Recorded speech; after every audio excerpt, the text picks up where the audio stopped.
Super down the few more. If he has time,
New seasons, new gear. Show the world what it means to be a fan in 100% authentic gear. Fanatics. Officially licensed everything. Do you want to come up? Okay. Uno. Say hello to my little friend!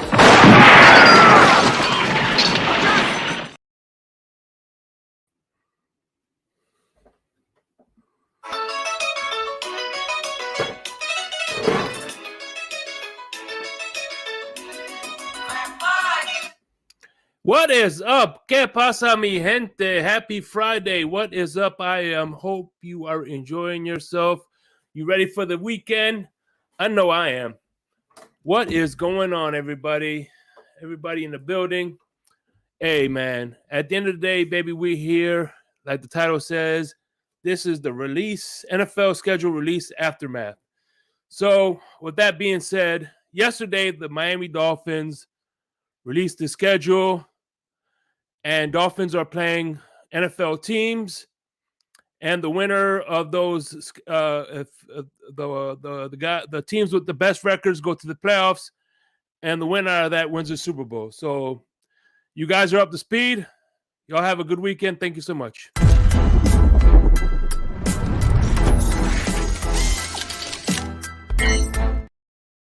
Anyway, so what's going on, man? Hope y'all doing well, bro. So, wow, the Buffalo Bills are finishing 6-11. Michael K, damn, I had no idea. I appreciate your honesty, bro. Hey, Michael K, a diehard Dolphin fan, just said it right now that the Buffalo Bills are going to finish 6-11. Hey, man, I appreciate the honesty, bro. I really do. You're a stand-up guy, man. So, at any route, I'm here. Miami Dolphins got some. Hey, look, from what I heard today that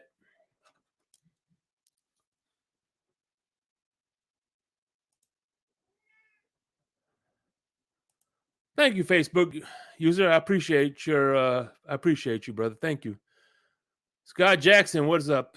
I'll give a few shout outs in a minute. I'm gonna light this bad boy up. Give me a little factory smokes today, baby.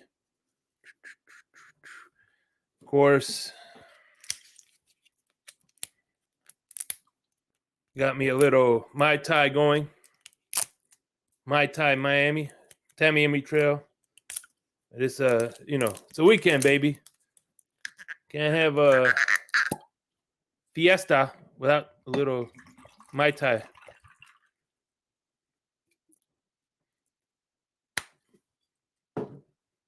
So I'm going to be opening up the panel soon, of course, man, because at the end of the day, this is y'all show.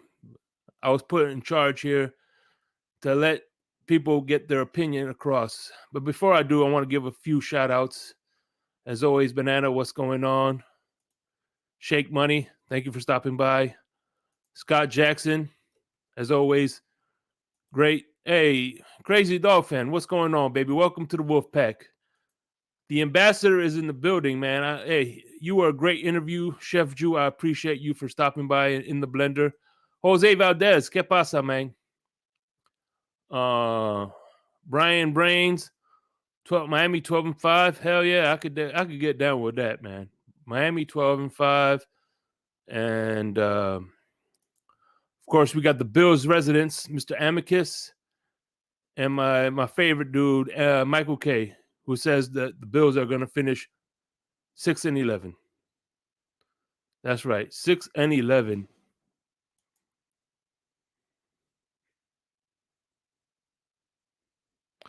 Well, we have that in common because your brain cells don't work. So what are you talking about, brain cells? You want to know brain cells if it hit you on if it threw you across the table, bro? What you talking about? Brain cells, please. I know you're the last one talking about brain cells. You got the brain cells of a guy who huffed paint for 10 years. Talking about brain cells. Está loco tú.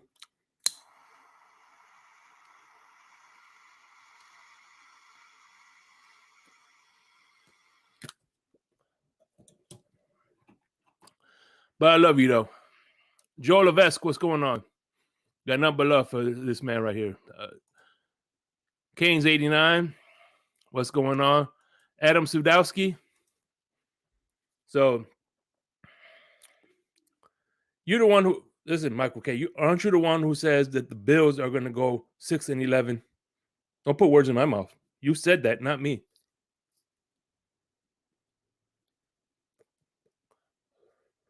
So, I'm just trying to get that straight.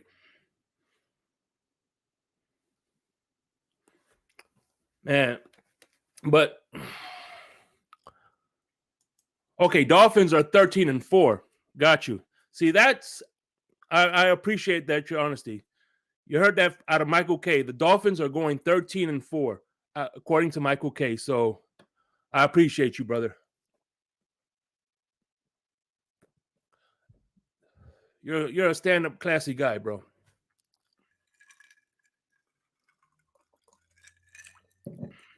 What's going on, Debo?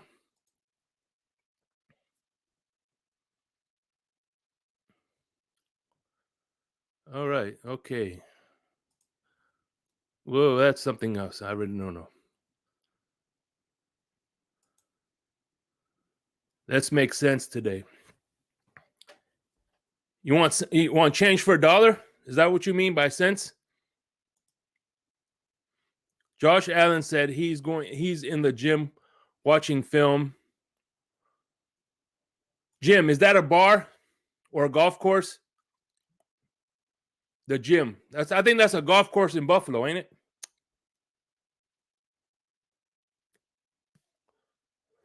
Good for him. Oh man. But no, about the schedule release. Like I've been telling people before, man.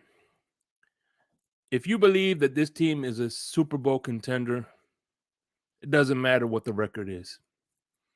It doesn't matter who we're playing. Because if you think if this is the what people are trying to tell me that this is the best team that we've seen in 20-something years, then you can't tell me about strength and schedule. We are the strength of the schedule. If this is the best team that you've seen in 23 years. So at the end of the day, that doesn't correlate with me. Best schedule, best team. So if you're that team, it doesn't matter who you play. You're going to beat them because at the end of the day, let me tell you something. You're not playing a scrub team in a Super Bowl. You're not playing a scrub team in the AFC Championship. So it doesn't matter if you're that team, if you're that dude, it doesn't matter who you line up against. You're going to come out victorious 9 out of 10 times, 8 out of 10 times, more times than not. I'll put it that way. So I'm tired of this fucking strength of schedule bullshit. Miss me with that shit.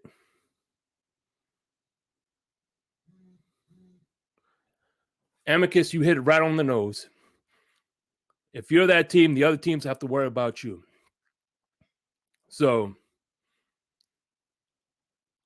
I'm tired, the strength, like I said, and like I told you before, bro, strength of schedule is a college thing. You're playing a weaker conference. There's a difference between SEC, ACC, Big Ten, and the WAC conference, the Sun Belt Conference. Those are big differences. Not all college teams are built equal, but all 32 teams are drafting the best of the best out of every college. You take your best school like Alabama and Clemson. Not every player on there is going to make the NFL. So you're playing just because you did good against Clemson doesn't mean that you were necessarily going up against an NFL caliber player or an NFL caliber opponent. So that's why I always say strength of schedule don't mean shit to me. What you do in the NFL, what you did on Saturdays doesn't mean a fucking thing. It's what you do on Sundays. And if you don't do well on Sundays, guess what? You're playing for the XFL the year after that or the USFL, if you're lucky enough. So now, as far as the Buffalo Bills, I don't care if we play them in January, December, March, April, June. We're going to beat them no matter what time of year or where we travel to. At the end of the day, look, I'm going to take my homer hat off and say division opponents have always been tough, regardless. I don't think we've ever had a year where we dominated Buffalo except in the 70s. So if you think that you could look at every schedule as an easy win, you're just fooling yourself. But I think we're going to do well this year.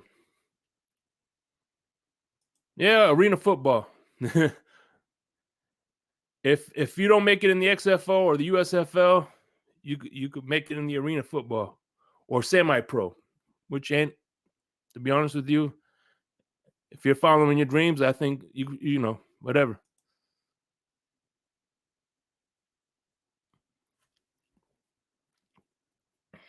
I look at the schedule now. One team scares me. Given Sunday a chance thing, any given Sunday, things can change. I agree with you, Joe Levesque. I agree with you 100. What's going on, Kings Dolphins 89?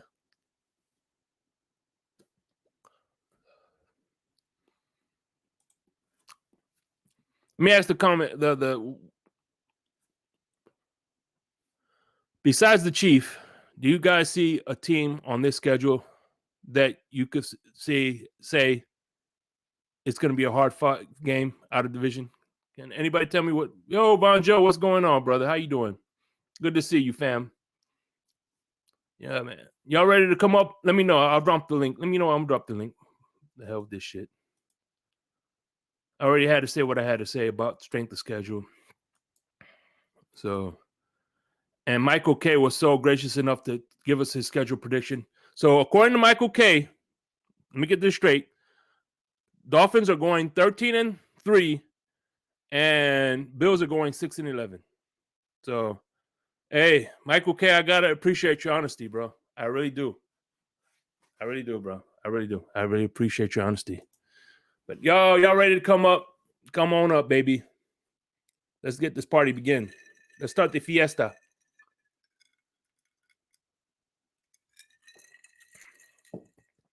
I don't see Kevin Lee in the chat, so Bills fans, come on up before he starts banning people. Let me hear what y'all have to say. I don't boot people off.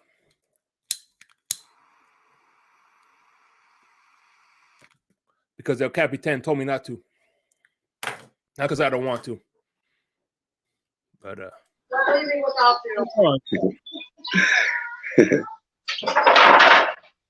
what are you gonna do in that now? Come on. Never go to yard. She's up here trying to jump so bad. Fred, you all right there? Yeah, I'm good, Shake. You can hear me? I can hear you loud and clear. And Okay. Well, let's go, fans. Let's go, fans. Mm-hmm. So, how you feeling today, Shake? Shit. feeling like brand new money, baby. Good. Good to you, Brad. Good. Hey, Batman, I'm happy excited, Thanksgiving. man. Happy Thanksgiving, no, bro. Batman. I'm excited, bro. What's up, Batman? Hold on. I gotta hold on. I'm put you on mute real quick. Batman, not you, Batman. You owe me one, Batman. You owe me an episode of In the Blender, bro. Don't think I ain't forget. I got you, bro. I got you. Tuesday we could do it. I'm off Tuesday. Okay. No te olvides. Nah, I just been busy, man. I've been busy. But listen, I'm just busting your ass, bro. I don't think the world is ready to see what's gonna happen this year. It's World War II coming to the NFL. Tua's gonna take over. The Tua takeover is officially on the way. That's what's up. I don't give a hey, Tua takeover, Eichenberg takeover, no Igbenogany takeover. I don't give a fuck. We in a Dolphin. As long as he's wearing a Dolphin uniform, take the fuck over. That's what I gotta say. But I digress. Ali, what's going on, my brother? How you doing? What's on your mind? Not much, man. Not much. I like some of the stuff I've been seeing on Twitter and Spaces, and people being positive about our schedule. And yeah, man, I'm not afraid of anybody. I honestly think we could go 14-3, possibly. It's definitely a possibility. I'd say 13-4 is more realistic to me, but 14-3 is definitely possible. I was a little disappointed today on Twitter, and I'm gonna tell you why. I was about to hear some great information on the Titanic, but no, they wanted to blow it up. Fuck. I got you guys, bro. Whenever you guys want to know the truth about the Titanic, we'll get into that conversation. That's what's up, bro. What's up, Batman? What's up, Ali? What's up, Fred? And afterwards, I want to hear about thanks for having me on the show. What's up, Mr. Paul? Yeah. What's up, Mr. Paul? Also, I want to hear about the Hindenburg afterwards. The story on the Hindenburg. Yeah. Oh man, now Shake Money. Now you starting to step on my toes with that now. Yeah. Hey, tell me about the Bismarck, bro. What's going on, though? Hey, man, I tell you what, this is my favorite Patriots fan right here, bro. Delusional Patriots fan. That's my man right there. What's going on, brother? Man, but what's on your mind, dog? What's the topic of du jour? What do you guys think of the schedule? I think it looks great. My only concern, and I mentioned this maybe a couple months back, have we straightened out the situation with special teams? Do we still have that special team coaching? If we do, is he going to take that step up and make an improvement with the special teams? Hey, Michael K, what's going on? How you doing? I love your name. I like what's the going on, matchup. Batman? What's going on, my brother? I like this week one matchup. Tua's about to cook Herbert for dinner. Hell yeah, he's about to cook. Lunch. He's about to cook Josh Allen too. All I can say, let him loose. Let him cook. So what's up? What's up, Michael K? What's on your mind, brother? Hold on, let's see what Michael K got to say. Okay. Michael K's a Dolphin fan now? No, damn, I gave him the floor. I didn't kick him out. Oh well. Are we kicking people out already? Hell no, I'm not. He couldn't handle the heat, so he ran. Whoa. God damn. Actually, it got too hot in here, so he's calling OSHA. Oh my goodness. And they're gonna throw his name. He's gonna throw our name in the hat and say that we were complaining about the cold. Oh, Shake, I'm about to join you with a drink, bro. What's going on, my brother Amicus? How you doing? What's on your mind? What's up, Shake Money? I was curious about the Titanic thing, man. What Batman had to say. Listen, the Titanic is all conspiracy. Listen, that's not bro. really the Titanic down there. Listen, bro. I studied the Titanic a little bit. Whoa. I'll tell you right now, the Titanic was sunk on purpose, but I'll leave it there. I'll leave it there. Exactly. Oh, I wait, know the wait. story. Now, y'all brought up a good subject now. Funny, what type We of gotta show talk are we about on? this. Is this Broken Takes or what show Hey, is this? y'all gonna open an investigation, man. Y'all coming with that. No, this ain't broken takes. This is entering the black hole. Batman, Wait a on minute some now. other platform, I would be very curious to hear your thoughts. For sure, Listen, I've been to the museum. Listen, I felt like I was being lied to my whole life. Here's the you, Shane. Absolutely, bro. Absolutely. So the iceberg theory is not true then. Hell Here's to no. you, Shane. What? I'm just waiting for Estefan to show up here throwing conspiracies left and right. Hey, bring some aliens talk. That's what's up. I'll give y'all a hint. Now, Listen. Americans and Batman. I Batman. can understand the Hindenburg, but the Titanic. Batman. I'm gonna give them all a hint. You know what I'm talking about. 1913. We'll leave it there. Yeah. Hey, by the way, Whamicus, what do you think of Michael K saying that the Dolphins are going to go 13-3, and then the Bills are going to go 6-11? That's what Michael K said. Well, they can't go 13-3. It has to be 13-4. Oh, 13-4. 13-3. No, wait a minute. They could tie. We have an echo. Hey, Bonjo, what's up, man? What's up, Bonjo, my Von brother? Bonjo. My Von brother. That's Von brother over there. Hey, Bonjo, I want to debate with you one day, bro. Why? You want to lose? I'm a good sportsman. Hey, I know me and Von Joe have our differences on certain debates or whatever, but I backed him this morning. I just want to say that. I backed him. Oh, no. Yeah, I feel it's all you. good. Oh, by the way, that's all been settled. That's all been settled. Exactly. Yeah, that's settled. Yeah, exactly. 1913. Wait a minute. The only way I'm bringing up that is if the other party's here. I don't do that they're shit. not here, but everything's been But settled. what we could say, we all know that's not the Titanic. That's actually the sister ship that's under the water, right? Yes. The sister. What about the cousin? No, the cousin was never made. It was two Titanics. It was the sister ship that's under there. Right. There you go. Right. Oh, okay. I thought y'all were talking about the U-boat. About to say the U-boat theory, because that's what I was thinking about. If you know what I mean. Hey, but that sister ship had some important people on it. Just leave it there. Yeah. For sure. Oh, I forgot the name of that sister ship too. Let me look it up. Supposedly I there was, forgot the name of that sister ship. Supposedly there was three. Was it three class families of the mafia or something like that? Well, I'll tell you. Let me put it this way: you have your Federal Reserve institution because of the people that were on that boat. Hey, okay. Hey, Von Joe, we know that thing, because when the Titanic was being built, there was actually a sister ship being built along with it. Right, because I remember. I think what's her name? Lusitania wasn't a ship. Yeah, something like that. But he didn't put insurance on the Titanic. He actually put insurance. I think the insurance was on the other ships or something like that.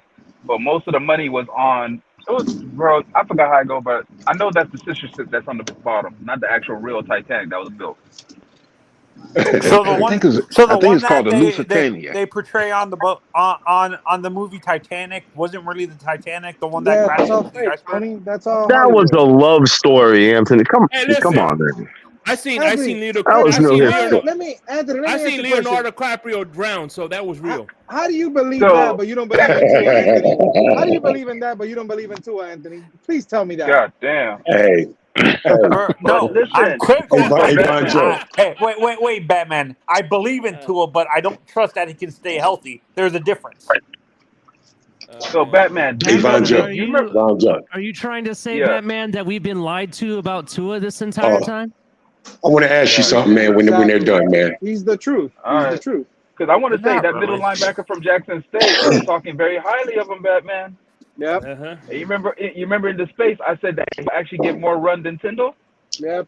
Aubrey Miller. You got a lot of pushback. People wait a minute. They were talking a lot about Landon Roberts, Von Joe. Let's not act like that means anything. During Michael K. What are you talking about? I did They not were kick you out, giving Michael him K. But every practice. They would give him the black jersey as a captain. Remember during practices. Hold on. Yeah, I this got a is message. rookie I mini got a camp. special message from Michael K. Daddy Go loves you ahead. guys. Dang. Hey man, Daddy loves you, Michael K. He loves you. So Von Joe, Everybody let's else hates not like that means anything. Who's talking highly about? Hold on, stop, Tony, stop. One thing we're not gonna do.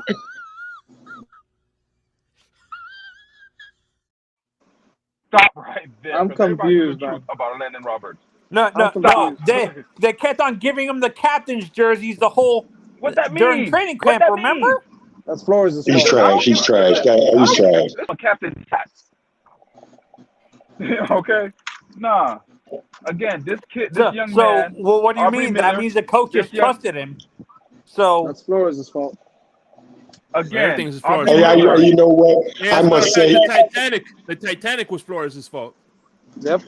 So I must say, talking highly of him. And again, he was coach. He was supposed to be in Alabama. Aubrey Miller was supposed to go to Alabama, but he chose Jackson State because of Deion Sanders. And because of Brian he got Flores. coaching. Okay, so he got coaching from Deion Sanders.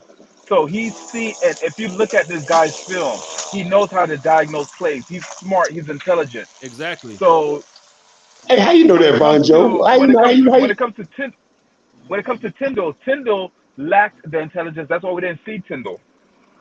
That's a fact. So Tyndall just want to blitz. So you think we overreached for Tyndall? Probably. I don't know. All I know, Tyndall is dumb as a bag of rocks. Hey, Von Joe, do you think Tyndall's all right, man? You think his game is all right? Tyndall was picked by Brian Flores. Tyndall has good physique and he can play. Problem is, he's Yeah, dumb as rocks. athletically he's there, but it's the mental part that's missing. Yeah. The reason why I'm always gonna hate Brian Flores for drafting Tyndall.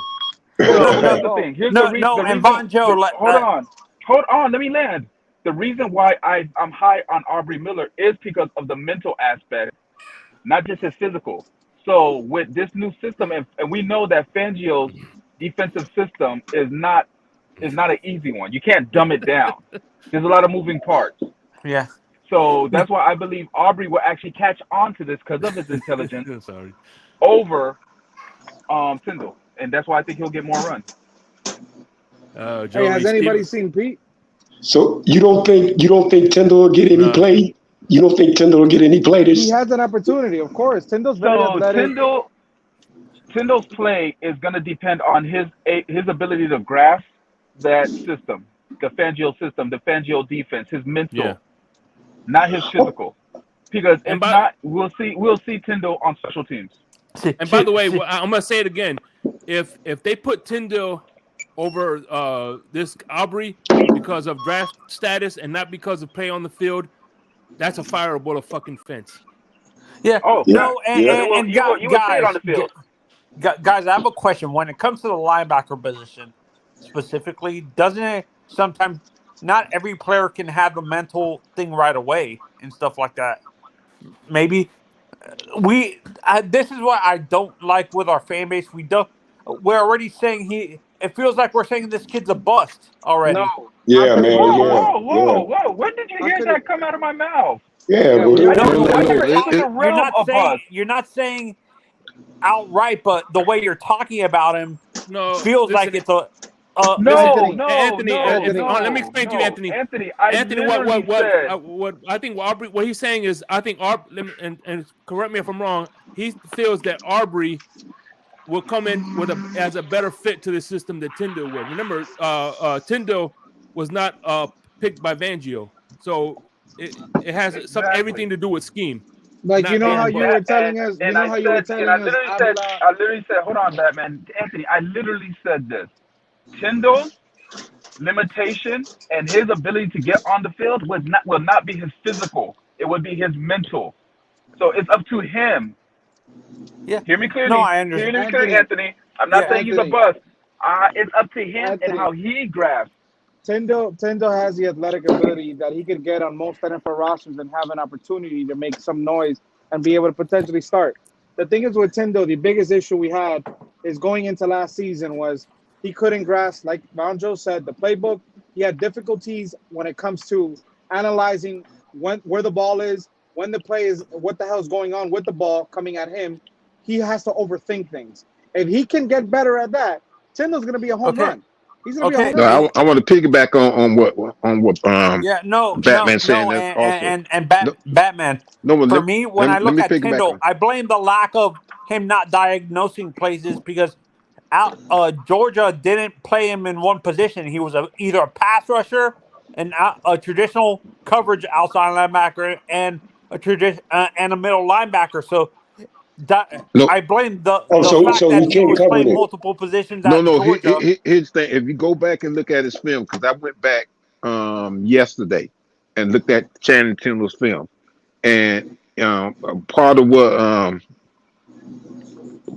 Anthony is saying is right. He's not very good on coverage. They very seldom use them in coverage. Now, as far as playing with the Miami Dolphins go, that's one of the things that, besides not understanding the playbook, him not being good in coverage was also an issue. But now, as a rusher, he has the speed to run down running backs, quarterbacks, whoever's back then. That the man has the speed and athleticism to do that.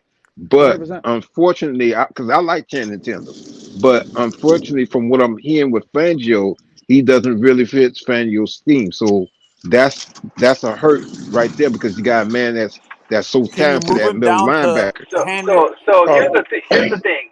With Tyndall, you could have all that athletic gift all you want, but at the same time, if you're overrunning the run play, and there are people sneaking behind you, if you're missing the right hole and you can't find, if misdirection is losing you and you can't find the ball, all the athletic gift is for naught. But see, he's not good in beneficial to move him down to a hand in the dirt type of guy then? A pure pass rusher? Like a hand in the dirt? He's too small. Let me ask you this, Vonjo. He's too small. Vonjo, let me ask you this. What do you mean? Could he move out of Van Ginkel, bro? Could he what? He's not a Van Ginkel. Could he move out of Van Ginkel? No, he's not a man. Listen what I'm saying. He's not a Van Ginkel. He couldn't replace Van Ginkel. Van Ginkel is more of an outside linebacker. Channing Tindall played his college football as an inside linebacker. That's true, but shout out to but here's the thing. So did Van Ginkel. So shout out to Lewis for saying this. That listen, I'm okay with moving Van Ginkel inside. In the middle? No, not anymore. I don't know. In the middle, Vonjo. Not in the middle. Yeah. I like him in the middle. I like him in the middle. I don't know. Not anymore. There's one thing that Van Ginkel is, man. Van Ginkel can tackle, man. Dude, I said this. The way he plays, he reminds me of Blake Martinez. I don't think so. Why are you bringing up baseball players, Anthony? I thought he was a soccer player. Van Ginkel played at Wisconsin inside and outside. And the biggest thing that knock on Channing Tindall, which to Bonjo's point, hopefully the kid develops and he gets better. But the biggest problem with Channing Tindall, he's not a read and react linebacker.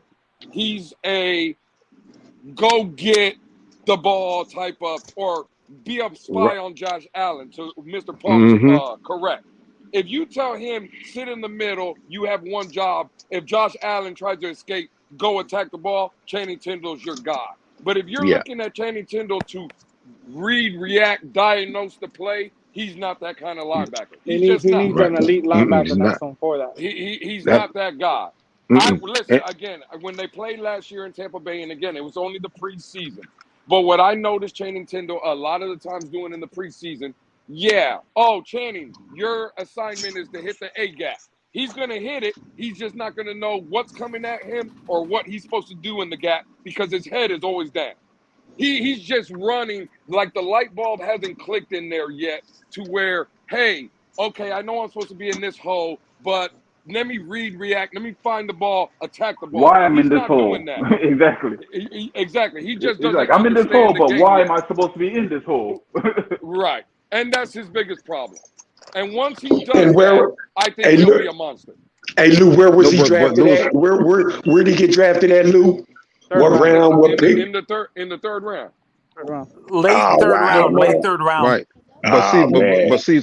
something else, Lou. He's not good in pass coverage neither. In some cases, I think they were trying to use him in pass coverage, and that's just not his thing. Also, Well, Hey, to Lewis's point, the problem with him is that he can't locate the ball. He has athletic ability. Problem is his Right. instincts when it comes to locating that football. He just can't. Hey, Lou, Yeah. would you call that a wasted third round pick, bro? No, I we don't call know that yet. no, a he's developer. I call that a developmental player, however you say the fucking word. Well, And you know, he just has to get. He just We okay, don't has to know. get We don't better. know what Fangio's gonna do with him. We don't know yet. right. oh, That's the okay, thing. We gotta wait and see. I'm about to say for a third round pick, man, you know, this guy should be ready to see the field, man, quite Not often this year, necessarily. man. Not necessarily, Fred. Though third Not round every picks player. don't. Not every player is the same. Yeah, Right. not every player is the same. Not I every get that. player is. Because I think Aubrey, the guy from Jackson State, I think he may adjust to Fangio's defense scheme better than Channing Tindall. Yeah, no, and And I he think honestly, Aubrey, to me, is a perfect linebacker that you would put next to a guy like Channing Tindall in the middle, because Tindall, like Lewis said, he's not a read and react linebacker. He's a play with your hair on fire type of linebacker where sometimes he just plays purely on instinct instead of reading and reacting. He's a young kid that plays just purely on instinct instead of doing the fundamental things of reading and reacting. Do you agree, Bro, Lewis? he just well, doesn't he just doesn't understand the game yet, and he's young. right, And if we can right. develop him, he's gonna be a good player for us eventually. But like, I'll be honest, if everybody thinks that Tyndall is gonna see a lot of playing time this season, I would No. say he's Mm-mm. not. I'm sorry. Mm-mm. To answer your question, Fred, earlier, I heard you asking Von Joe, could he replace Van Ginkel? Yeah, Yeah. maybe down the line, not this year. Okay. He damn Mm-mm. sure ain't replacing him this Mm-mm. year. He's not even No. close. Bro, the level that Van Ginkel plays at, again, in my opinion, and I could be wrong, and he's not the most athletic guy. He's not the most, a Well, freak you know, athlete when you look at. But Van Ginkel is one of the most sound football players we have on this team. Yeah. Period. hey, He is you But know, one of the Lou, his most thing that Van fundamentally Ginkel, sound player that we have on this right. defense. I can promise When you he that. when by we the way, drafted him out of Wisconsin, he hit the ground running with our defense. Hey, I To got a me, question for he hit the everybody. ground running. It hold on, wasn't Can I ask? much before you answer that adjustment. question, let me ask that question. I'm looking at the schedules, right? And I only see one preseason game versus the Texans. No, we're playing in is we're it playing in Atlanta. We're playing In in Jacksonville. Atlanta. We Yeah. play Jacksonville too. Who's our Atlanta okay? first, So then Jacksonville. who's our scrimmage practice this year? We don't know Batman, yet. do you know? We got to wait like another 4 months. Maybe. But every team doesn't do that anyway. Every team doesn't line up and have scrimmages with other teams. I think we did that last year. But every season, I don't think. Again, I wouldn't be surprised if Miami don't bring nobody in. hey, I really don't. I just noticed that all the primetime games are away, man. No, we play the Titans at home Monday Night Football. And that right Uh, there, check oh. this out. Goddamn J.R. Black, so far since I've been up here, J.R. Black just hit it out of the park. Vic Fangio himself called AVG to tell him not to leave the building. What does that tell you about Andrew Van Ginkel? That he likes him. Yeah, he fits his scheme. He Like fits you his said. scheme. Bro, again, AVG is one of those guys. For a guy like Fangio, for a guy like Belichick, for a guy, bro, AVG is the exact kind of player you want because he can do multiple things. And again, he is just fundamentally sound. One thing about AVG. One thing about And he has AVG, a you don't motor have to that train doesn't him. All you quit. gotta do is his point, and that's all you gotta do is point. You don't gotta train him for shit. Yeah, no, and You know- AVG is the type of player. He doesn't have one elite skill. He has good everything overall, but he doesn't have one elite skill like most players do. He's a Shout out to the homie EM. Listen, I know we all get enamored with the Jalen Ramseys. I know we get enamored with all the big-time players. But if I'm going to be honest, and again, I've had personal conversations with people. Shout out to EM. I see him in the building. And EM, if EM came up here, he would be able to attest to this. Andrew Van Ginkel, to me, is an underrated signing, bringing him back into the building. I really Yes, is. he is. He's very underrated. Bro, I like everything about Andrew Van Ginkel. I just like, I think Andrew can mentor. I think, honestly, no, but here's the thing. I liked him ever since I watched him at Wisconsin. When I seen him at Wisconsin, I said, "Oh man, I hope that we can get this guy." I think there's an underrated aspect for the Andrew Van Ginkel signing too, Lewis. Maybe they brought him back. Besides what you said, that Fangio wanted him. I think we brought him back also maybe because he for looks him like to Mike mentor Myers. a guy like Tyndall. Hey, I got a question. I got a question before I leave, but I'm gonna start out with Frank because he was here before me. I gotta go. I'm heading back to the office. I just got a quick question. So, the Boogeyman is back this year. He's gonna start. He's starting his world tour again, his revenge tour, and Tua's about to cook. Fred, what are your expectations for Tua this season? All right, guys. Everybody have a good night. All right. You too, Batman. All right, Batman. Did he ask me my expectations for Tua? Yeah, he did, Fred. He's on your ass, Fred. All right, man. He's You on your know, ass, Fred. whatever. Like I said, man, you know, I kind of been wanting to stay off the Tua thing, man. Tell you the truth, man, because I'm coming to realize, man, this is our quarterback.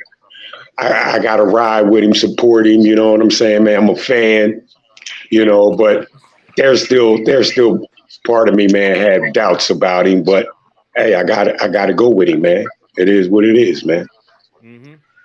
There you go. The expectations I have for him realistically is 3,700, 29 touchdowns, 9 interceptions. That's what I expect from him in terms of stats.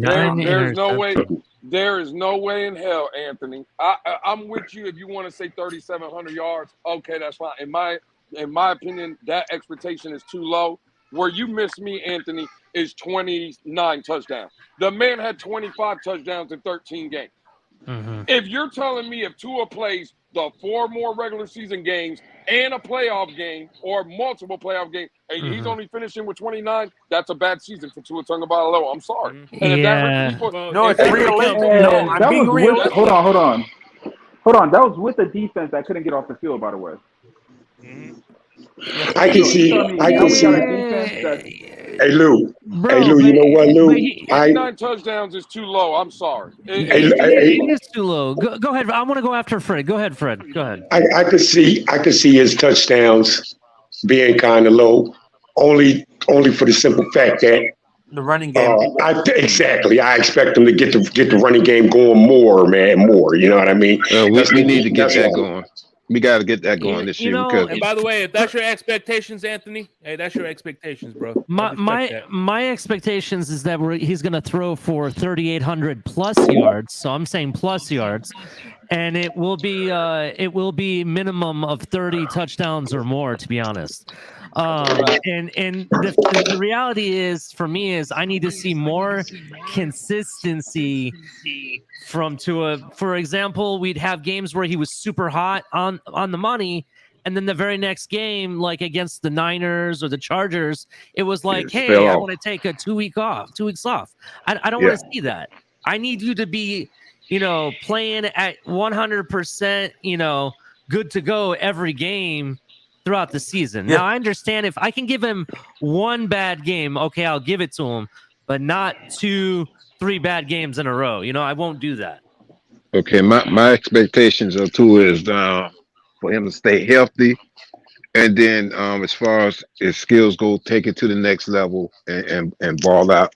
I have to support him because he's our quarterback, along with Mike and Skylar. So, and this applies to all the players. I want our players to do their best and step it up and let's go. Let's have a great season.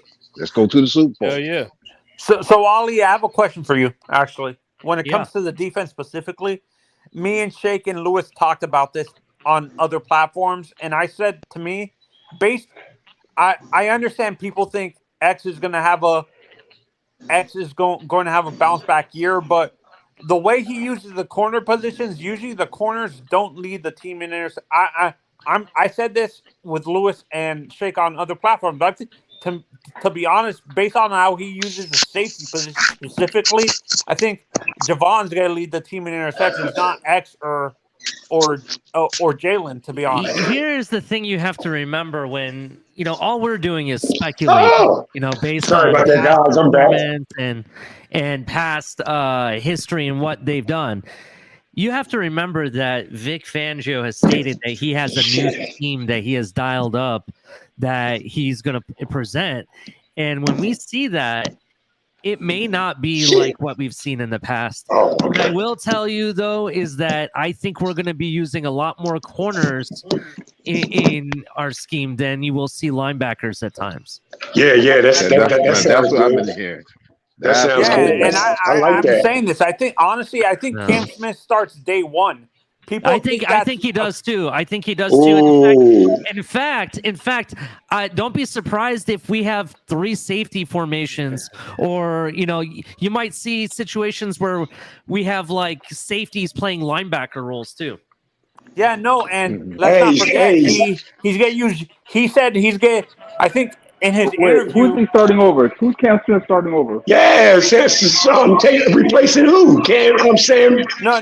Smith replacing who? The way I'm thinking, Vonjo, is that Jalen's gonna be the star position permanently, and he's gonna be the boundary outside.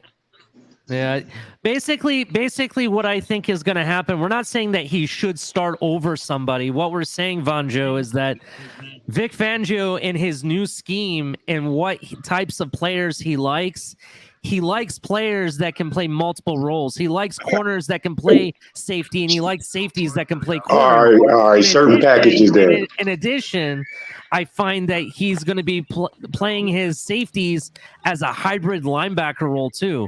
So there might be games where you may not have the normal linebacker lineup set up. You might have, what's his name? Brandon Jones playing a linebacker / safety role. That you might see that. You guys know what I thought of, man. I kind of gave this some consideration, man. Elliott maybe over Brandon Jones, man. Because Elliott has better coverage skills than Brandon. What's that? Only if Elliott isn't healthy.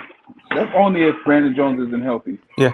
Yeah, same thing with Trill Williams. Von Joe, man. He did have that injury, man. Yeah. He's not going to be totally back the way he was, man. You know what I'm saying? I'll give it to you. Okay, cool. It's going to be based off health.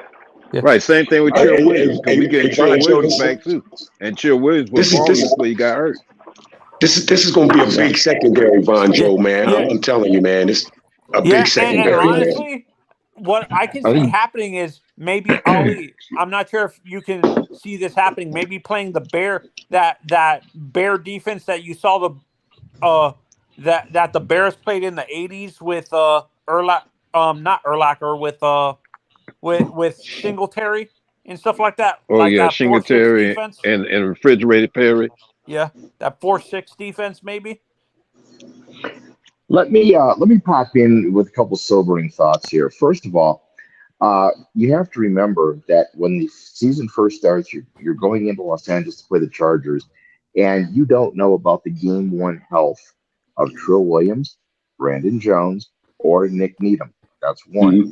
Secondly, you've got 6 games against the AFC East, and all 3 of those teams have the ability to do a diversified 12 formation where you're using a second, quote, tight end, which is really not a tight end. Gesicki in New England, Kincaid in Buffalo, and possibly Jeremy Rucker with the Jets. So when you go to maybe a 6th, you named one tight end that we could worry about. There is going to be a mismatch that's going to be there if the teams choose to run the game or run the football. The Bills have improved their offensive line and their running game. The Patriots have an excellent running game and a fairly good offensive line. And when Breece Hall comes back to full strength, along with the rookie from Pitt, the Jets are going to have a very good offensive line and running game. So now the scheme where you're playing additional DBs is not going to match up well against an 11.5 formation where you've got size out on the other flank. You got size in the slot that can take advantage of those mismatches. These are just things that you want to keep in mind. So you have to be diversified. You've got to find the player, and it very well may be Jalen Ramsey that takes over that spot because he does have the requisite size that's actually better and can cover these types of different options that come up. This is just some things I want to do, folks, to kind of talk about a little bit. So does Elliott, man. I think Elliott has those intangibles, man. You know what I'm saying? As a matter of fact, Elliott covering a tight end, man. I'm more comfortable with him, man, than Brandon Jones. Tell you the truth, man. By chance, is Javon big enough to cover these tight ends? Yes, he is. I think so. In terms of his weight. I mean, his weight doesn't necessarily have nothing to do with it. He can keep up with him. He's big enough to bat ball out of their hand, man, and he'll tackle him. No, the reason why I asked about the weight is because normally he's only 198, and can he handle the constant punishment inside covering these big tight ends that are like 260, 270? I think so. I think so, man. I think he has enough skill and ability, man, to cover most of these tight ends in the NFL, man. I really do. I really do. Hey, buy Mark for 10 minutes. Hey, this secondary is going to be nice, man. It's going to be a big, tough secondary, man. That's how I see it. And it's going to be a shootout. This is why, as a Dolphins fan, during the draft, I wanted to get a safety and a corner. Shout out Kevin Lee. Again, I forgot to say that as well. Shout out to Kevin Lee for getting Mark. Yeah, and Fred, this is where this is why in the draft when I said I like the corner pickup because we don't know how long X has realistically, and this is why I wanted to draft a guy like an Antonio Johnson because he's big enough to he's 6'3", 220, 225 and stuff like that, and he can handle that constant punishment in terms of his body type in the middle of the field because honestly, a guy like Javon, he's only 198. You really think he can handle throughout the season the constant punishment of being run over by those big tight ends that are 260, 270? Hey, sure I do, man. Everybody don't have a safety that's 6'4", 230, 240 pounds, Anthony. I think y'all are getting confused. Bro, the secondary to Mark, I guess, don't get it. He don't understand. And, yeah, we don't know what Brandon Jones is coming back like. We don't understand what Trill Williams is coming back like. Have you seen the depth? There's not a team in the league that has more depth in the secondary than the Miami Dolphins. So I don't understand players. I don't understand what those players are coming back. If we did want to put X or Ramsey in the inside, let's say, for instance, guarding tight ends, all you would have to do is insert Cam Smith on the outside. Cater goes into the slot. You still have X on the other side. Bro, we're going to be fine. I said it last night, and I'm going to keep saying it. The reason the Bell fans keep coming into our goddamn channels, right, is because they're absolutely running. They're goddamn afraid. They're scared, man. They're scared, man.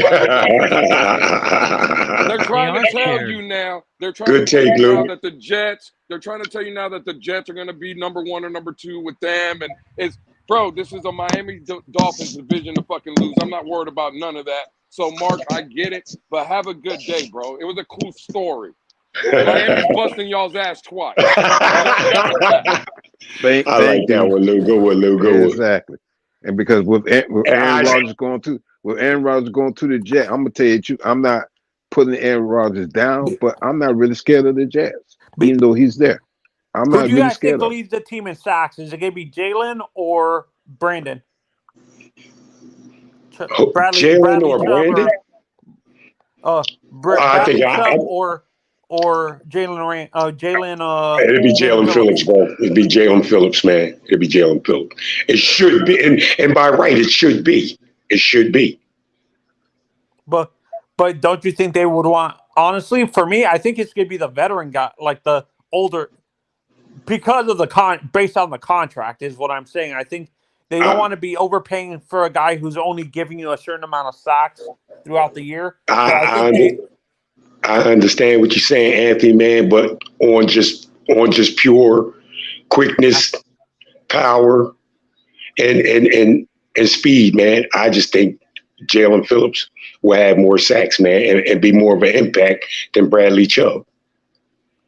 But I do expect Chubb to have a fine season coming up, man. I really do, man. I'm gonna be watching that guy, man. Trust me. When was the last time the Dolphins had 2 pass rushers in double digits? Like in double digits sacks? You guys remember?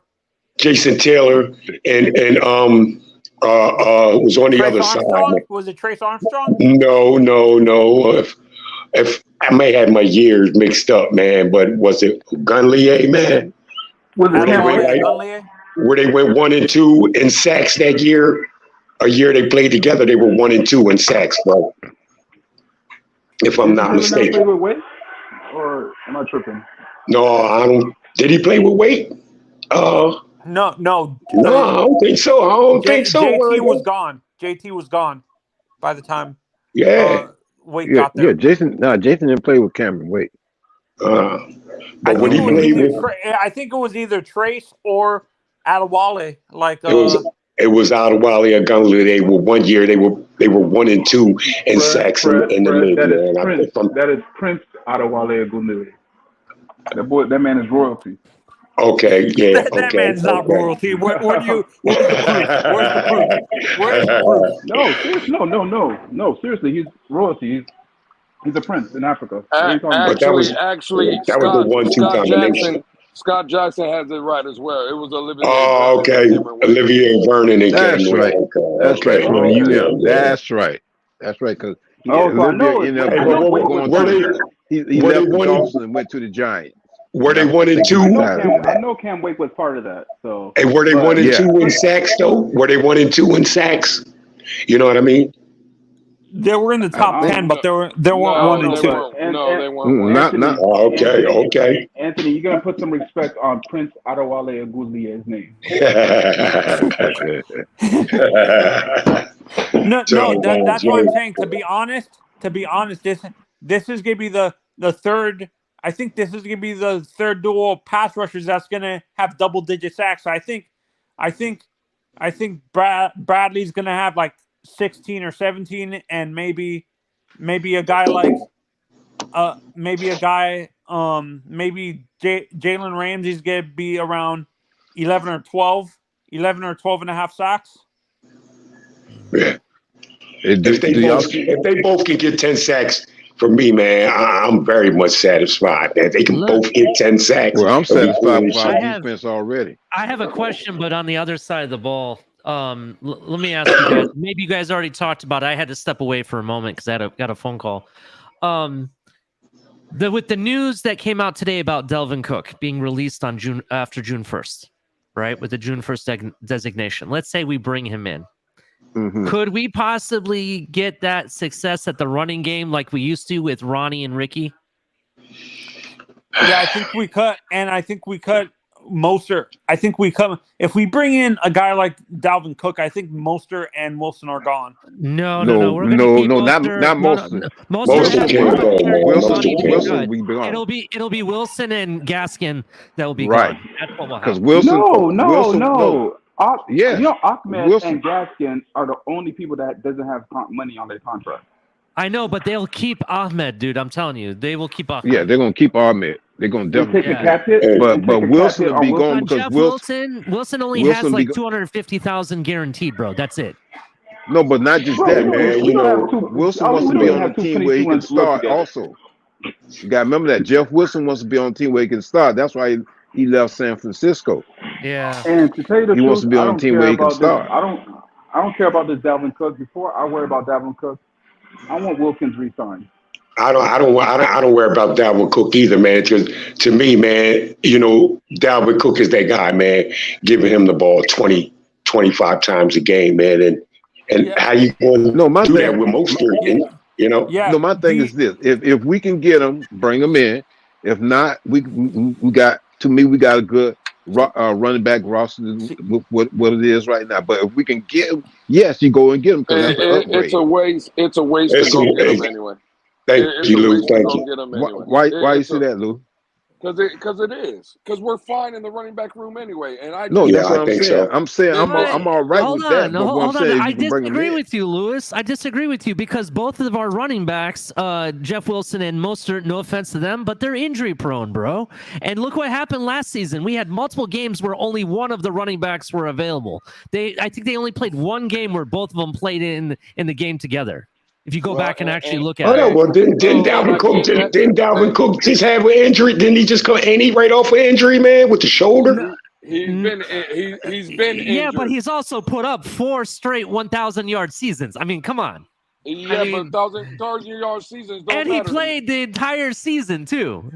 Well, again, and I get it. Am I going to be mad that we get Dalvin Cook? What I'm saying, no, I would not. What I'm saying is, I just know our fan base, Ali. And I think you know it as well, because, again, before I got up on this platform, you were already fighting the good fight. We're going to go get Dalvin Cook. We're going to make the mistake of running with the same offensive line. And by week 5, we'll be complaining that Dalvin Cook is not giving you the same production in Minnesota. Here's the thing. Lewis, but before you say that, actually you already said it, but here's the thing. I'm talking about getting a Dalvin Cook when you do sign those two offensive linemen that we've talked to recently that we've thought that we're going to bring in. I do expect us to bring in, and I'm just giving names, out the bag here, a Fleming or a Taylor Lewan, or I do expect us to bring an additional 1 or 2 offensive linemen in. So I don't think it's going to be the same offensive line between you and I, but I do think it is. It'll be a massacre seeing Dalvin Cook go to the Bills or another AFC East team. If that happens, I'm telling you, I'm just going to tell you. If that happens, Ali, we just play harder. That's all. If that happens, we just continue to play defense, man, and do what we do, man. I disagree with you. All I know is, Ali, you were in the building with me when we played Minnesota. Mm-hmm. Is Dalvin Cook the reason that we lost? Did Dalvin Cook even play in that game? That's exactly my point, Ali. He did, and people will tell me, well, at the end of the game, he ripped off a big 50-something, 60-yard run. I get it. Again, he's a great player. That's what great players do. They're gonna make plays.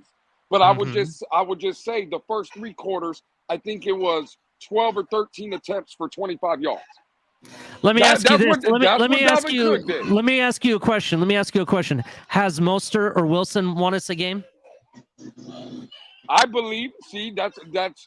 I would say no, but to be fair to Mostert, and I think you would agree with this, Ali, if he had the opportunity to win us that Buffalo game in mid-December, I think he could have won that one.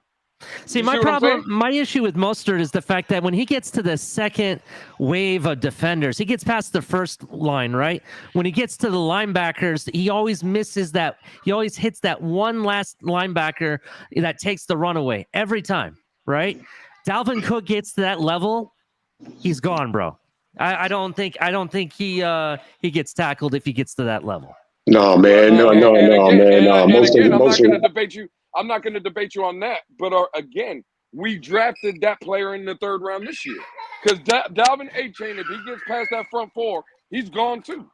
You see what I'm saying? Let me ask you this then. What was the point of bringing in Tyreek Hill? We already have a Tyreek Hill named Jalen Waddle. Well, you're not going to get an argument from me there. I would just say when you have the opportunity, I don't think, and again, as great as a player, I think Dalvin Cook is. He's not on the caliber level of a Tyreek Hill. Oh, I understand. But, I mean, there's similar players is basically what I'm coming out to. We don't know if David A-Chain is really going to be anything yet because he hasn't played in an NFL game.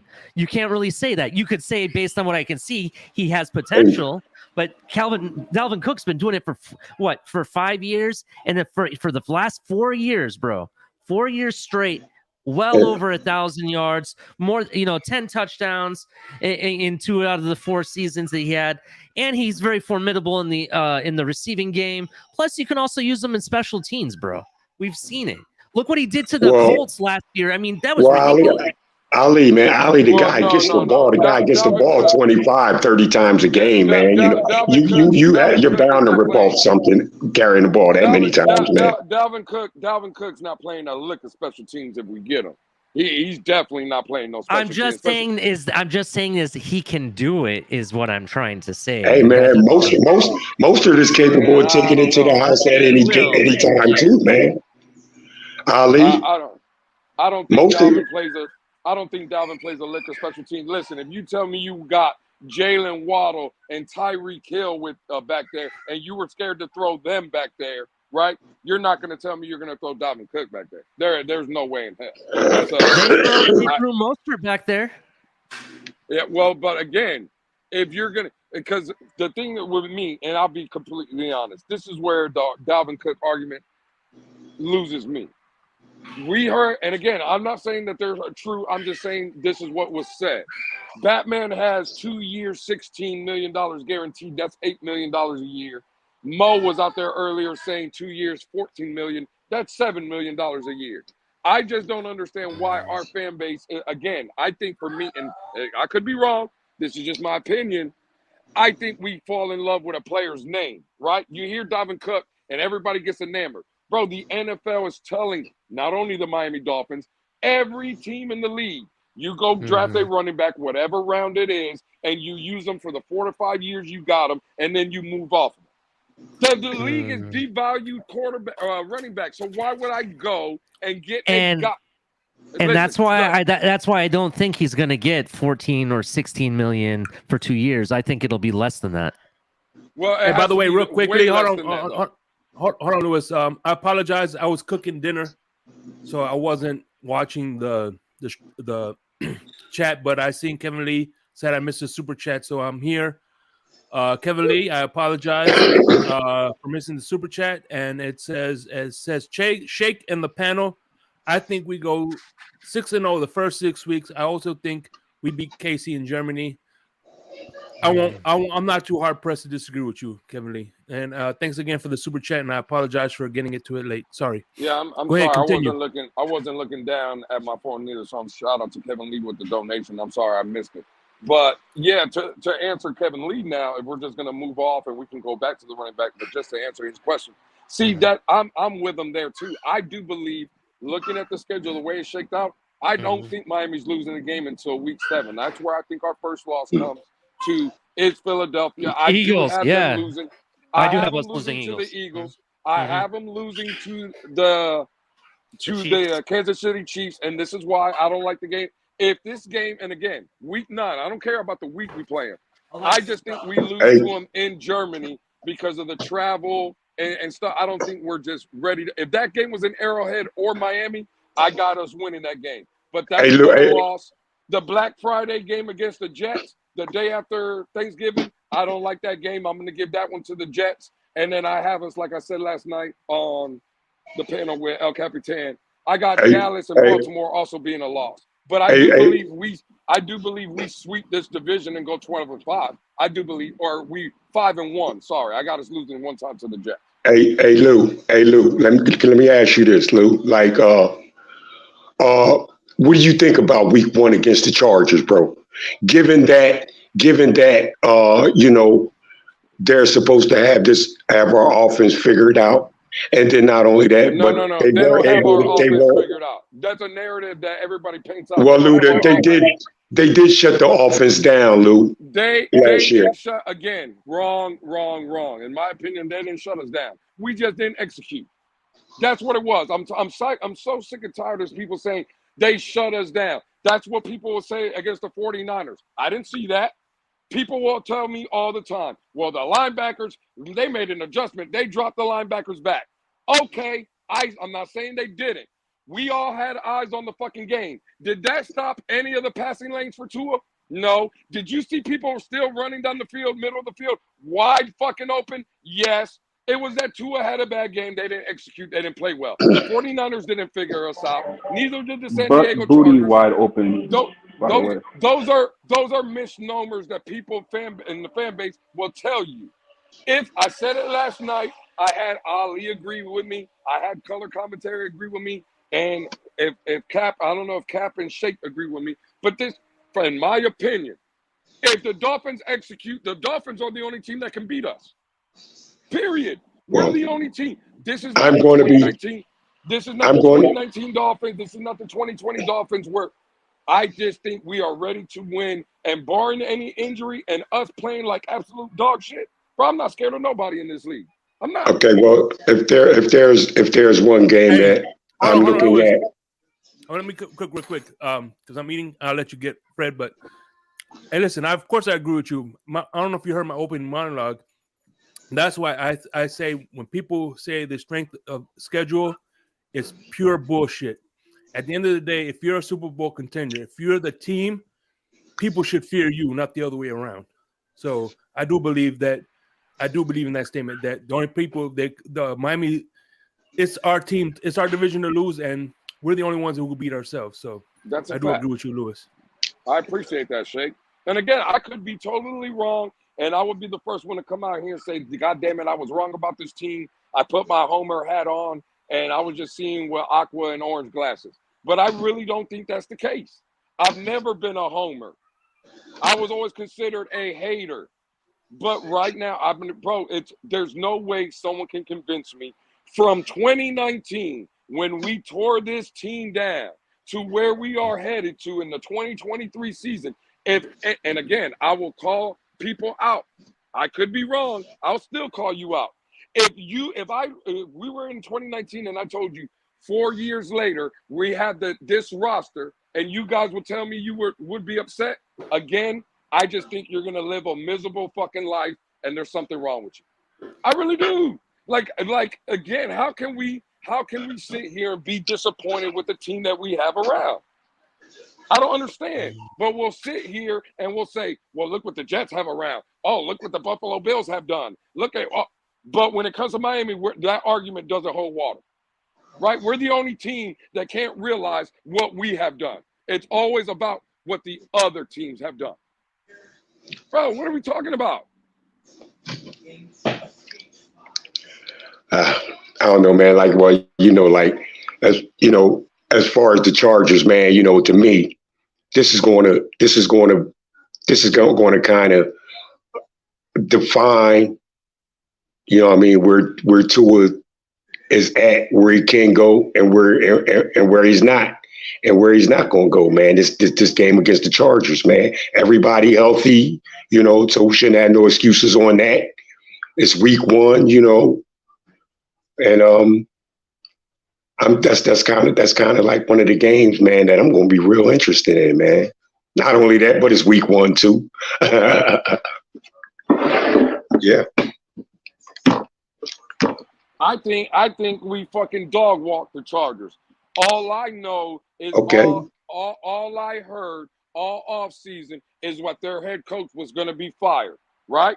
All I heard is that their starting quarterback, this young phenom, right, that he didn't want the head coach. He wanted Sean Payton. What did the organization do? They didn't get him nothing he wanted. Who am I to say that maybe Justin Herbert don't want to be in the Chargers no more? Who am I to say that the Chargers are not having problems within that building and the organization? Oh well, I don't know nothing about that. Well, again, as Von Joe's heard it. I know Shake Money has heard it. We all know Brandon Staley was not supposed to be the head coach this year. When Sean Payton came available last year, it was either, hey, is Miami going to make the move and move off McDaniel? And everybody thought, and again, listen to what Sean Payton said. He wanted a contender, a winner, a team that had a quarterback, and he wanted to play in warm weather. Well, ain't that the Los Angeles Chargers? Ain't that the team that has a young up-and-coming quarterback? Ain't that a team that has Joey Bosa and all these weapons and stuff? And warm weather. He was supposed to be there, and he's not there now. I think Miami dog walks the Los Angeles Chargers week 1. Okay.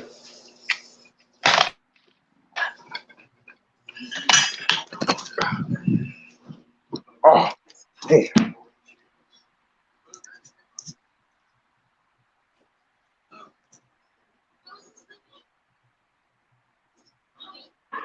I just came back to say, fully agreed, Lewis. Fully agreed.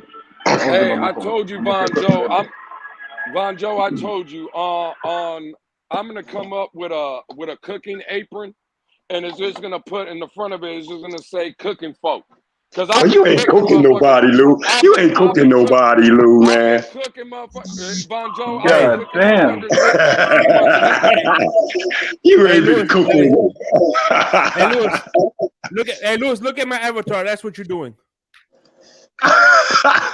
Oh man, I gotta quit it, man. You gotta quit it, man. Listen, I've been cooking so good recently. I might call Chef Jew and ask him if he has a job for me. I might call Chef Jew. I've been cooking folk up here. Yeah, okay. You serving up raw stuff, Lou. Damn, this man up here gotta be the next. We got a new chef in it. We got a new chef in the community. Cooking. Oh my God. By the way, hold on. We gotta pay some bills real quick. Kevin Lee with the $20 donation, brother. You are the man, bro. I love this dude. With the $20 dono, shaking panel. Basically, the Jets can only beat the backups, and the Bills only throw interceptions and choke in the playoffs. And the Pats suck. Miami is one true team with the most overall talent. Facts. Kevin Lee, goddamn it, I couldn't have said it any fucking better myself, bro. Appreciate you, man. Much love. Hey, Color. And by the way, we have this free donation by EM.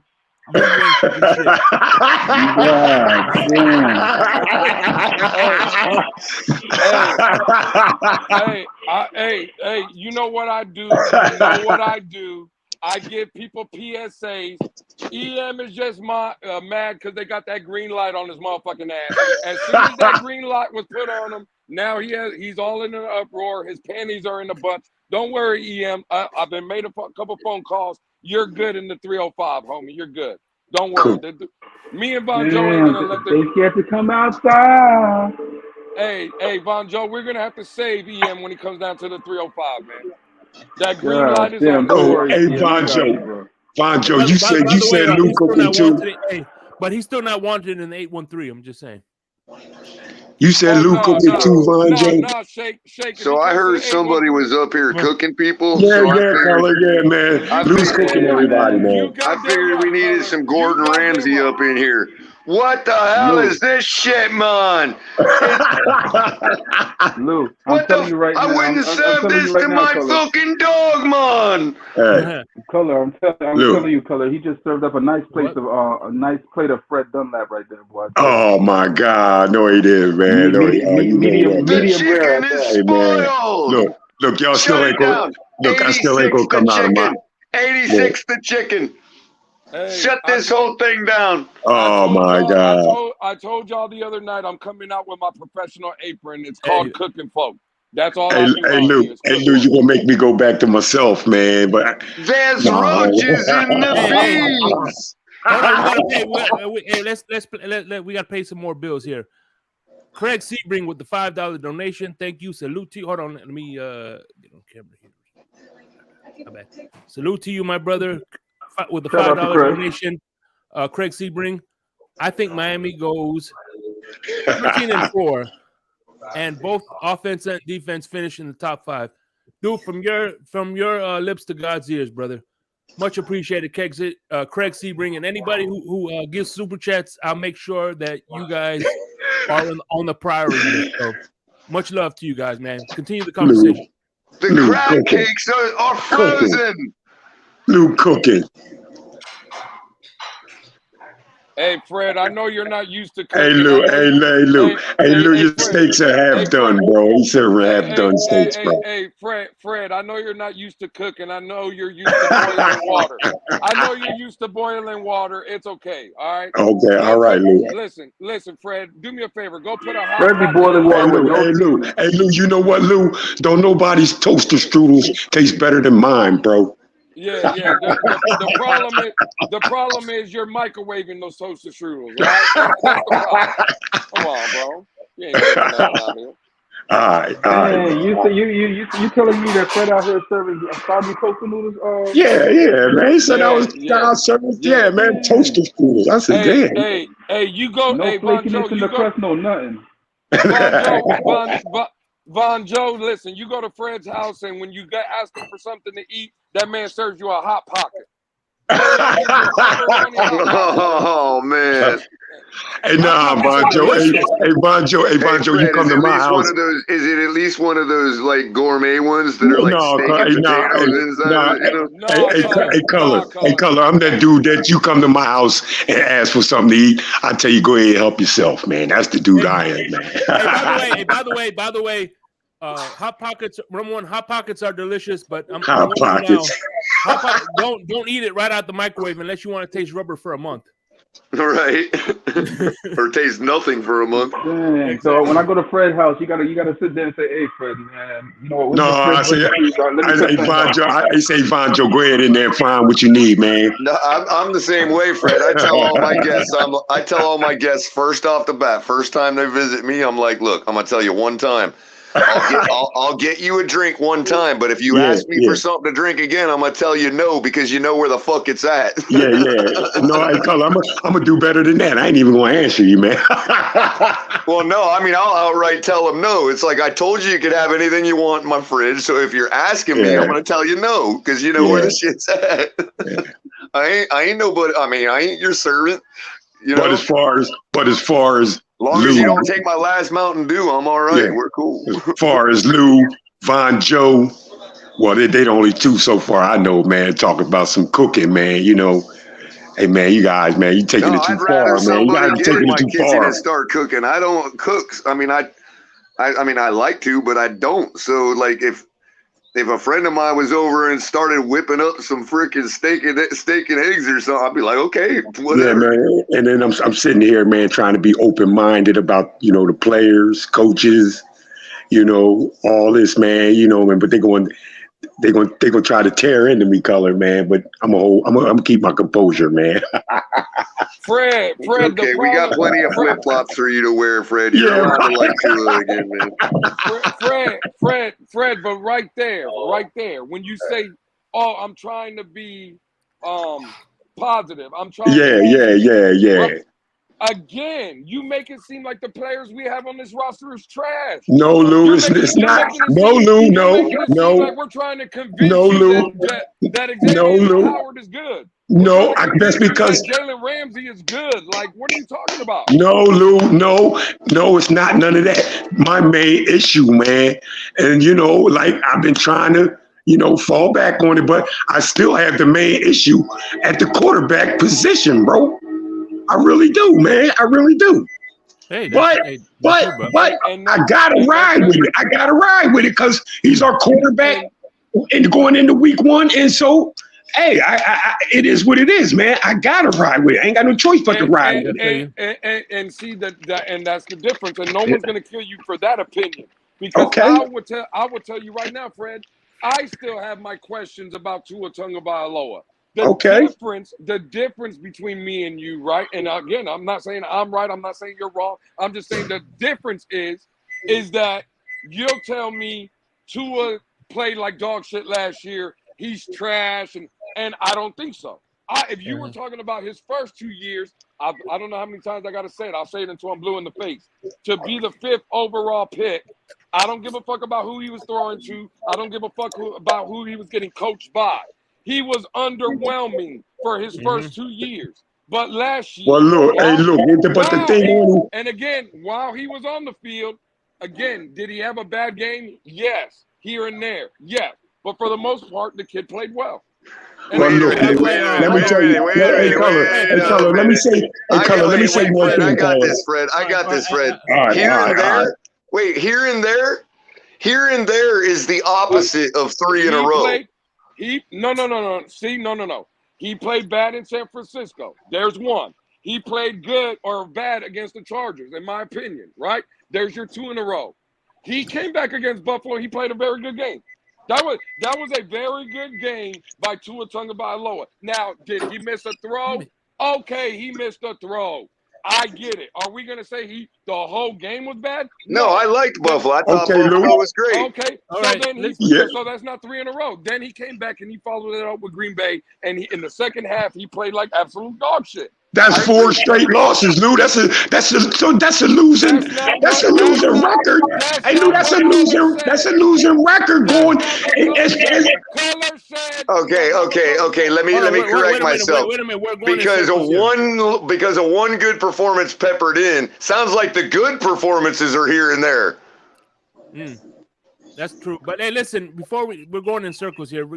Before we go back to the Tua conversation, my man, Mr. Negative, came in, and I want to recognize him. What's on your mind, my brother? Thank God, yeah, Mr. Negative. Yeah. Oh, yeah, man.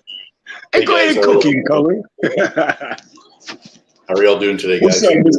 What's up, Mr. Negative? What's up? Oh, great. Not much. Just relaxing for the evening. Kind of taking everything in with the schedule and looking at. I think Miami actually made out quite well with how the games fell. There's not too many long road trips or like games that are close on top of one another. They don't have any Thursday night games, which is nice. Mm-hmm. I think the bye fell pretty much where it needed to fall. What do you guys feel about the schedule? How do you see the tough spots and the concerns? I think myself, man. I just think it's a pretty hard schedule, man. You know, I just think it's a pretty hard schedule. That's what I'm gonna leave it at. I'm gonna leave it at that. I feel you. I disagree, but listen. At the end of the day, last year when we started off, we had the easiest, and then after that, after the season, we turned out we had the second hardest. So, you know what I'm saying? At the end of the day, the strength of the schedule you can't really determine until after the season. I'm gonna go out and say this, and I don't really care what feedback I get about it, but I understand why we would lose to Kansas City and the Eagles. I get that. You know, they were the Super Bowl contestants, I should say, because they played in it. But everybody else on our schedule, I'm going to go out and say it, overrated. They are all overrated. That's why people are saying it's the tough schedule, because they rate them higher than what they should be. I'm not afraid of Dallas. I'm not afraid of Lamar, because really there's no difference in that team, to be honest, regardless of the weapons they brought in. You go look at the Bills. What have they done to get better? Legitly. Don't tell me it's the people they brought up in the draft, because really they didn't even draft according to what Michael K. and Mark said, or Amicus said that they would draft. So don't tell me that. They haven't brought anybody really in free agency to be a game changer or be a difference in that team. Who else do we got? Chargers really didn't do anything. In fact, they're about to lose their best running back they have. So, you know what I mean? I don't see them as really as a threat.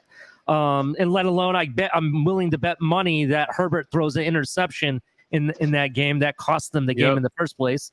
What else? Who else do we have on our schedule that's really scared of? Absolutely nobody.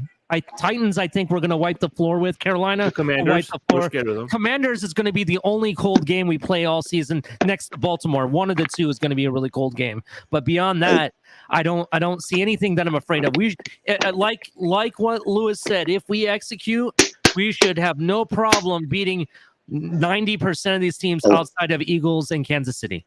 Hey, crypto. You know, when I look at schedules, man, you know, I definitely look at matchups, bro. You feel me? And so I'm looking at so far what we're going into the season with Austin Jackson at right tackle. Maybe they'll change it up, but with Austin Jackson at right tackle and Eichenberg at the left guard, I'm looking at these matchups, man, with like Chase Young and with the Commanders. You know, I'm looking at Austin Jackson against Ebenezer with the Bills. You know what I'm saying? I'm looking at these matchups, man. You see what I mean? And it's given as far as where we are with our offensive line right now, it's supposed to be not good. I'm taking that into consideration. If I were to try to ease your concern, I'd say we were improving on offensive line. I'll point to that same Buffalo game that Lewis was talking about. And to be fair to Lewis and to speak to one point that I agree with him on, I don't necessarily think that the bad parts of what we saw out of Tua or anybody on our team should necessarily define what we think is going to happen this year. I could at least go there. You know what I mean? Hell yeah. Okay. All right, but let me get to the super chat. Kevin Lee, thank you again for the $5 donation. Do you guys think Tua puts 5+ TDs in the cold versus Baltimore? I think low scoring because defense in Miami win, but Miami wins. Man. No. Thank you again for the $5 donation, Kevin Lee. Appreciate you. Much love. So does anybody? I don't think so either. Not in the cold weather. No, but not this time, and especially this time around. I think they're going to be more. I think they're going to be better prepared this time around. I don't think he put up 5 touchdowns, man, in an 80-degree weather, man, in a 70-degree weather game, man, on the Ravens. To tell you the truth. It makes it harder to shake money when it's a lot of precipitation.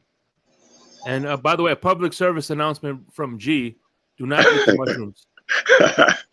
What? What? I didn't even get that, man. I didn't even get that. Some mushrooms are toxic, and if you eat them, they make you hallucinate and stuff like that. There. Can I say one thing to the last comment? Can you pull that comment back up, Shake? Or let me see if I can find it. Yeah, which one? Yeah, you find it. The one with the 5 touchdowns. I just want to read it before I make my comment. Okay, go ahead. I got it. I got you. Do you guys think Tua puts up 5 touchdowns in cold weather against Baltimore? I don't have to make the rest. This right here is what I don't understand. Please tell me, somebody explain it to me. We all love Josh Allen, correct? Mm-hmm. He has a very strong arm. We all love no. What the no. I love Josh Allen. I love Josh Allen. No. My point is, meaning like his play. We always talk about we love Josh Allen's play, right?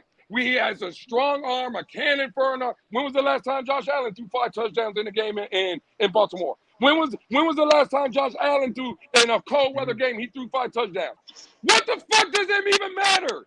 Tua don't have to if the defense is playing well and we're running the ball down their fucking throat. How about that? But you see how the question will come out? Oh, he needs to throw 5 touchdowns. Does Josh Allen need to throw 5 touchdowns? Because the last time I fucking checked, I haven't seen Josh Allen throw 5 touchdowns in a cold weather game in his goddamn career. So what the fuck are we talking about? By the way, 5 touchdowns. He only threw 3 against us. It's a rare game. Not too many quarterbacks. You could have like more than 5 touchdown games in their career in a season. So it's rare to get 5 touchdowns in a season. In a game.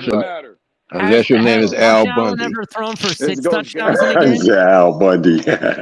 Has Josh Allen ever thrown for 6 touchdowns in a game? God damn, man. No. I just don't get it. I just don't get it. Josh Allen throwing 6 touchdowns or no touchdowns. The object is to win the game. And I don't care. And I don't care. That's why I say I don't use that comparison. Yeah, I need that comparison. To bring up Josh Allen is a moot point. I remember. It's a mute point. It's a mute point, Crypto. Is that what you said? It's a mute point. Josh Allen's in the playoffs every year, man. Don't matter how he get there, man. Lou, don't matter how he get there. Hey, Fred, it's just a simple question for you. I don't like bringing up Josh Allen, Lewis. That's why I said that. Hey, Fred, it's just a simple question for you, and then I'm gonna go on mute. Right? Do you consider if Miami makes the wild card game a success for making the playoffs? If Miami makes a wild, I would. I would say it was a success. Yeah, if they win a wild card game, I'd call that a success, man. Yeah, I would. You don't lost that. If you see this team with this roster makes it to the wild card game, it's a success. You don't lost your mind. Yeah, man. Yeah, to me, you have the wrong mindset then. Now, if this team doesn't make the playoffs, man, I'm highly upset, bro. I'm highly upset. Again, you're missing the point. You just said Josh Allen makes the playoffs. And what I'm saying is I don't give a fuck about playoff appearances. I care about Super Bowls. Oh, I understand that, man. I understand what you're saying, you Blue. But the simple fact is, man, all I know, you can take your Josh Allen and he makes playoff appearances and stick it up where the sun don't shine. Because at the end of the day, Tua and Josh Allen are the same. They have no Super Bowl. Okay, they have no Super Bowls or whatever, man. But Well, that would man, be 31. okay, That would be 99% of every quarterback based on okay, that. Tua. Okay, at least put me in the playoffs then. Yeah. Then get at least get in the playoffs. Then do that. Just at least get in the playoffs, man. I mean, it's different levels to successes at the end of the day, but I mean, at the end of the day, only one team can win the Super Bowl. If it's still only that one team winning all the Super Bowls, then everybody else is by definition a failure. Yeah, but when you make the playoffs, at least you got that chance. You know what I'm saying? Yeah. You ain't in the playoffs, so you ain't even thinking about nothing else. If you go deep playoff runs year in and year out, then you're a competitor. And if you lose year in and year out. I mean, in the second round, ain't for the championship. Yeah. But you've experienced that, man.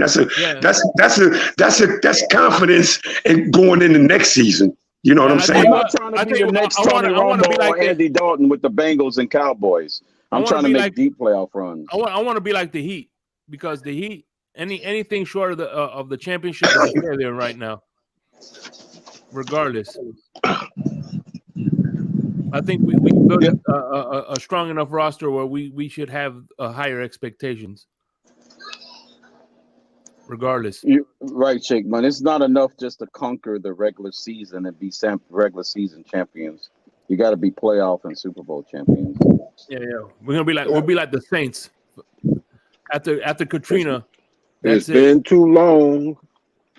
It's been too long. It's time for us to make it to the Super Bowl. Like it's been too long. The Vikings have constantly been in the playoffs. You know what I mean?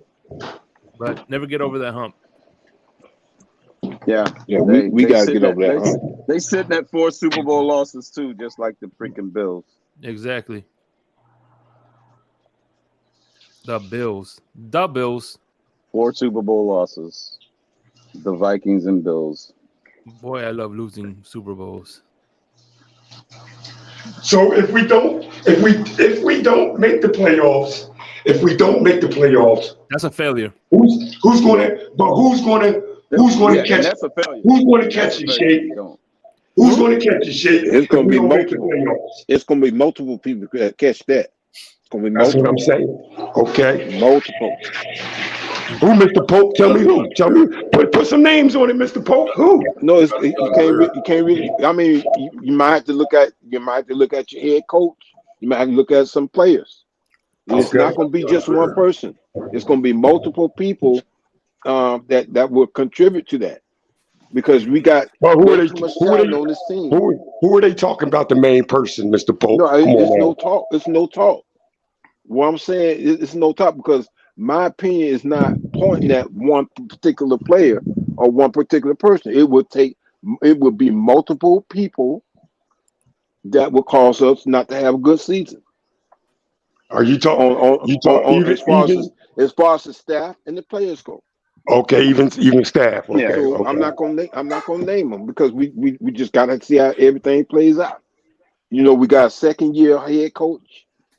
In some ways, we pretty much have a second year quarterback in a way when you talk about too. So we just got to see how things play out. So I'm not going to point the finger at one person. It's going to be multiple, because we got too much talent on this team, man. We got talent on both sides of the field, and we got to utilize this talent. Yes, we do. I would throw this caveat in there too. Since us as Dolphins fans, and rightfully so, like the shit on other franchises and teams, our measure are also failures if teams like Jacksonville, Cleveland, Buffalo, the Jets, if they go further in the playoffs than we do, then that by definition makes us a failure. Mm-hmm. Good point. One of those 4 franchises that started their rebuild at the same time that we started exceed us in continuing playoff successes and getting ahead of us and deep in the playoff, by definition makes us a failure. Mm-hmm. I agree with that. You cannot allow those teams and those franchises who we constantly trash night in and night out to be some more successful than us in the playoffs. And that also makes us a failure. And you know what else? You know whose fault? You know whose fault that would be if we failed this franchise? Brian Flores. I'm just putting that out there. I would say that. I would say the whole There you go, pretty much Shake the whole Money. staff from top to bottom. There'll be a Yep. shake up in the staff. Period. Listen, from here, I'm telling you, and from here until we win our Super Bowl, and what was it, 2080? Yep, 2080. 20 until Yes. here until I'm stamping it right now. From here on to 2080 until we win our Super Bowl in 2080, everything that happens in this franchise, bad, not good, because he doesn't get the credit. But anything bad is Brian Flores' fault. From here to 2080, putting that right now. There you go, Shake Money. Mhm. There you go. We already got it written in stone. It's written in hieroglyphics, etched in the stone. Now, if everything goes good and we win a couple of championships, we're not going to give him the credit. We just want to give him the blame. So I just put that out there. Yep. So there's some NFL news if you guys want it. I know the Commanders. Go ahead, Ali. What's going on with the Commanders? Team. So we have a trade, not with the Dolphins, unfortunately. The Vikings trade Zadarius Smith to the Browns. Who's that? Linebacker, Pro Bowl linebacker. that's Or right, pass rusher. linebacker, that's Pass right. rusher. No, he's a linebacker. Yeah. For Deshaun Watson? Let me find out what they're getting, and let me see if I can find out.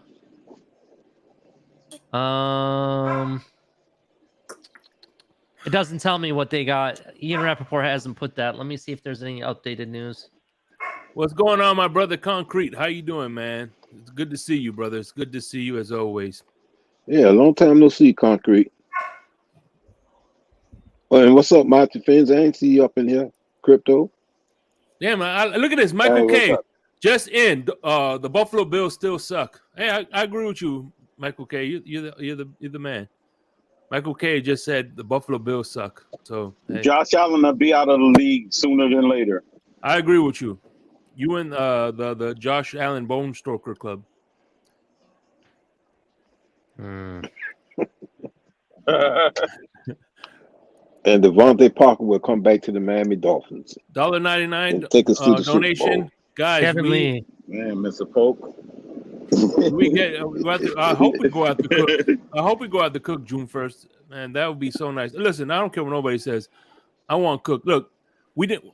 To be honest with you, if you look at our defense, we really don't need Jalen Ramsey, but it was a great addition, just like Cooks is going to be. Yeah. So I'm happy if we get him. I'm not happy if we don't get him. That's how I feel about running back roster. We'll be good with him. We'll be better with him, but we'll be good without him as well. I think he would just be a icing on the cake. Look, how I look at the offense is that every piece we add is just a solution. So you added a Tyreek Hill to a Jalen Waddle offense, and he's already either the solution or another solution.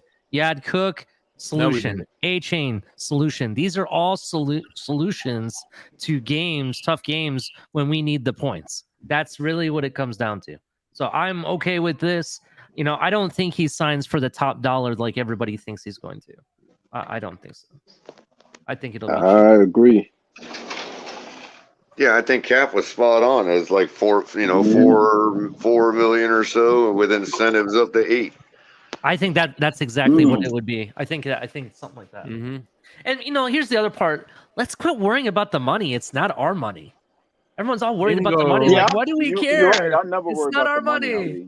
Right. If they really want a player, if they really want somebody, Crypto, they're going to go ahead and make it happen, regardless of what the cap looks like. If they want somebody, they're going to pay him. Just like how we said, if Lamar or Deshaun Watson or even Aaron Rodgers came here, or even if it's a Brady, doesn't matter. The money, they'll make it make sense. We don't have to worry about that. All right, look at this. That point, Ali. To that look point, at Michael Ali, K. Remember my favorite movie, Ali, Other People's Money by Danny DeVito. It's about other people's money. Remember that. Yeah. Hey, by the way, I agree. I agree with Michael K. here. The only way the Bills have a chance of winning is if Josh Allen doesn't touch the ball. Spot on assessment there, Michael K. Spot on. Oh, and also too, you got to keep one thing in mind too. my boy does want to come to Dalvin. Does want to come to Hold on. Miami. He is very interested in being the Miami Dolphins, coming back to his hometown. So I'm quite sure that he wouldn't mind working something out where he can play with the Dolphins. And Mr. Polk, if Devontae Parker can lead us to a Super Bowl, I'll be happy. Okay, so thank you. Emic has put up what they got. So Vikings are getting a 24 and 25 fifth-round picks. So they traded him for 2 fifth-round picks. 55. Double nickels. Wait, who traded who? What? Zadarius Smith from the Vikings went to the Browns. Browns defense got beefier. Oh, good for them. We don't have to play them. Because we're the second place team. Suck on that, Jets. All right. Yep. Second place. You guys are second fiddle to the Dolphins. Feeling good in the neighborhood. Hey, what are you talking about, Sal Bundy? I could read just fine. Thank you very much.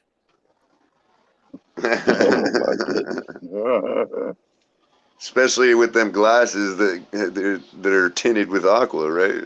Mm-hmm. Those are the perfect. Listen, all I'm doing is reading what Michael K is saying, bro. Michael K clearly said the only way the Bills have a chance of winning is if Josh Allen doesn't touch the ball. I mean, that's what I saw clearly. Exactly. Clearly. Yeah. Clearly.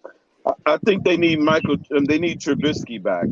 That's their best chance of winning if they put Trubisky on the center. What? I got that Florida education, man.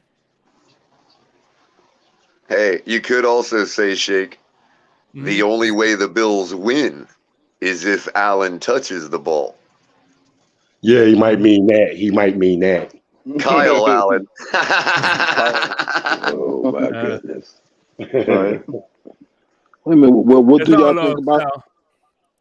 What do y'all think about special teams? Because that's been a question about last season. Mr. Polk, that was the worst part of our team. I think special teams can use some work, Mr. Polk, tell you the truth. Yeah. I think we were dead last in special teams last No, year, you know what? As a matter of fact, that's coaching right there. That's special teams work. That's coaching right there, man. Well, I will say that you could look at the bright side of the couple guys the loading up we're doing on offense and all that. That does kind of stack our special teams room with options too. Well, that's right. We did pick up a couple. Are we going to use them? What if A-Chain becomes the next Desmond Howard or something? You know what I mean? Mm-hmm. Hey, don't we have Aren't we going to have a battle at field goal kicker this training camp? Yeah, because we got Turk. We got Turk in the building. Oh, Turk's not a. Is Turk a field goal? I mean, is he? Oh no, I'm sorry. He's a punter. I forget. Yeah. But we do have a little battle going on for. Wait. We got another. We brought in another punter. So we got two punters on the team. I think we brought in a kicker, man, too. Sanders can't be missing a bunch of extra points neither. I know that's right. I know that's right. The problem is Sanders is going to look perfect in camp. The guy's on the money. He's going to look perfect in camp. Go with color. I mean, he does. I mean, Yeah.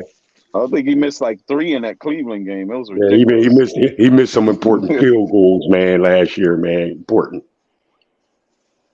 Good thing we were ahead in that game and it wasn't a close game, but man, we would have lost it literally by his foot.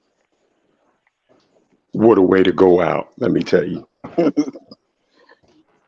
that was brutal.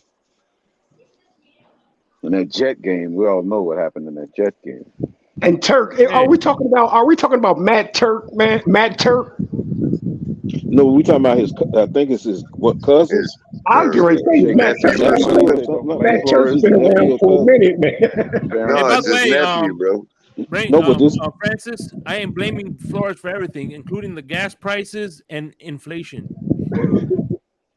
But Fred, this Turk that we picked up, he has a good leg and good hang time as far as punting the ball goes.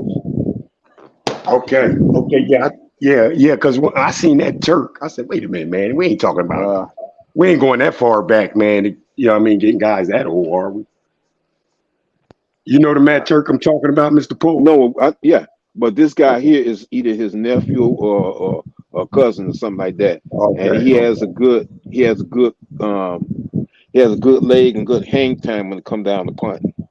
So you just have to see how it develops. What happens? Yeah, special teams is always huge, if you ask me. Yeah, that's a big key to it. Everybody overlooks it. I didn't like when we used Mostert in the return game. I didn't like that at all, man. Hey, by the way, this makes sense. This makes sense now. Michael Amicus earlier said that Josh Allen is going to the Gym Golf Club to train, and I see why now, because they signed 49 undrafted rookies. So apparently one of these 49 rookies could take Josh Allen's job, so that's why he's training harder. Makes sense now. Appreciate the insight. Oh my goodness. Yeah.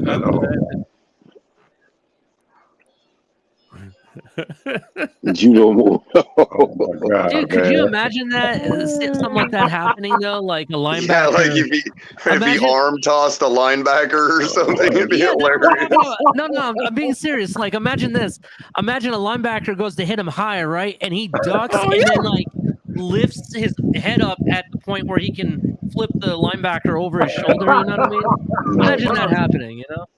Come on, man. Y'all got to cut that out, man. Come on now. Come on. We're just kidding, bro. Come on. We're messing around. I know, man. I know you was a kid, man, but come on now. Hey, check this out. I want to see, like, right before Tua gets sacked, he does this. Oh man!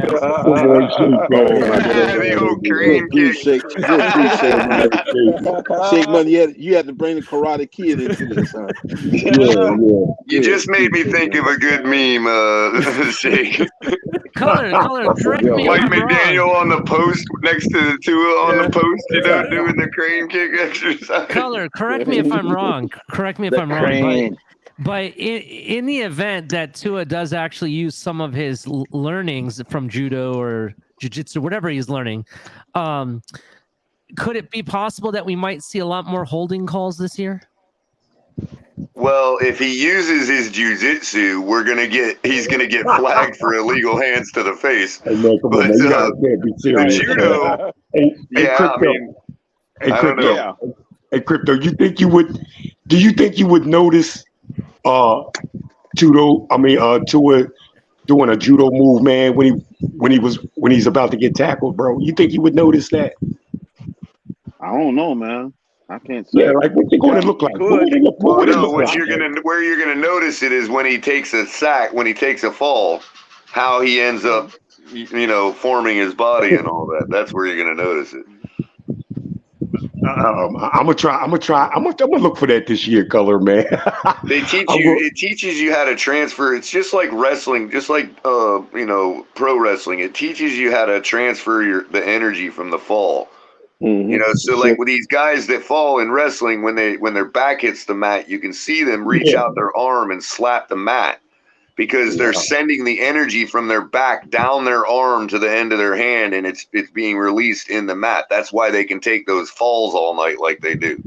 And this might be just, you might call this my nitpicking or whatever, man. But I was watching some highlights of the games last year, and when Tua, would take off running, and when he gets tackled, I noticed, man, that like he just gives up. You know what I'm saying? Like just gives up and lets his body do whatever it wants to do.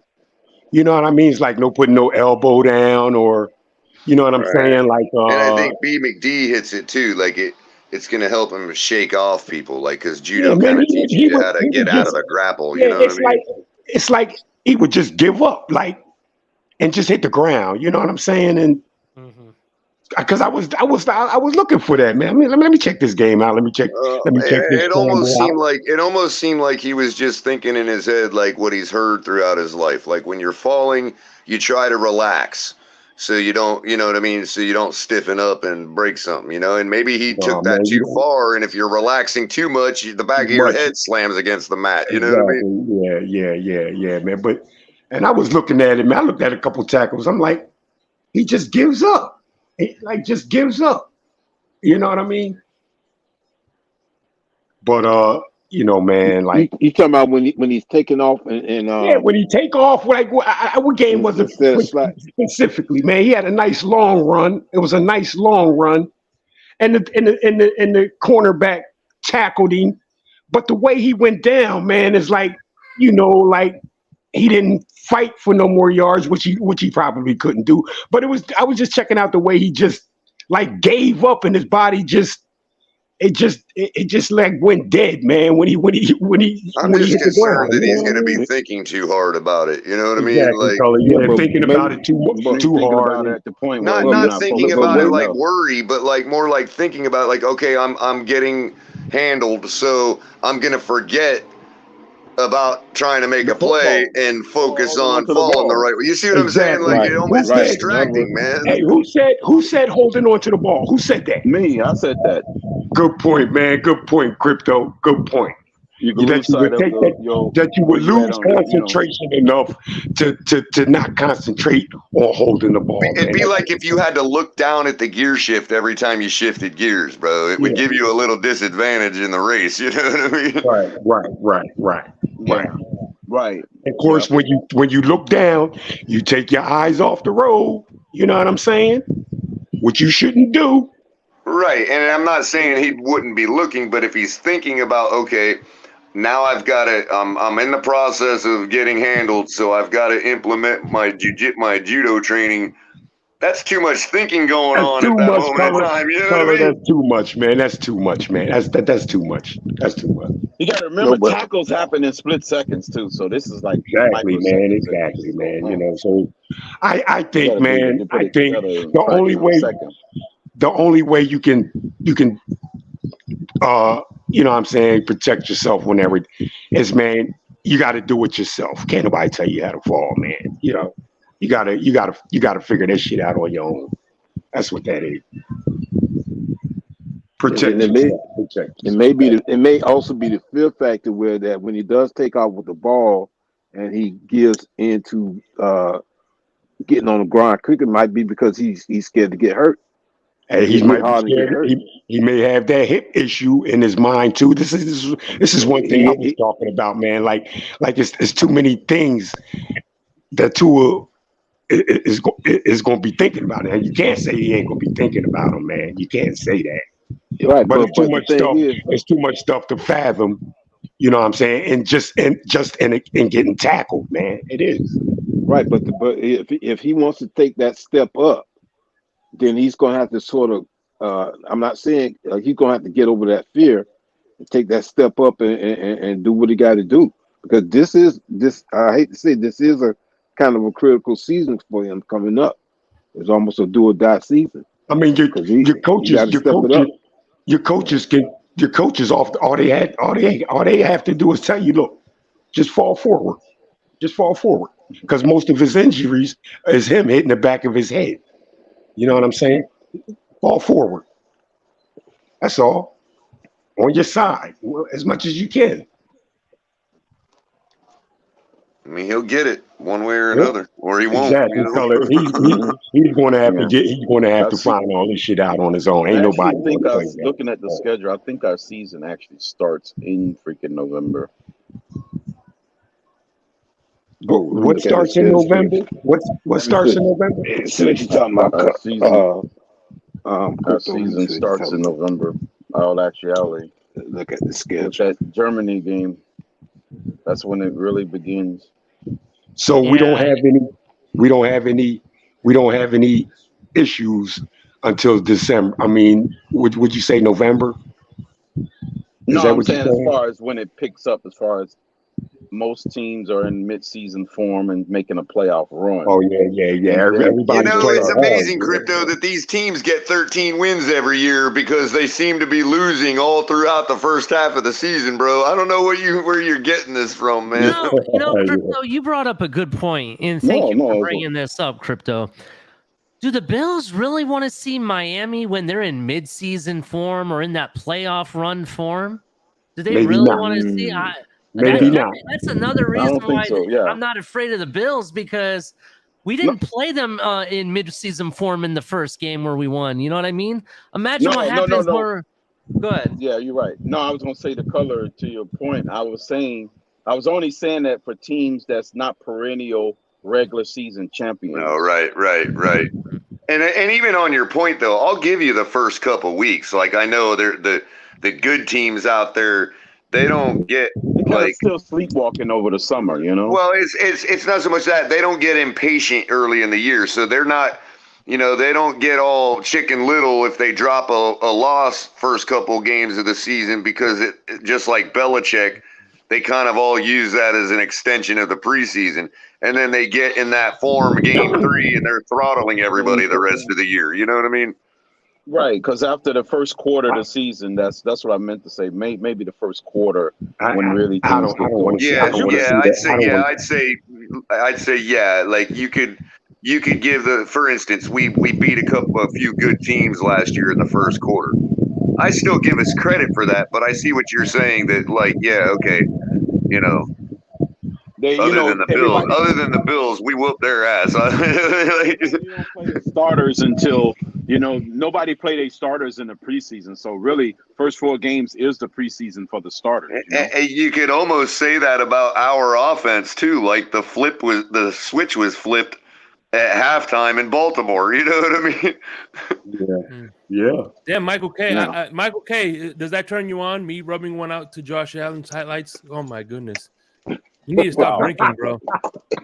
Wow. Dude, is that what you're doing right now? Fantasizing about me rubbing one out to Josh Allen? Oh my goodness, bro. Hey, listen, I'm flattered.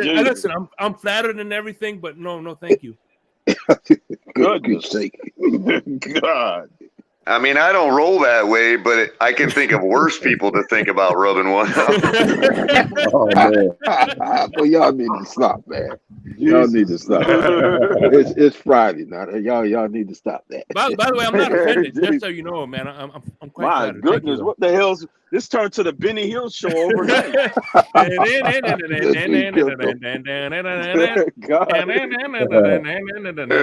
Paul gets home tonight and he's like, man, them boys were rowdy at the club tonight, man. Oh my God. Oh, Benny So Hill. that explains why Michael K, when he jumped on, he had to leave because he heard my voice and he had to relieve himself. That's what it was. Hey, Michael K, you're still welcome. It's only here, the brother. sound of We your love voice shake, money. you. Yeah, we still love you though, Michael K. Hey, Shake, you know what I like to see? What's going on with the CJ Stroud Bowl that's coming up between the Alabama? We got CJ Stroud squaring off, I think on Thursday night, right? Matchup against Young. What's going on, guys? I have Houston winning that game, bro. What's up, Pete? Robert? Houston, I do too. Yeah, Hey, what up, fellas? How's y'all weekend going so far? Speaking of worse people to rub one out to. Hey, sorry, Pete. I couldn't help it, bro. Color, it's all right. It's all right. I'll take it like that. That's fine. But I'm looking at everybody up here. Where's Mr. Negative, man? I needed somebody negative up here with me. I'm so tired of all the positive talk. I want to add one thing real quick when talking about the judo stuff. If you talk karate and you talk judo, it does actually change the way you fall. The only question with it is, has he had enough repetition to turn it into muscle memory? Right. Otherwise, he's thinking too hard, right? Robert, you see what I'm saying, right? Yeah, no, I agree with you on that. But the thought process of it not mattering, not changing or impacting how he's going to fall and how he's going to take hits is flawed. That is one of the first fundamental things you learn in judo. Oh man, are you guys buying this? First of all, Robert, just to back me up, it really is about learning how to transfer that energy, right? Absolutely. When you fall, they literally have drills where they sit there and you fall backwards. You hit your back first, then you hit your hands spread out like a cross, and your chin's tucked. Like that's one of the first things they teach. I'm not a big fan of this whole narrative of him taking judo or jiu-jitsu, to fall or whatever. I get that. But here's the thing that I don't like. I don't like it when fans I'm not trying to shout out. I'm sorry. I'm not trying to throw Pete under the bus. But there's these fans that say they don't want to hear that, or they don't want to buy into the science behind why you want to learn judo. But look at players. Throw me under and run me over, Ali. Hold on. I'm not done yet. So look, there's a lot of players, especially in this league, and they're top players that take ballet, for example. Yeah. It helps with their balance and their stretching and everything. So is it so hard to believe something like this could help? Absolutely not. I actually think it can help. What the reason why this helps specifically, we'll see. We'll see what happens. But I don't disagree that it can help Ali, and I don't disagree that there's been players to do that. What my concern is that you're talking about players taking ballet to enhance the skill they already have, whereas you got Tua doing stuff in the off season to learn fundamental things. But here's the thing. What I'm talking about. Go ahead, Monty Fins. I haven't heard from you. Go ahead. This kid's been playing football his whole life. Okay, now he's here. He so-called needs to learn how to fall. Now, listen. Let me present something to you. I play football. I play college level football. Now, okay, say for example, Tua's what, 215, 210, something like that, and you've got, say, Quentin Williams coming around the corner, 300 pounds plus or whatever. If that guy hits him, what control do you think Tua's going to have? Oh, good point. Where he goes. It's something that's called inertia. Hold up, I have a response to that, though. It's the element of surprise. That's what Mount is getting at. Hold on, let Robert talk. Go ahead, Robert. There is small things that you will still inherently do, and even if you're pushed or you're being slammed, you can still get to portions of it. Like if I hit or if I'm catching myself going down, my natural reaction is to tuck my chin towards my chest so that my head doesn't slam and hit first. No, but if you do it enough, that is muscle memory, and that changes how you fall. It's not going to fix everything, but it's going to fix some of the things that plagued us last year, of like his head hitting at the same time as his back hit. Is it perfect? No. Do we know if he's had enough exercises to make it muscle memory, not a thought? No. But is there merit behind it? Yes. And is there a separate discussion to be had as to why we should be talking about this? That's where the confusion is at, because we can argue about whether it'll help him or not, but that's a separate argument of whether he should need the help or not. Clearly he does. Just based upon last year and based upon and I think there's still a lot of bitterness around from that. So when we start talking about the benefits of judo, it's hard for people to get in that conversation because they don't like the fact that we have to have it in the first place. Yeah. And also, doesn't he have a special made helmet now to help him out with his concussions? Hey, Mr. Park, I'm not even buying the helmet thing, man. You hit your head or somebody knees you in the helmet, you're gonna get hurt. I mean, if it's that time, it's just that time, bro. You know what I'm saying? I hear on that. Well, you got to really think of these helmets as like condoms. They're never going to be 100%. You just cannot stop the brain from sloshing around inside the skull. I mean, it makes sense. I get it, my beautiful Dolphin brothers and family. Like, I understand what you guys are saying. It all makes sense. Now, the problem with that is Pete ain't buying it. Not even if it's cheap on sale. And I'm going to tell you guys why. And I'm going to tell you guys why. No, all of it. All of it put together, Shake. That's the thing.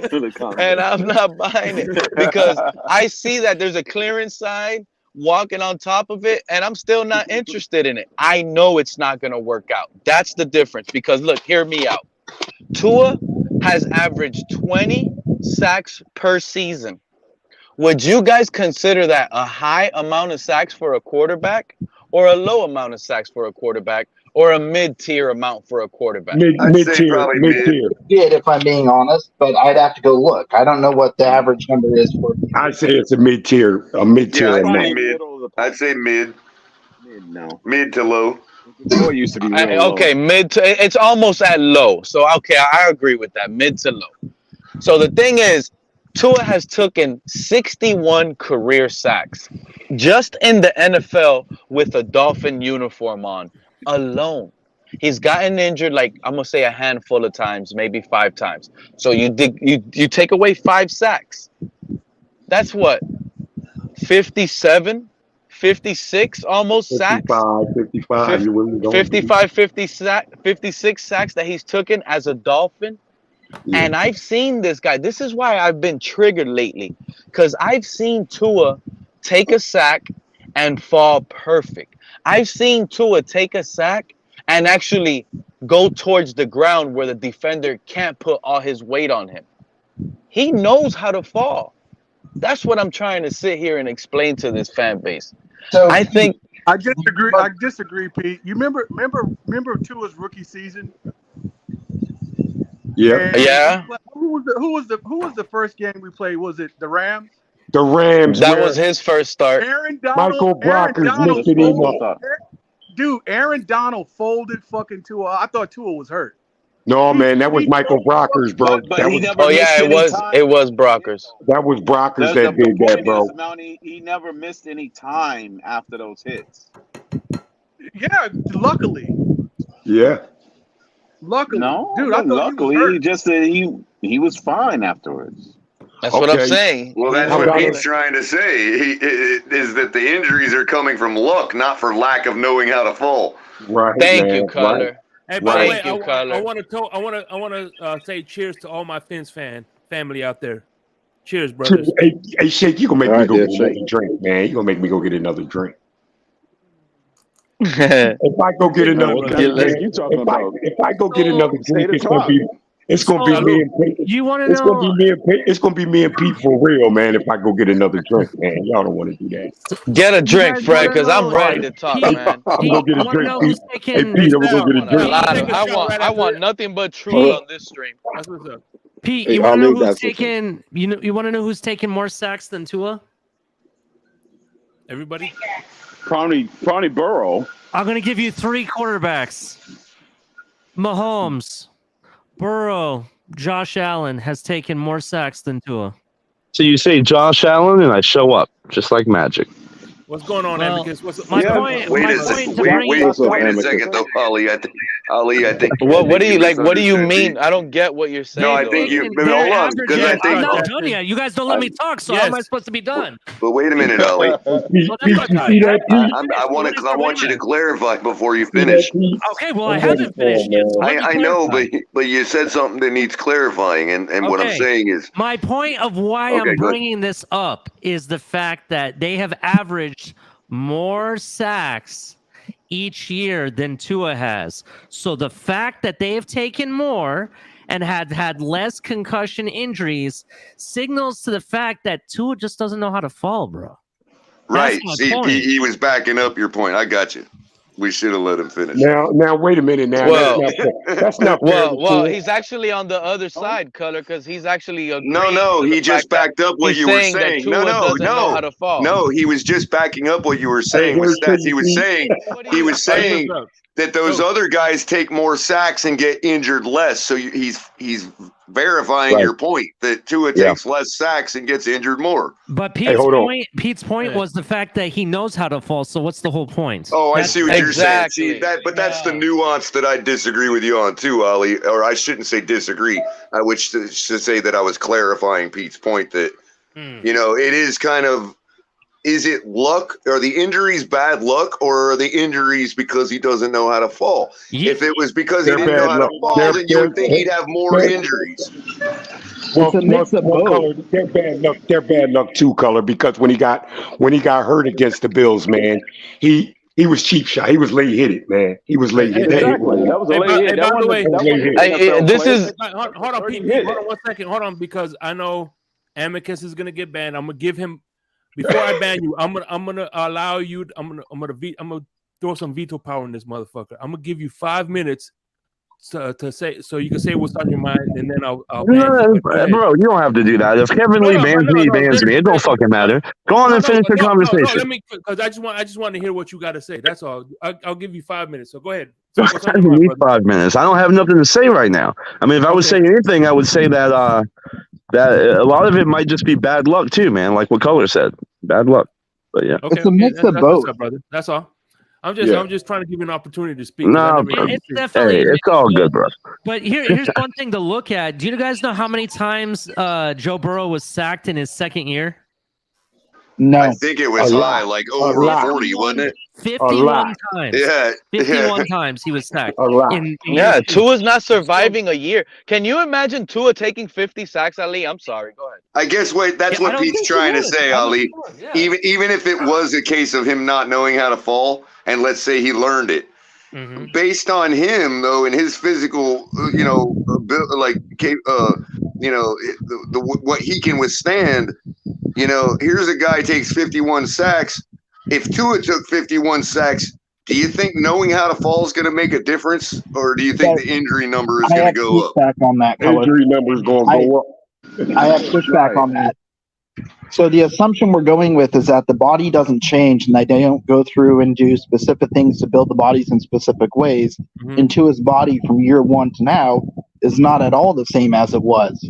To make that assumption is not really a fair argument, because you aren't looking at the same set of criteria and the same physical stature where those other injuries occurred. By the way, when you break something, bones get stronger, and things of that nature. So that's true too. And again, time keeps going forward. The sun keeps rising every morning. You know what I mean? Like, and look at this, Frank Gore couldn't. And when he was in college, every time he sneezed, he would be out for the season. And dude, he had probably one of the longest careers for running back in the NFL. What I think is more interesting, Pete, is how is it possible that our quarterback only has 20 sacks per year if our offensive line is historically bad? That's what I don't understand, dude. That's a good point. And it wasn't that. I've been saying that for year after year, Color. They love blaming our offensive line, but yet down the bottom the numbers. Hello. And by the way, 3 people that make the chat section is Michael K from the Bills. Obviously, I'm gonna give him his cigars. G and my man Scott Jackson. Goddamn boy, they're so funny as fuck, bro. G is the best, man. Everybody #free drip, man. Hell yeah, G's. I love G in the chat. Bro. In order to make the sack comparison, guys, you need to look at the number of games played for each QB you're talking about, not years, because it's been a weird consistency of like what Tua's played for how many games versus the other guys. It's not 1-to-1. Well, just to give Joe Burrow, because he's taken a lot of sacks compared to the other QBs. A lot. Joe Burrow, he played 10 games his first year. Second year, he played 16 games. And third year, he played 16 games. Burrow's a bigger dude, man. I gotta say hi to my boy Joe Levesque. I ain't said hi to Joe Levesque in a while. How's it going, Joe Levesque? He says quick release is an answer, I guess, to the historically bad offensive line. It could be, a quick release. That is part of it. That is part of it. No, I mean that is part of it, but it is forced into his offense because of his limitations, though, Color. That's it. It's not like he could do better. He has the quick release, but it's a quick one-read offense. Like, you got to do it quick. See what I'm saying? Because of his limitations. Yeah, it is, man. But somebody just said it. Somebody just said his size, man.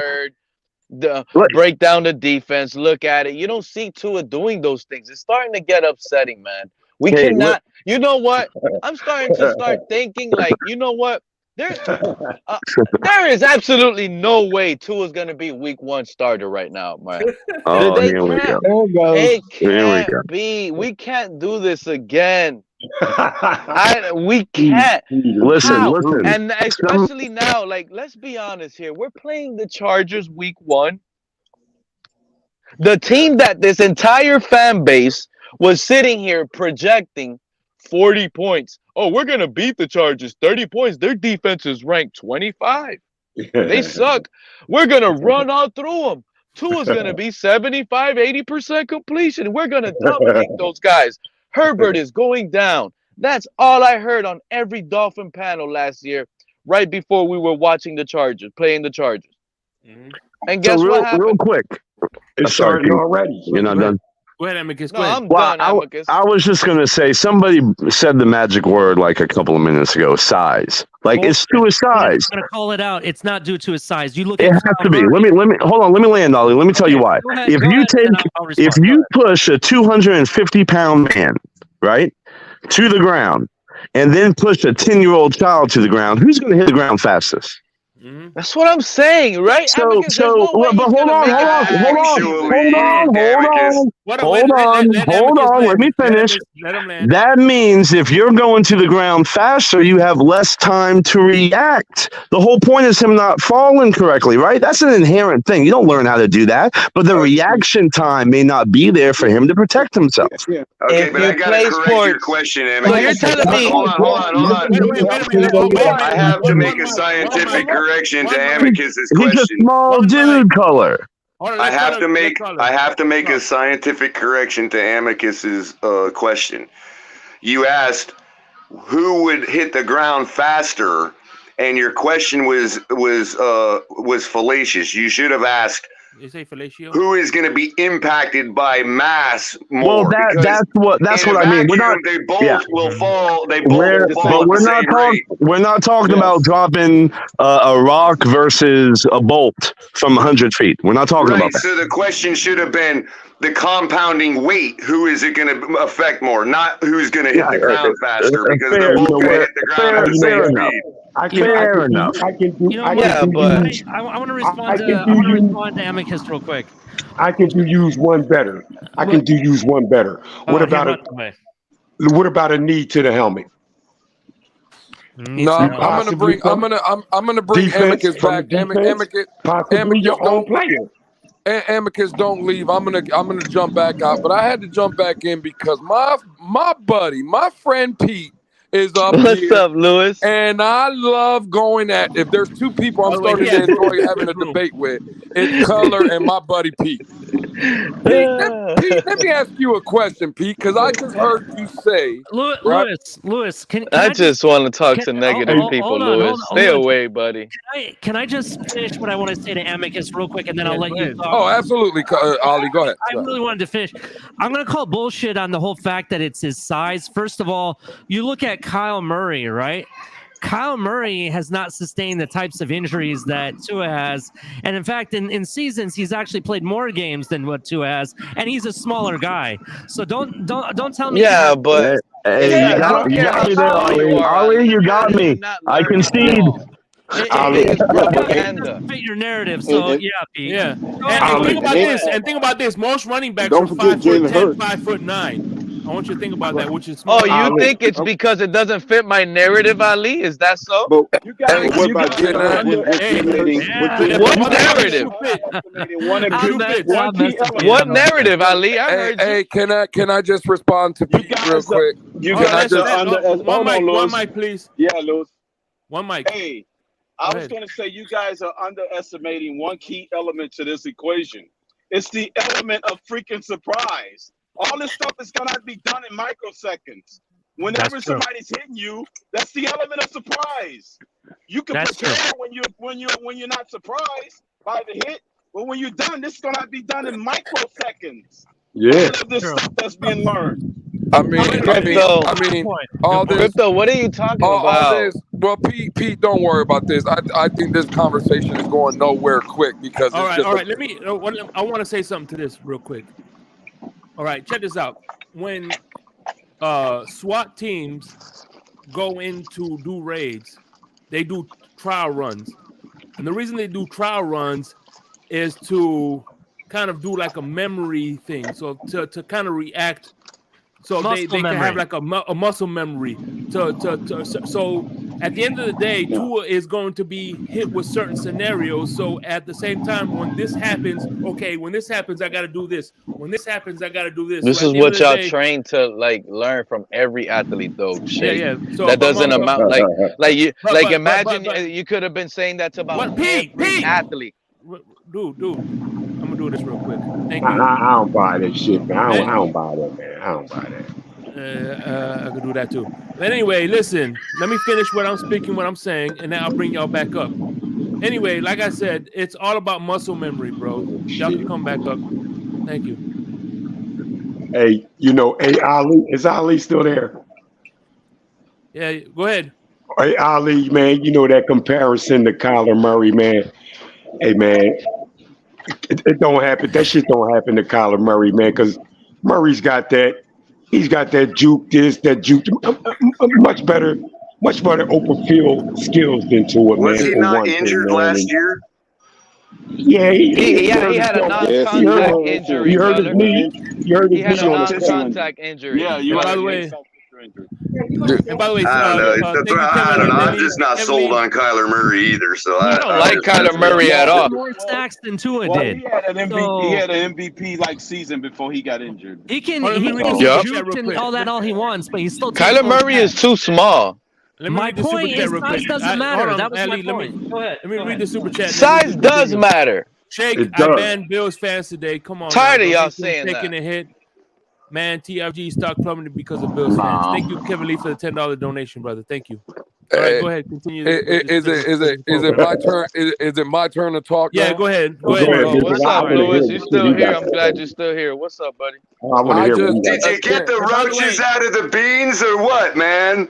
Come I on, just- man. I think this conversation right here about Tua learning how to fall or learning this and is pointless. But I wanted to go back to something Pete said, and again, Pete's the homie. I value his opinion. I just want to see where his head's at, because he said when Color brought up the point of getting the ball out faster, something hit to that effect. Pete's response was, well, Tua's limited in that aspect. That's why the ball comes out quick and stuff. Okay, that's fine. Pete, I did some research. Tom Brady, for his career, got the ball out of his hands in 2.3 seconds. Are you telling me, Pete, that Tom Brady is a limited quarterback? Are you telling me that Tom Brady is a one-read quarterback? I'm just asking the question. I'm just posing the question because I'm not technically, yeah, he is. He is. He's the right read. Yeah, but That's there's what a I'm saying, difference, man. Lewis. That's what I'm saying. And Tom that's what I'm Brady, saying. Tom Brady. And There's a come on, difference. yeah, Tom that's Brady what is I'm able. saying. He's tall. He's I tall guess it's enough to sad. be able to read the defense. You see what I'm saying? So You be coming with some Tua doesn't have bullshit that height. Pete, I'm So asking he's you a question. He's lacking the height. Pete, I'm asking you. Okay, that's I'd fine. I'm point to asking you a Nick question. Foles real quick before you And go, he Lewis. actually I'd point said to that Nick he can't Foles see. to add to that Pete's point there. So you think it's just being a tall quarterback? Yeah, he's limited by What vision. real quick, Lewis, I'll answer that a little deeper than Pete's about to answer. I read an article about why the RPO is deprecated in the NFL, and it has to do with that very fact is that in college they utilize the RPO to advantage a smaller quarterback, whereas the defenses, because they've figured out the RPO in the NFL, the only way to be successful with it is to have a good tall quarterback with a strong arm that can make them pay for clinching down on your RPO. You see what I'm saying? And Man, it really requires somebody to be able to see the field in the NFL. Lose ass. That's why Nick Foles was successful with it with Doug Peterson and Philly. And I don't you know what I even mean? and Color, and I don't even understand You why might you would not even like. bring You up might Tom not like. Brady next You to might Tua's not like name. the guy. Like You I might find not. that crazy. You might not like the guy, but Kyler Murray runs the RPO. Yep. But again, I'm not sold on Kyler Murray. Okay, that's fine if you're not sold. But the argument is it benefits a bigger quarterback. And what I'm saying is that point is mute because Kyler Murray No. What I meant to say nothing was but small. no. You executes got it fine. backwards. Well, you got it backwards. A bigger quarterback, taller quarterback benefits the RPO in the NFL, not the other way They around. can see more. Again, and that's fine. I'm not debating that. What I'm debating is, again, Kyler Murray is not the definition of tall, and he runs into. Yeah, but nobody cares about Kyler Murray. But bro, who exposed him in the playoffs? Who clinched down on that RPO and exposed it for what he is in the playoffs, bro? He ain't never been the same since, bro. It's been all whining and crying and missing games and fucking whatever ever since, dude. Does every quarterback get exposed? Yeah, but when they get exposed, they show that they can beat it. You gotta see the forest from the trees on Kyler, bro. Like seriously, like he had that bad game in the playoffs, and all of a sudden it's been rocky sails over there since then. Oh, wait a minute. Hey, Color, hold on. Thank you, Color. Let me get the flow real quick. Amicus, because I gotta ban you, but I'll give you 2 minutes. Go ahead. Michael K. You got 2 minutes. I'm sorry, Michael K. You got 2 minutes, brother. I'll give you 2 minutes. Go ahead. What's on your mind? How am I banned already? I just got up here. No, he said all Bills fans. So no. Hey, no, you put $10 up. It's for one guy. Hey, don't get out of your feelings. Take that.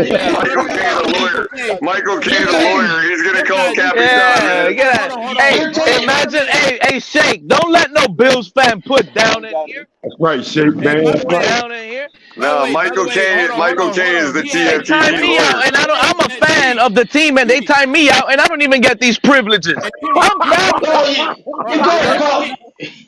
gotta call it like you see it.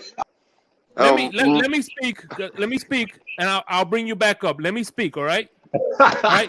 First of all, he has $90 in donations today, so it's not what El Capitan said was after today it's 50 cents on the dollar. Right now he has $90 worth of donations, so he has actually $100 donations. I'll show you all of them. Oh so, shit! I'll go out for that. He has $100 worth of bands today. Tomorrow it will be $50. So tomorrow's a new day. I'm giving you 2 minutes of immunity. So say what's on your mind, bro, and quit your fucking bitching. One correction here at the Fins tailgate. They are banked day over day. It don't matter if the day changes. Yeah, but go ahead, Michael. Go ahead. Okay, ready? Yes. There it is. Thank you, brother. I appreciate you. No problem. 2 minutes, so if you could push for 2 minutes. God, man. Michael K, ladies and gentlemen. Michael K. Oh my God! I'll tell you what. I love all the Dolphin fans. I really do. But that Kevin Lee's got an issue, man. He doesn't want to hear anything from other Bills fans. Is he that afraid of us Bills? That's his right. Hey, man. He's got to get a girlfriend or something since he's got so much expendable money. Uh-oh. He might come up. He's not the only one. He's just the only one willing to put his money where his mouth is. Hold on. I do have to go to the chairman of the board. I'll have to text El Capitan in a minute here. I know. That's what I was gonna say. You're the TFTG lawyer. You're our unbiased lawyer, and you got El Capitan on the horn, man. Yeah, well, and this is the thing. The Fins tailgate loses money if he could roll over $90 to the next day. Right, and EM Dolphin fan is probably like, what? They're lawyers, a Bills fan, but you got to realize, it's about we got to have unbiased counsel. You know what I mean? Like we can't be going into the court with a Dolphin lawyer. You know what I mean? I didn't say he rolled over. Remember, according to El Capitan's law, he says that. All right, so right now he has $90 worth of donations to ban. Tomorrow it's $50. It's 50 cents to the dollar. Well, he explained it wrong to you then, because the conversation me and him had was if he donates, say, $50 before any Bills fans get on there, he can either donate another 10 to get 1 for 1, or he can use that 50 to get half. Doesn't carry over the next day. See, y'all made it way too complicated. I interpreted it as every dollar donated over 50 is only 50 cents towards a ban. That's how I took it. All the other rules are still the same. I didn't know. I don't know what you're talking about, bro. No, when I brought it up, it's as simple as that. So in other words, $50. That first $50 is $1 per minute. No. The 51st dollar is 30 seconds. No, say you guys are on for 2 hours. You're on for 2 hours. He donates $50. No Bills fans are up there. Now he has the option to donate another 10 and get us off for 10, or he can say, I want to use my bank money, so $10 is actually only 5 minutes now instead of the full 10. That's 50 cents to the dollar, bro. Yeah, but that's for the day. It doesn't. Well, if we go with AT&T rollover rules, then the $10 he's using is from the original first 50. So that's why. Yeah, that's how that works. So did he already get me off then? No. Like I said, I was giving you 2 minutes so you could speak your mind. So hey, who changed my name to Karen? That's cool. And who wasn't me? I just noticed it. That's fucking awesome. That's fucking awesome. Good grief. Oh my God, that's great. What does the subtitle say? I can't don't read know. it from here on my phone. It's off. And if you ain't got a Karen for your lawyer, you ain't doing it right. Oh, I bitch and piss for a living. That's pretty. Who is that? You, Holly? That's pretty good. I didn't think you had it in you. I don't have the controls. I'm on my phone. You can talk to Shake maybe. That's Shake. That's pretty good, buddy. That's pretty good. I'd own. You know me, Michael K. I'd own up to it. Then it has me color. It's got to be one of you three. Hey, by the way. I'm on my phone, Michael K. I could do it, but it's a little more complicated than my desktop. I can't believe I could get kicked out before a Bills fans, and I'm family. Bro, it be your own family, bro. I know, but you gotta stop talking when other people are talking. Let me read these 3 super chats, and then I'll let whoever fuck wants to talk. Let me read these super chats, and then we can get back. Y'all can talk whatever the fuck y'all want to talk about. All right, $5 super chat from Craig Sebring. I think Miami goes 13-4. Both offense and defense finish in top 5 categories. I agree 100%. Another $5 donation. You think, Kevin Lee? Thank you again. You guys think that Tua puts up 5+ TDs in the code? Damn, are these? No, these do we? Okay, damn, these are old super chats. Yeah, you right. Okay, go ahead, guys. Yeah, I mean, this fan base. First of all, I saw that $2 one real quick that popped up and left real quick. I'm gonna tell this fan base, give up that Dalvin Cook crap. That's it. Like, this fan base needs to realize our 22, the starters are done. Nobody else is gonna come from the outside and come in like a Dalvin Cook post June. That's not happening. Was that Craig that had the 13-4 record? Was that Craig? Yeah, so I would agree. I'm going to agree with Craig. I'm going to slightly agree with Craig. I'm going to say, 13-4. That's what I expect. I think our defense could be top 3 and our offense around top 8. So if that averages out to them both being top 5, then you could say we agree. You know what I mean? It's so weird. One day you wake up, Mostert is good. He had 900 and something yards last year, and we got Wilson. Then the next day we need Dalvin Cook.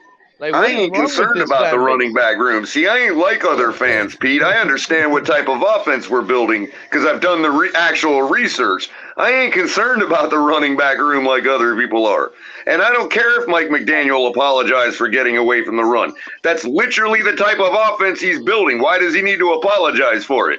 That's all a BS excuse. Look, Color. I was watching TD Finch talk earlier and how they were talking about the Buffalo game and how Tua played good in that game. And in fact, I disagree. Not only did Tua melt away when the snow started piling down, guess what? We didn't get a single third down conversion through the air with Tua. He passed it on every third down. We didn't get a first down. Let me correct myself because it's not that I'm not concerned about the running game. Okay, all I'm concerned with is can we run when we need to? That's all I'm concerned about. Because when you talk about the running, when you talk about the running game being effective in December and in the cold and all these other environments, that's only when we need to do it. So it's just a matter of can we do it at the point of the game when we need to. I'm not concerned whether we put up a billion yards on the season. But check this out. Okay, but check this out, Color. Hear me out. What is our strength offensively? No, not that. Well, we're trying to make it our passing game. So how come when we need it and we needed it, we couldn't use our strength to get a first down because I just clearly told Well, you if in you want to bring Buffalo up something when like we passed on Buffalo, third down, we couldn't but that's my complete the point. third If you down. want to bring That's up our something strength. like We can't that's even my complete our point. strength, and you But want our that's my weakness to point, be our Pete. strength now? That's my point, though. When you talk about bring up a game like Buffalo, okay, when the snow starts falling, it don't matter if you should be able to pass in that snow. You can't. So what you need to be able to do is run the ball right there. Even if you don't run a lot or don't gain a lot of yardage on the season, you have to be able to do it. And that's all I'm concerned about. 1,000% correct, but at the end of the day, everything we were talking about happened before the snow. Tua only threw one pass on third down Bro, during we the were snow, which owning the was trenches incomplete. that night. We were owning the trenches that night, bro. We could do whatever we wanted to against the Bills until the snow Yeah, started but falling. this is why I push back on that, because owning the trenches in the first half created an 8-point deficit. We got back into that game by throwing the ball, and we created an 8-point lead by throwing the ball. So That's this what whole I'm notion saying. that we was owning the trenches, that created a deficit. That did nothing, and at the end of the day, 8 points when it was all said and done. And by halftime, Yeah, but nobody's accusing us of being the greatest show on turf, Crypto. yeah, we're not. I'm just saying, that we shortcutting ourselves by thinking that game was a battle of inches. It was a TKO in that matchup. Look, I'm just trying to say the way it turned out, if we could run the ball at will, even if we're not known as a running team, if we can do it when we need to in that situational crap, we probably. You know what, Color? Color. You know what, Color? Poison and giving up the run like that just so we can bait us into our strength, so we can be Bro, bait us into what? Tua barely got a pass complete for out 10 yards because it started snowing, bro. Color, if we have to convert into a running team, the definition of us having a franchise quarterback is over, dude. That's it. The conversation needs to be done. If what we need is a franchise running back, like, dude, we just took a quarterback with the top 5. See, you all think that I'm not talking about utilizing a short game with the running backs, because that's what supplements the lack of running.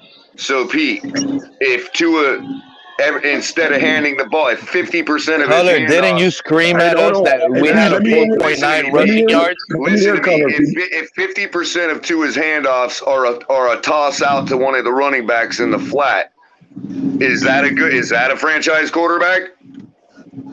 No. No, man. I mean, if we gotta, if look, this is what. Hear me out, Color. Montana did his whole career. Oh, okay. So, but at the end of the day, but Montana wasn't a top 5 draft pick, right? Was he? No, and Montana also made plays off script. Montana was in the quarterback conversation to battle with Steve Young, right? And I wasn't watching football at that time, and I know that. Like, they had to battle it out in open, fair competition. Where has Tua had that happen to him? Stop comparing these quarterbacks. It has been given to him. I'm not comparing. I'm But all I'm saying, I got you, Color. But all I'm saying is, of the West Coast offense that we're building. Okay, so all I'm saying is, if we have to go out and win games with a Ricky Williams, who's like, what was that, Pete? Like, all I'm saying is, if we have to go out and win games with a Ricky Williams and not Tyreek Hill and Waddle, that means our offense is powered by the run game. Okay, look at the running back we just definition, drafted, any quarterback, you could put any. Hey, you could have Pete, drafted give me a Anthony comp. Richardson. Give me a comp for the running back we just drafted. Give you a what Say that color? one more time. Give me a comparison to somebody else, to the running back we just drafted. Lamar Smith. Oh, Devon A-Chain? Yeah. I just gave it to you. Lamar Smith. That's his comp. Actually, the first name that I thought about was the Bills have him now, but he used to play for the Colts. You guys know who Naheem Hines is? I could give you Hines, right? Naheem Hines, right? Who else? Naheem Hines. Every running back that KC has converted into a number 10 in the last 2 drafts, right? Or the last 2 as far as positionally. Hey, I could tell you a running back we had. What is the guy? What is his bio, bro? What is he? He's 6'10" or 6. I'm sorry, 6 foot. and what? A-Chain? Yeah. You talking about Cheney? No, Yeah. A-Chain is 5'8". 5'8". 5'8". And he's And how heavy? 185 pounds. 108. That's Tyreek Hill. That's Pacheco. What are you guys talking about? Yeah, Pacheco is like 5'7", yeah. I could tell you a running back we had like that. Now 5'9", 200 and something pounds is Emmitt Smith. Well, Naheem Hines is 5'9", 200. Right. Yeah, but that's 15 more pounds, dude. Hey, that's actually quite a bit in a running back. That height, Yeah, bro. but Color, you see, you're talking to a fan here that doesn't expect much from the draft picks that we have this year. I feel like they're all developmental guys. They're not going to get plenty of reps offensively. I already told you guys. Well, that's going to be determined in camp, bro. And I think you're not wrong to assume that. You're not wrong to predict that. No, you're not wrong to predict that. Look, you're not wrong to predict that based on percentages. I'm just saying we could find out things different in camp, or we could find out that the norm is the norm in camp. Mostert gets hurt, Wilson gets hurt, but as long as those guys are healthy, look, they don't even have to play the preseason. They might not even have to practice much, but they're going to be the starters. I'm telling you, we are modeling our offense after Casey. It's all given to these guys offensively. They built the team already. That's why we got Devon and Cheney. No, he's Tyreek Hill, Pacheco. Y'all are getting Dalvin Cook anyway, so what does it matter? It seems to me the Dolphins don't even play the better player, bro. If the you Dolphins ask me. are not getting. They Dalvin don't play Cook the better player. My bad, Fred. Go ahead. I said it seems to me that the Dolphins simply don't play the better player. I've been concerned about that too, Fred. Like, why haven't we seen good? Is it really because they know he sucks and we don't, or this? Are they hiding him? Talking about Cameron Good? But as far as then I just saw a report today that the Patriots just cut Lynn Bowden. Like, and I'm thinking if Bill Belichick can't even get something out of Lynn Bowden, dude, then the guy just sucked. No, I don't believe the guy just sucks, man. That guy. You could use that guy anywhere, man. You could use him anywhere, man. Apparently not, because the Patriots just cut him, dude. Hey, who's to say they won't bring him back? It's just like Jared Dokes, man. Where's Dokes at? That's something I don't understand right there, Colin. Good point. I don't understand that Jared Dokes deal. I don't understand that, man. The guy didn't even see it. Well, at some point, we got to say the organization wasn't just trying to hide somebody. You know what I mean? Yeah. And the guy just sucked. No, but we got a history of misusing players when we bring them in. Exactly, man. That's why I have the concern. That's why I share your guys' concern on the surface. You see what I'm saying? Right, because when we let them go, they go to another team and blow up. Like, Mr. Good ain't getting on the field, man. Every team has that, man. Every player now. I'm not saying no, but not every team's player that they let go goes to another team and wins a Super Bowl. Look at Isaiah Hodgins on the Bills practice squad. Giants grab him up, and now he's a fucking WR1. Are you kidding me? Some of our coaches are having success. Look at Dan Campbell. He is loved in Detroit. For instance, I'm gonna give you one. Damian Williams. I thought Damian Williams was a fine bet. We let him go to Kansas City for another 2 to 3 years. So did Andy Reid. Huh? What'd you say, Color? I said, so did Andy Reid, unfortunately. Yeah, that's what I'm saying. We let him go, and he goes to Kansas City and wins a Super Bowl. That guy had talent. Now, I'll stand corrected. Let's say Kansas City picks up Lynn Bowden. I'll stand corrected if they get something out of him. You know what I mean? Yeah. What's the real agenda? To build a super team? I mean, who are we kidding? We want all these superstar A1 players, level 10 players at each position, but we're not admitting that we want to build a super team to keep Kansas City from building the dynasty. We need to be honest with ourselves. If we don't have to be honest. We don't have a super team, Crypto. Do we need to build a super team in order to compete? That's the real question. Who's going to? No, we don't. Who's going to send Big Red in the middle of the country from becoming a dynasty? That's the real goal. Well, to be fair, Crypto, the greatest show on turf was built before Kurt Warner got there. It was built for Trent Green. Right. Kurt Warner got there. He just did it, man. He just did it. He could have won. Wow, that could No, be he couldn't Skylar have. Thompson's scenario, dude. This is what I keep telling this fan base. Y'all give Man. Hey, Pete, we about to call. Hey, Pete, we warming up. But look. You know what? Look, I'm gonna tell y'all. Yes, you know what? It might be crazy. Some might say, Pete, you're a hater. But what if I tell you guys?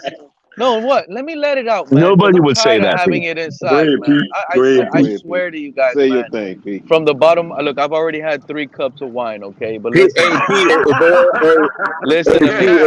This is Listen to Pete. He's like cups of wine. He's been drinking that shit out of a plastic cup. Hey, Pete, if it were up to you, Skylar Thompson would be like Rocky Balboa, bro. Is that your Rocky Balboa? I think my I think gun we need just to fell. come to Dalvin Cook. No, go ahead, Pete. Go run it back with Go ahead, I gotta Pete. get a let plastic the cup chips color, fall where it man. may. We on a glass, man. That's too dark, man. Who's that? I'm kidding. I know you're turning your pinky up and everything, ain't you, Pete? Go ahead, Pete. We're just Again, warming the look. oven up, man. Go Thank ahead, you Pete. for letting me. Warm Thank it, you like, guys for letting me you have like the set it floor. under your nose and like sniff it a little bit. Go For ahead, Pete. taking the aroma, you know what I mean? Swish it in the mouth. Put You know? me, Cole. Go ahead, Hey, Pete. You got on the the fry. floor, check bro. this out. I really look. It's Aren't set we up all for Dolphin Skylar to fans? take over, is what you saying, Aren't we Pete? all Is Dolphin that what fans you except saying, for Pete? Amicus? Check Are this you out, saying man. that? I just got it. I'm gonna tell you what I'm saying, Crypto. Let me tell you how I really feel about my team. You see, I love this squad. I don't really have a problem with the defense at all. But I feel like we're gonna get the same thing. And the gem that hit is Skylar Thompson. Tua's gonna get hurt again, guys. And this first 4 games, I don't see him getting through it. I'm sorry I have to be the one to have to tell this fan base this. You There's ain't no by way. yourself. The Chargers, holy crap. They're gonna attack. It might be Tua turned the ball over, Tagovailoa. That's who it might be when we open up the season. Like, that's seriously what I feel. Like, I'm not joking. That's how we open up the year to a team that literally we were talking about. Oh man, we're ranked 26. We were making fun of their defense. And I say weak as a fan base, but not me. You guys heard my takes heading into that week. But the fan base, we're putting up 30 to 40 points. And we looked horrible. I'm Go ahead, telling you. Pete. You And cooking, then man. You wait, cooking. but this is the thing. I'm gonna let y'all have it. That's a defense that knows how to do it. Then week 2, check this out, Crypto. Week 2, we play Bill Belichick. A man-to-man defense. Bill Belichick knows how to shatter this 49er scheme offense. He knows how to do it. He did it to the Rams in the Super Bowl, dude. Against Patriots. You know what I'm saying? He Undefeated knows against how the to shatter Patriots. this offense. He knows how to beat this scheme Y'all no better matter beat what. the Patriots. Week 3, this fan base thinks, oh, finally, we're going to get a release. We're at home. This is when things are going to go bad. I know what I'm telling this fan base. Damn. Week 3 at home, You cooking, bro. You I'm cooking, telling bro. you guys, the Amicus boos is are like, going to be yo, you heard cooking, Pete. from everywhere. The boos are going to be loud. This is Oh, when, shit. I promise you, I could already foresee it, guys. I'm almost done. The fan base might start saying, yo, Pete is right. We might have to start calling for Skylar. And then week 4 is going to happen. When we get destroyed by Pete, Buffalo, that wine is hitting you too hard, bro. when we get destroyed by Buffalo, That wine hitting too hard, bro. 0-4 start. You got a This headache, is when bro. the fan base is going to break and say, give us Skylar, and they're just going to repent. I'm done. Sipping on That's that all wine I too much. wanted to tell you. I can I say really feel both of deep these down things can be inside true. we're Hold opening on. it up 0-4. All right, Pete. Both of these things can be true, right? Good job, Pete. Good job, man. Pete's take can be totally off the wall, right? Which it is. Okay? Right about that. But here's the other thing that could be true. He could end up being right. And can you imagine that universe we live in if he ends up being right? I know I'm right, though. That's Hey, the thing. who do y'all play in week 3 again? Skylar is going to save us again. No, who do you play in week 3 again, Pete? The Denver Broncos with Sean Payton and Russell Wilson. Yeah, I think y'all will be 2-2. Honestly, I think you'll lose to the Chargers and the Bills, but you'll win the 2 middle games. No, we're gonna I think we're gonna beat Buffalo. This is the thing. Look, when we look, Amicus, when we lose the first of 2 games, the locker room is gonna have concerns. You're not gonna lose to the Patriots, bro. You don't even believe that. Come on. Hey, by the way, I'm telling you right now, Bill Belichick is really smart. I think the Dolphins can end up sweeping the Patriots like with no problem this season, bro. Hey, by the way, Amicus, I'm doing I'm this not for your going channel, down that bro. road. What happened to your channel, bro? I'm waiting for that. Division. We did it in 2021. I mean, it's not completely out of the neighborhood or anything like that, bro. It's not out of the question. Yeah, we did that. That was Florida. Hey Pete, you know what I have? You know what Hey Pete, I'm with you, man. I'm with you, Pete. Like, I don't see how, man, we can be sleeping this opening game with the Chargers, man. I tried to tell Lou, man, I don't believe he gave me some feedback on that, man.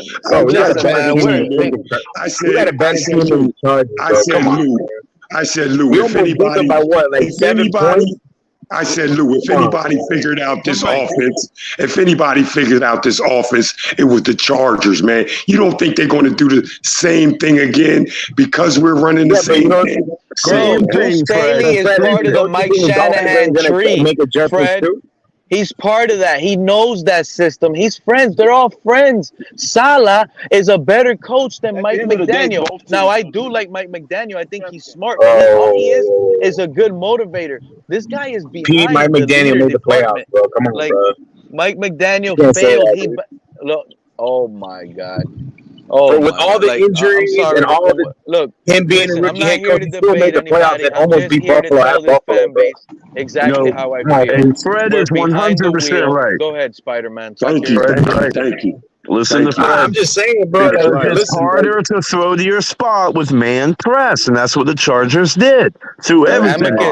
Amicus, and the Patriots are going to do the same. The Chargers are going to do the same. And the Broncos at home play that same scheme. They're going to do the same. And they have the corners for it. All 3 teams have the corners for it. The Patriots just drafted Christian Gonzalez, dude. This guy's one of the top corners in the NFL. Listen, Pete, I will say this, though. If Miami does not run the football effectively and they get away from that, and they just get away from that balance, Spider-Man, I'm sorry. I love you, Spider-Man. I love you, Spider-Man. I just got to tell you, by you telling me already, right? We're both. I'm sorry, Spider-Man. Listen to me, dude. Listen to me, Spider-Man. By you telling me straight up already that we have to count on the run to win, already lets me know we're done, bro. If we literally go into the games counting on the run, Spider-Man, we're done, bro. That's not our offense. Oh my God. Yeah, but then again, With that door locked. I can see through the peak. Oh, I can't hear you. Everybody mute, please. Everybody mute, please. Fred, you got to mute yourself. Talking. Yeah. All right, let's start from who had the floor last. Spider. I did. Listen, so now you got they're going to try to play press coverage against our wide receivers because our wide receivers are small. But how do you get them? How do you get them to?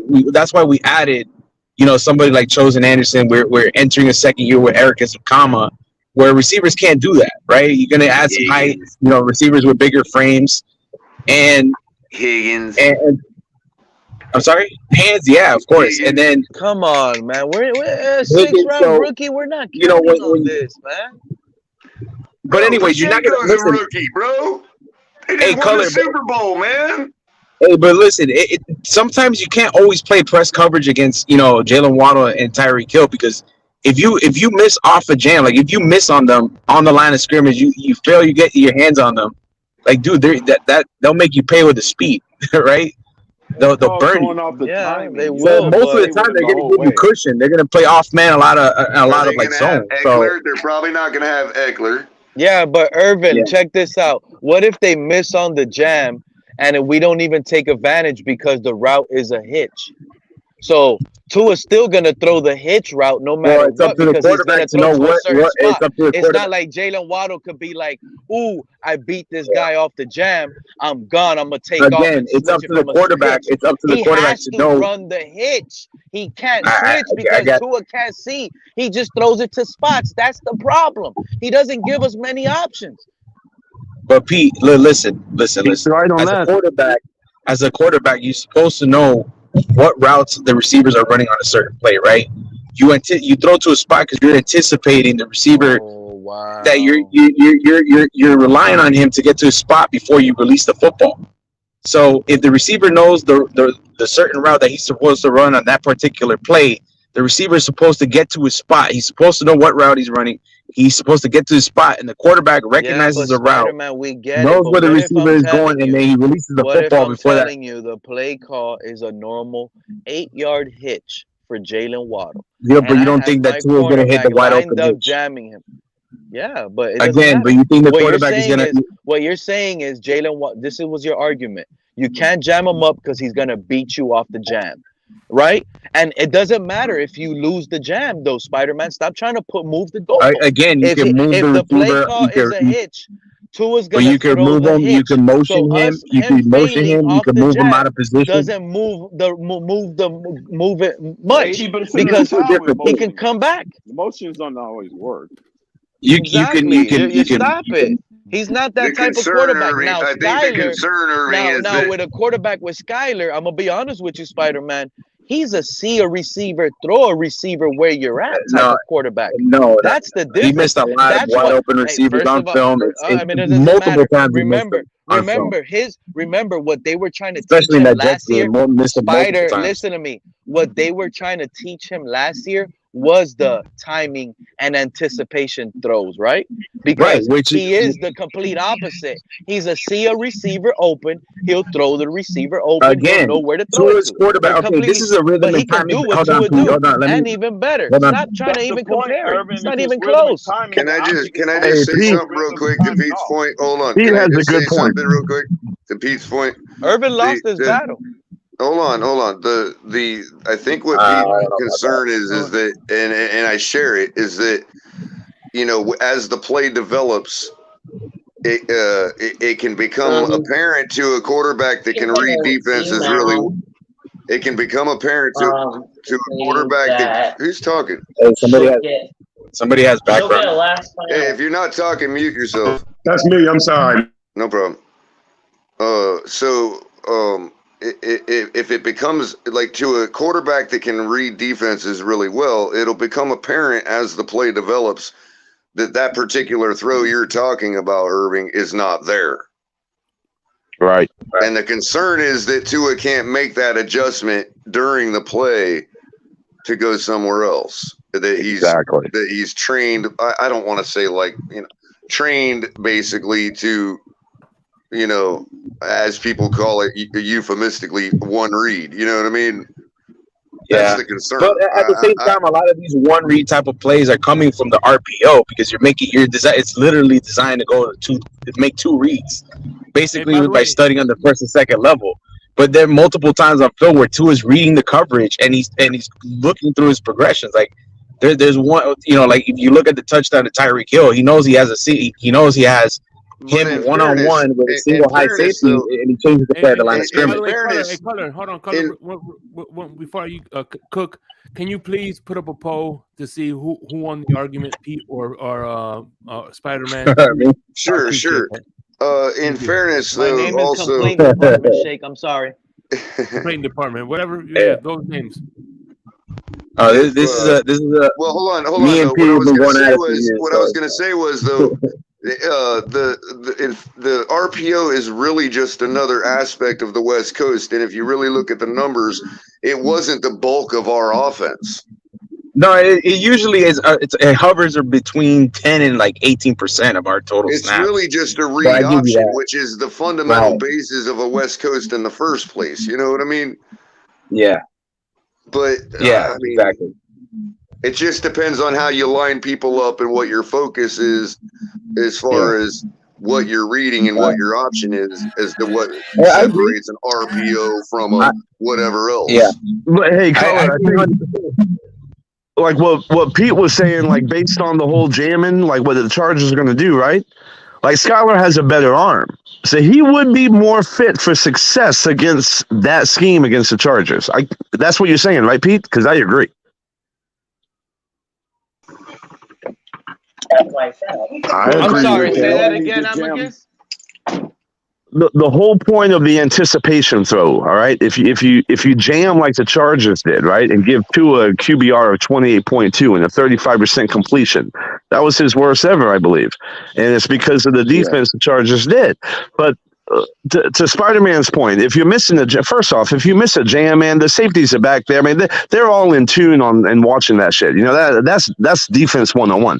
But secondly, if you are just an anticipating thrower, then to Color's point, like a Josh Allen, those defense or things can break down or whatever, and because you have the arm to zip it in there, you can cover a lot of those deficiencies. Tua can't do that, but Skylar can because of his arm, correct? No, correct. The reason why, like let's say if you have a Josh Allen, right? A lot of those quarterbacks, when the play breaks down, right? When the play breaks down, it doesn't go as it was intended to. They have the ability, they have the physical ability to roll outside the pocket and go off script. And with a big arm, they can throw outside the numbers and throw into tight windows and throw it, 30, 40 yards in a row. They have the ability to Tua is more of an on-script type of quarterback, right? He can. That's my point. That's what I'm saying. Right. So if he does go off script, he does a good job.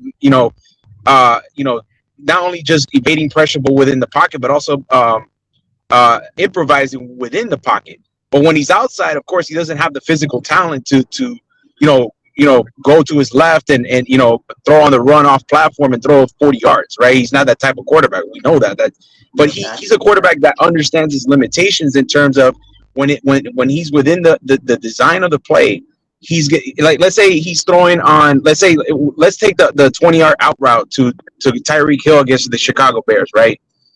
Against I think it was the two throws against the Bears. He's the quarterback, right? So he goes on a 3-5 step drop, right? He drops his back foot, and his mechanics are in line, and he makes the throw.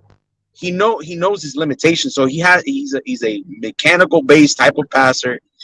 And that's my point, Spider-Man. That's why the Chargers lit his ass up. To Pete's point, Skylar would be a better option against the Chargers because of the type of quarterback that he is. My pushback though is that Skylar Thompson, a lot of his problems is his indecisiveness, right? When he has that, let's say if he has the open grasp, right? If his receivers are covered, right, and he sees my God, Spider-Man, nobody cares about his decision like that, bro. He's just a seventh rounder. But why? But people, why are you talking to like he's like the greatest thing since sliced bread, dude? He's a third string backup quarterback. Because look, this is the bigger picture, Seven-round rookie, and the rest of this fan base needs to understand this. It is so it is crazy that there's not that much of a difference maker. Like the fact that I like Skylar, it's not me trolling or hating. No, it's not that. I could possibly be wrong. Maybe Tua is better. Wait. Maybe, I'm saying maybe, Tua is better than Skylar Thompson. But I can for sure tell you one thing for sure that I'm right on. It's not that much greater than what people make it seem to be. So if it's not that much greater from a set, it's much greater. It's much greater, bro. It has Tua, to be Tua had maybe top 7, top 8 play, bro. It's not even close. Listen, Amicus, I wanted to answer what San Diego did, right? What they did was they know Tua, Tua's an anticipation.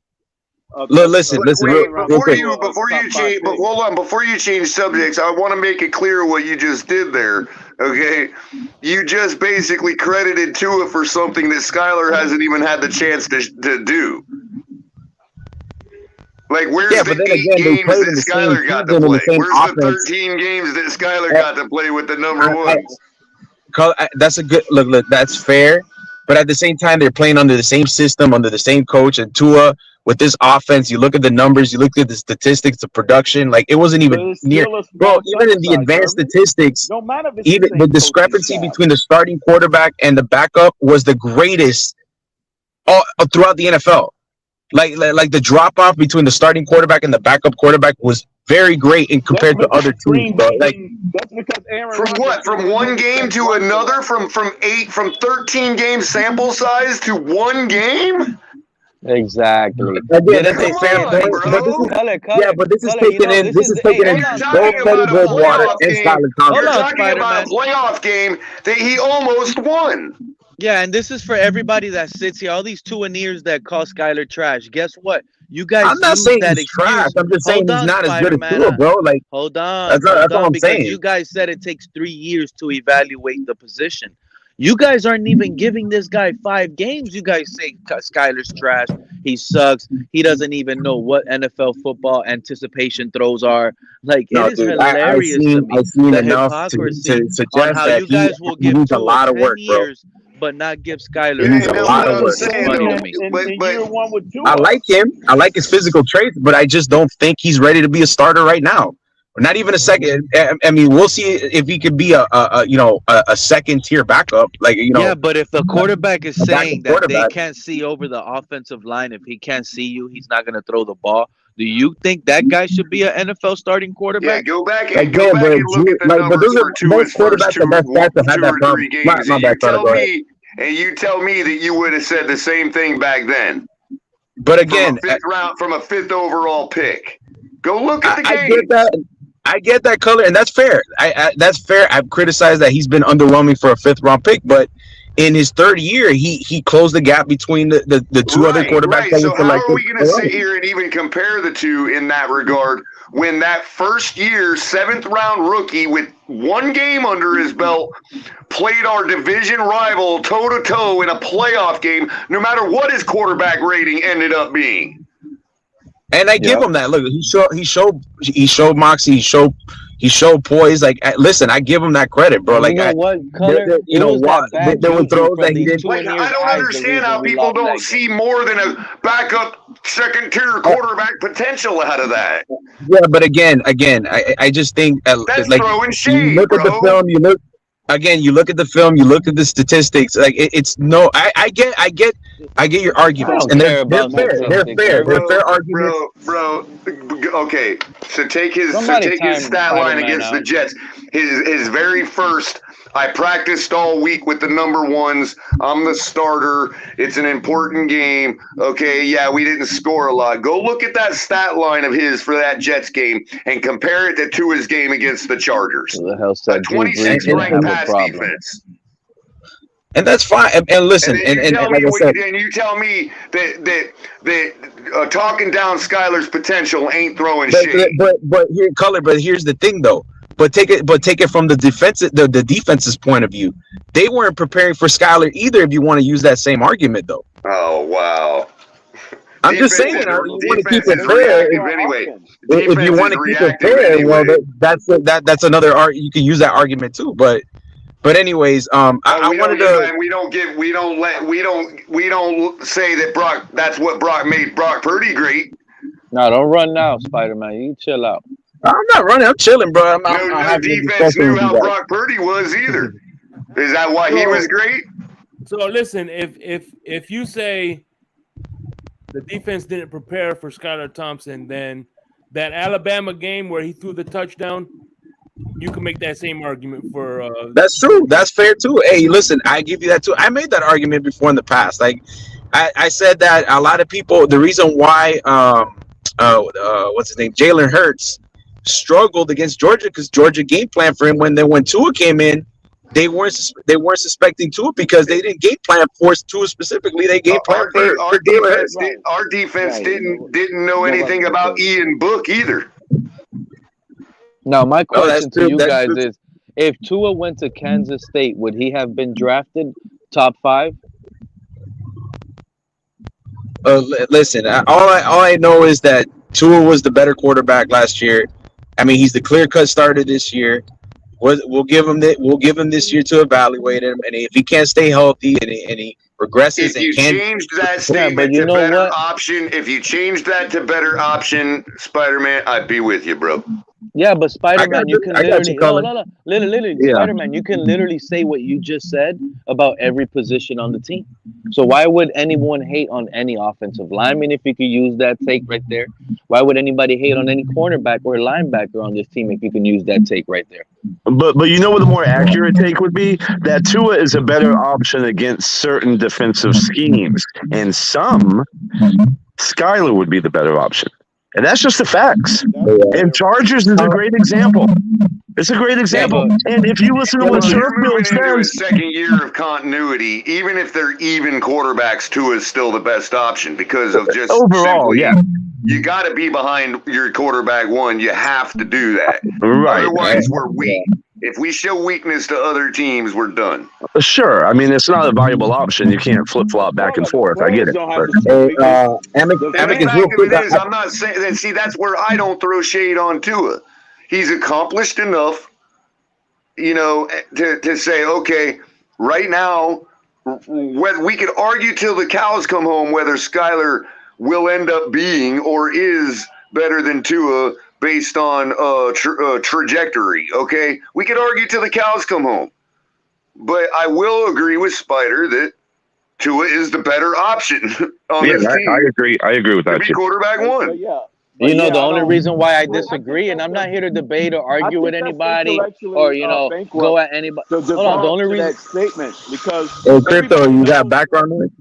Oh, I thought you were. My bad. when you do that, of course, It's no different than the argument I made for Teddy last year over Skylar. Yeah, And that's fair. And that's fair. Hey, Color and Shake, if I may, I just wanted to think that to people the Chargers, saying going whether back or to the not Chargers Tua's a game. better option or not. Can No you one's guys hear me? arguing that.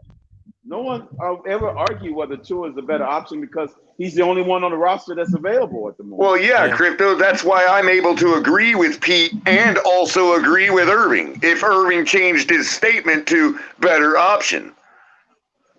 Yeah. But by the way, what did you want to say about the Chargers? I see what you mean. What did you No, want I to say just about wanted. the Chargers? I just wanted to point out to Amicus the reason why the press coverage was working. I think it was more they were playing they played press man, but they also played bump and run, and they were bumping the receivers off their routes, disrupting the timing between the rhythm and the quarterback, and that's why you saw a lot of off throws from Tua. That's So my they point, did develop Spider-Man. defensively.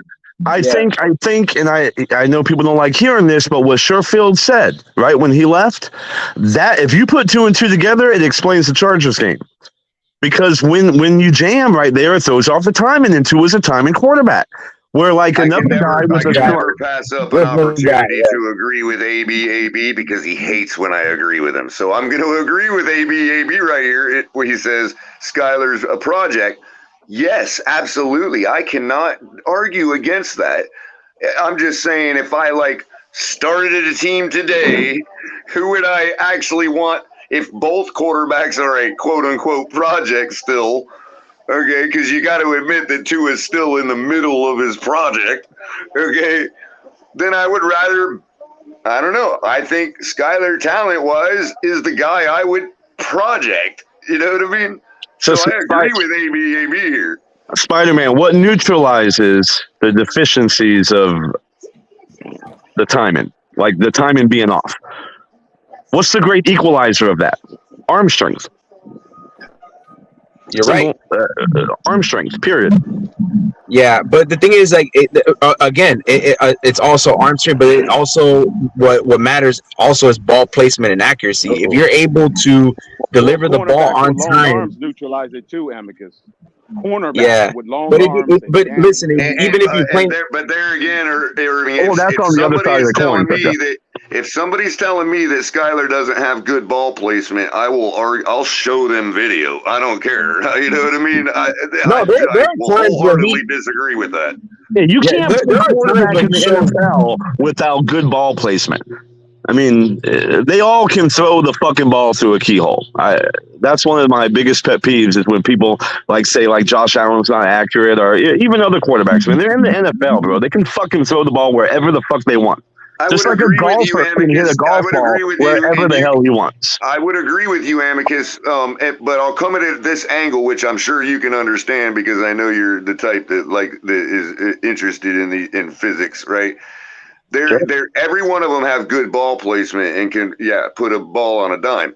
But then there's guys like Aaron Rodgers that understand certain aspects of time, of space time, and certain spots that you can utilize certain physics of throwing the football to get the ball in those certain dimensions. Basically, utilize those certain dimensions that other quarterbacks can't. Right. And then, of course, the experience of just being able to read defenses properly. You know, I mean, that all that plays into a factor. But. Yeah. And I don't know. I've seen some throws from Skylar where it's like, damn, you know what I mean? Oh, I've he seen those definitely made throws some from nice Tua too. throws. I keep pointing out gorgeous throws all year long, but because nobody actually listens to me calling the game, they think I'm a hater. Color, you know what I mean? Color, And I don't care what anybody tells me. I don't even care if that guy gets cut. Do you remember the Gesicki pass that you always show? Yeah, that one was all right, but that one I'm not sure if that wasn't a throwaway and Gesicki's catch radius just made up for it. You know what I mean? Yeah, I mean, not to say that wasn't the right throw to make. If he was throwing it away, it was kind of like throw away, but I know Gesicki's an athlete and might still possibly come down with it. That's where Tua put the ball, and that is kind of where you're supposed to put it in that situation. Yeah, I guess. And the only reason why I would disagree, I would pick Skylar all day, Color, because I heard you and Irvin, you said you agree with him. Like, honestly, it's not much of a difference. Scott, I mean, there's a huge difference, I'm sorry to say, when it comes to passing. Two different quarterbacks, you could say. But I then think that's fair. they're totally I'm sorry to tell you, Color, it's not even close because Skylar's running ability, even though he didn't do it in the playoff game, his running, he has so much more to offer than Tua. Well, in fairness, though, the focus of Mike McDaniel when you're talking about making adjustments to overcome what happened against the Chargers and stuff like that right out of the gate, he's going to be focusing on the physical attributes of his quarterback one, and that's Tua. That's why Tua is the best option. Okay, now, that being said, I don't think McDaniel, based on bringing in the fourth quarterback for camp. Wait. You hold on. Are you saying Tua is the best option because he's the best quarterback on the team? No, because I'm saying that they're two different people. And even inside a West Coast system that is meant to be a conveyor belt and utilize anybody, you still have to tailor your play calling to the attributes of the quarterback. I get you, Color, and I'm sorry. That's where me and you just have to real disagree quick, hold again. on, but you didn't let me finish because this year there is something different, and I don't think Mike McDaniel wants to get caught with his pants down again, which is why I think we brought in a fourth quarterback for camp so that Skylar and Mike White can actually get more time with the ones and twos through camp. Because let's face it, it starts to become a little redundant for Tua on his second year in the system and whatever, and that allows for a little more space for the backups to work with the ones and twos. You see what I'm saying? Yeah, and now you got a fourth quarterback to throw the ball in camp to the threes and fours. I think so. We don't have to go the Mike Glennon route. I think that helps Scott to develop because if you go back and look at the film, his college film, he is to me a dual threat quarterback because he can run and throw. So exactly, Mr. Falk. It sounds like Pete. Like McDaniel actually might agree with Pete and don't want to get caught. You know what I mean? Mm-hmm. Yeah, I mean, because basically McDaniel picked from what I was told, picked Skylar out because he's seen potential in him. So he is a project. I would say that he's a project, but he needs to get more snaps so he can develop and not just be always a project. Yeah, I think he can be a decent quarterback in the NFL. And up, Mr. honestly, Paul? like, How you doing? and honestly, Mr. Paul, good take. But honestly, Color, like, I disagree. I think Skylar is actually the most talented quarterback on the roster. Not just saying that. I'm just saying And that that because I could firmly be, but believe that that. could be, but you But still that got to doesn't. run the But you still got to run the tires that you got bald, bro. Well, Big O yeah, said that exactly. It's O all the set Big in O stone with said Tua, that so it's Skylar not had the because most it's talented. competition. He said he had the most talented arm in the room. That's what the Big O said. What is, oh, the most talented Well, arm. I He's think. actually Well, Yeah, he I don't said know smarter the than about most that. Tua talented too. arm. What about Mike? Physically Hey, but gifted what and about? faster. Doesn't Mike White have a big arm too? Right? I think he's. Well, that's the Yeah, that's the but Mike White is variable that like was Brock going to shake Osweiler. out in camp. Spider is like Mike Right. White ain't no slouch, guys. You know what I mean? Yeah, And I he know, has to man. Mike recognize White's that got the too. same analysis as Skylar, man. They both won one I game, agree with and they you on still that, on the Crypto. uptrend. That is true. Yeah. He just kept getting injured by those cheap Bills linebackers. And Mike Cheap White shot. knows how to throw a moist football in South Florida. Decision making too, you know, like Skylar wouldn't be a better decision maker than Tua at this point of his career, I would think, and that plays a big factor as well. All I gotta say is, as a fan, The I don't jury's think still out on our franchise quarterback. We can agree with that. We haven't exactly solidified Crypto. the position. And you know what? You know why I say that? You know why I agree with you, Crypto? Because check this out. I feel like we're gonna have the same domino effect next year. Our quarterback is gonna go down. Skylar's gonna have to play. I don't really want to see Mike White. Mike White is like a Brock Osweiler to me. I just want to see Skylar, to be quite honest with you. Hopefully we get Skylar next year. God, you didn't even give him Trevor Simeon. You went with Brock Osweiler, huh? Jesus. You just say Jay Cutler?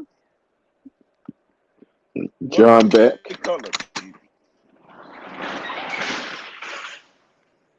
Pete. Have y'all seen Mike White play? Not really. I haven't.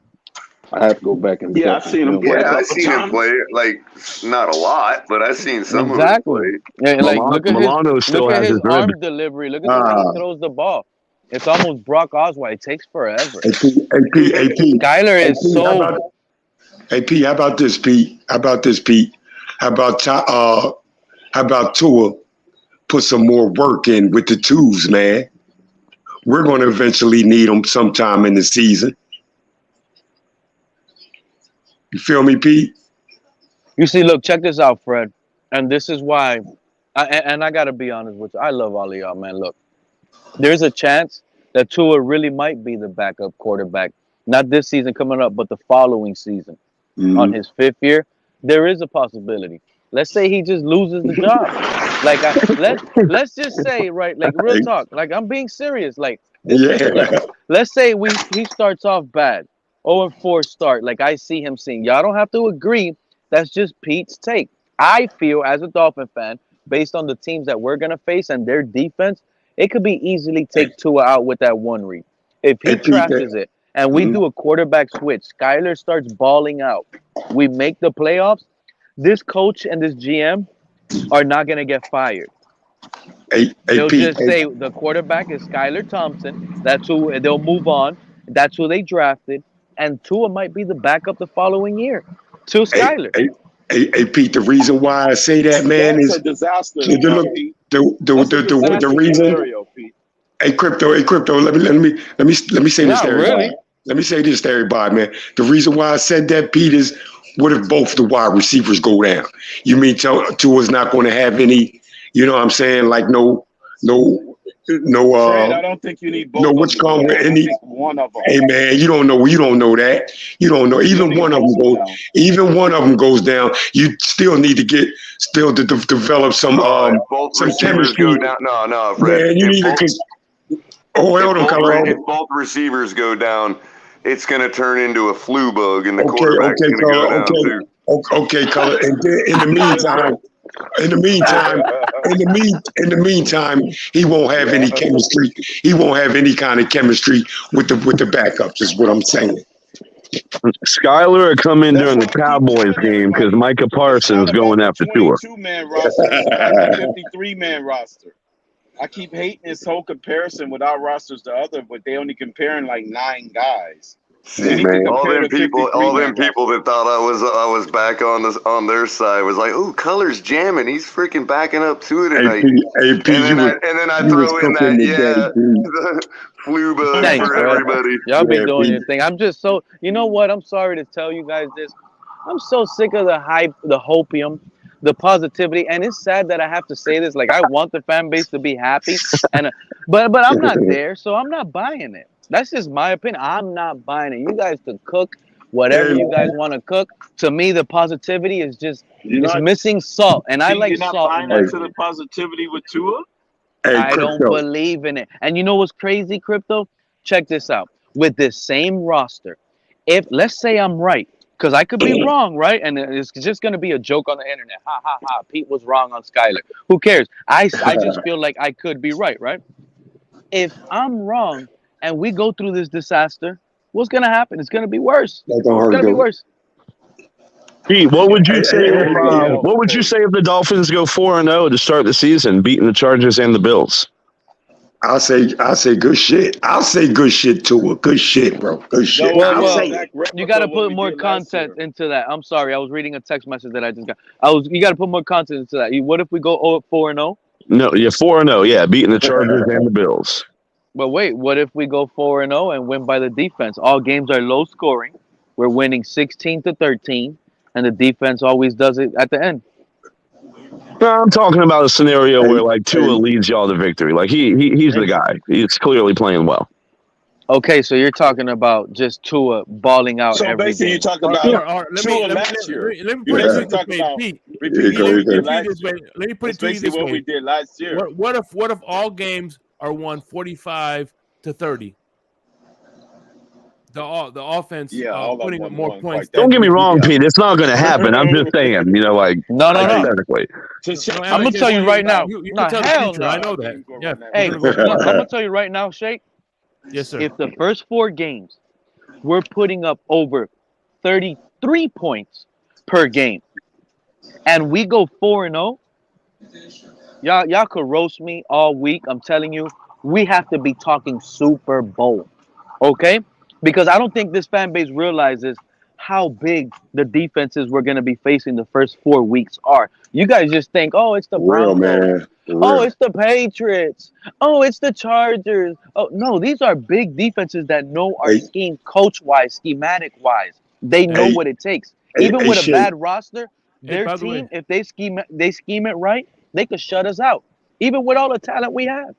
Hey, boy. Hey, by the way, Amicus, Michael K saying right now is telling you that you thinking Buffalo Bills are going to beat Miami, you're living in a fantasy land. Look, I know Shake don't. I know Shake don't believe in this shit. But does anybody up here? Does anybody up here? Like I said, I know Shake don't believe in this shit. But does anybody up here believe in the power of the schedule, man?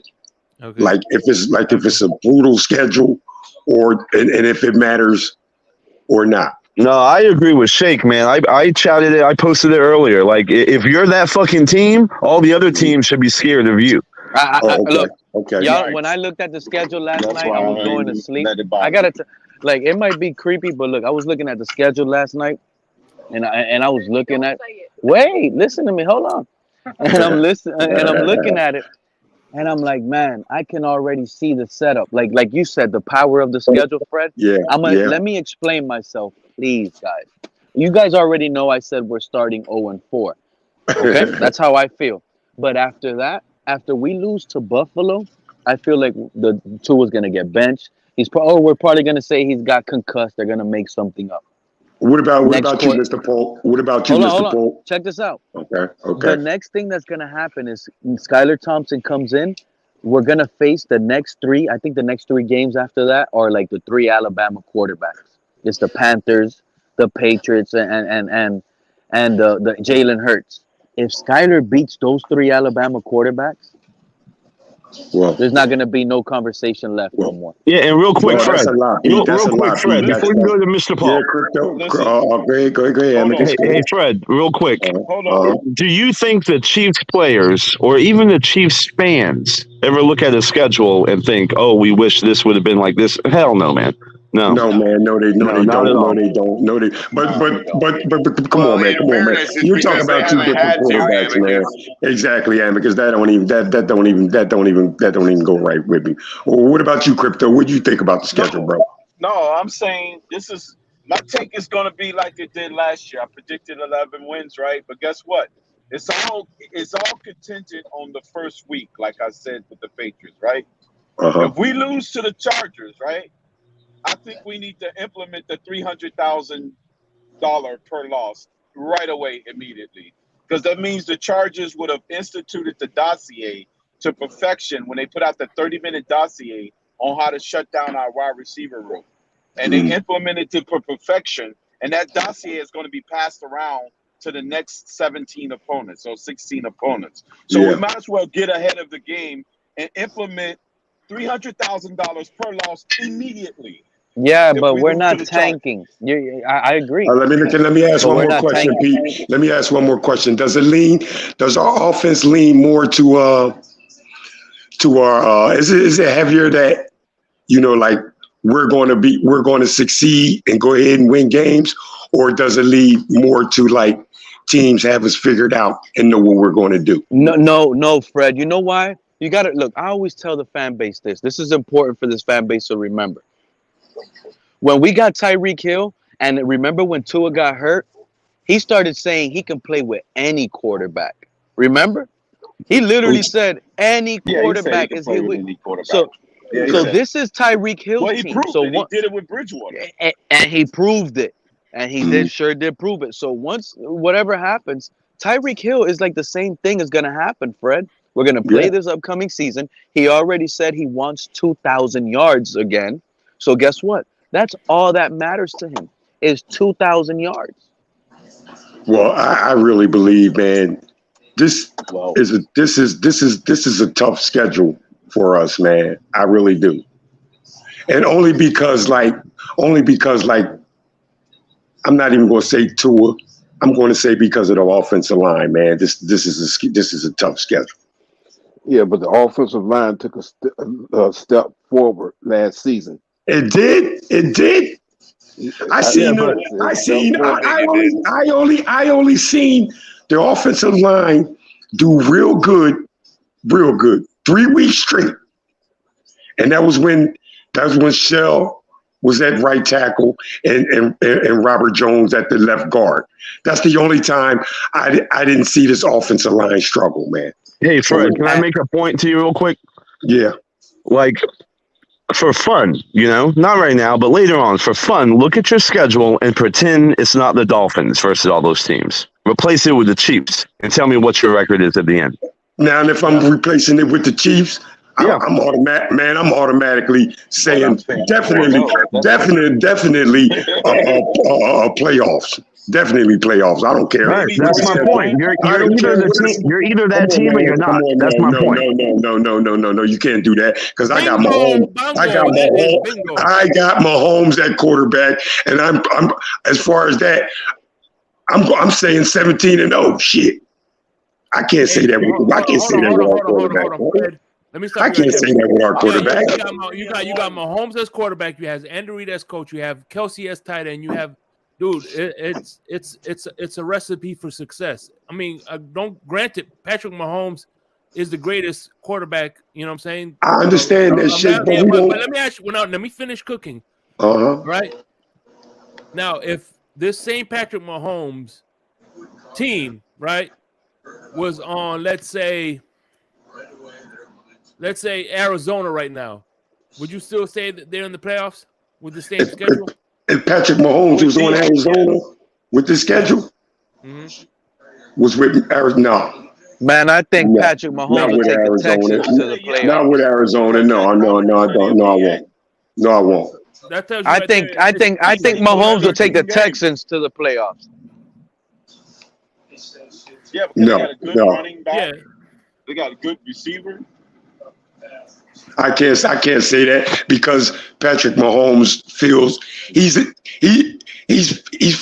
felt like family with the Chiefs, man. That's a family team, bro. You feel what I'm saying? I'll do one even better.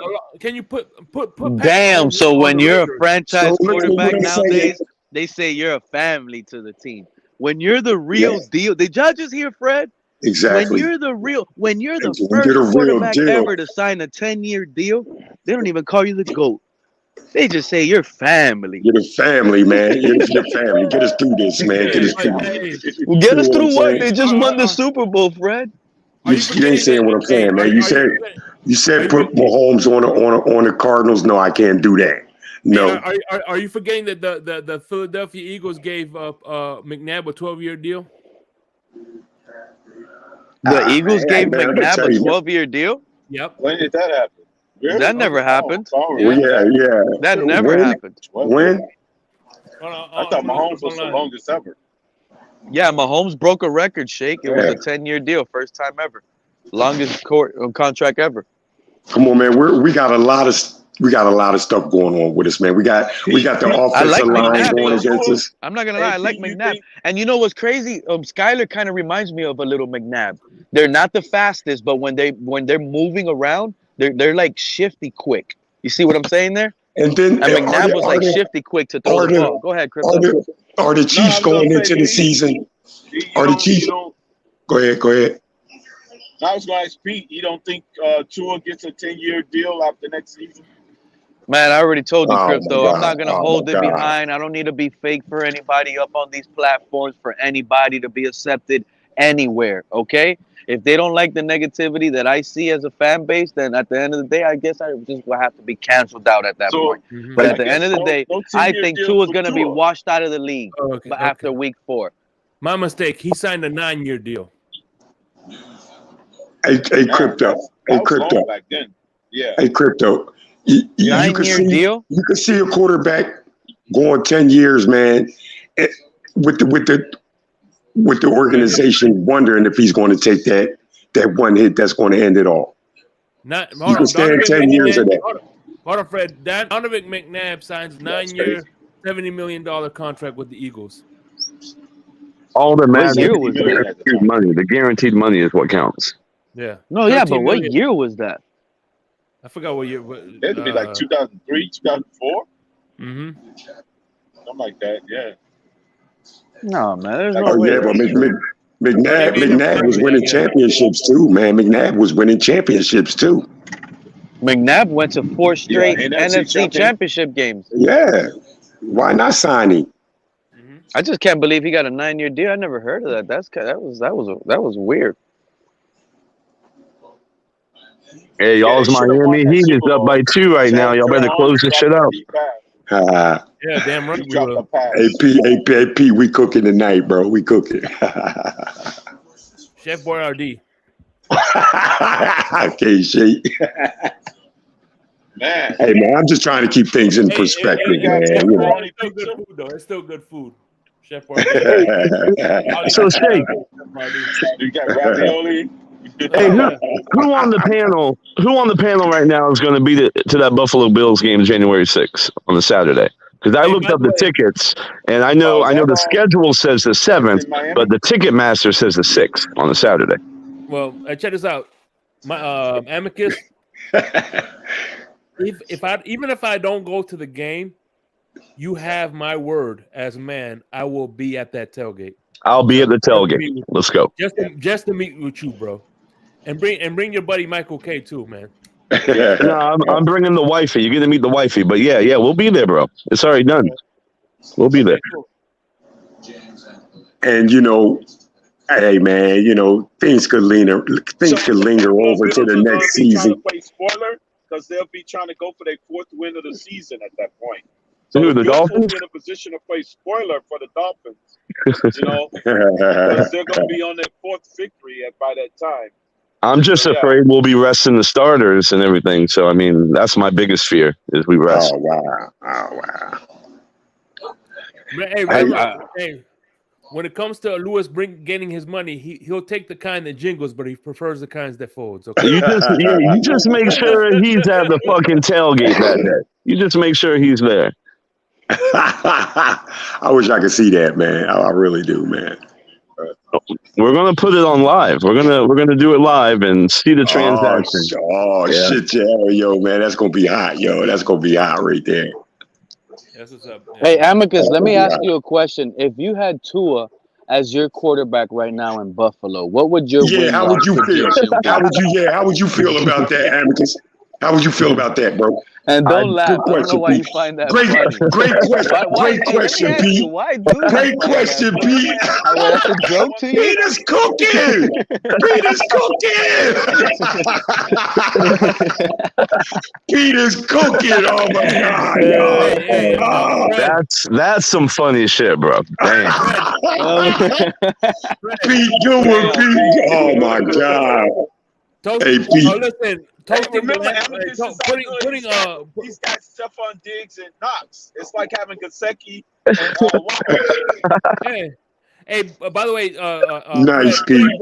Putting bread in the toaster doesn't classify as cooking. Oh, okay. All right, Shake, man. Whatever, man. Whatever, Shake, man. Shake, you had too much to drink, bro. You had too much to drink, man.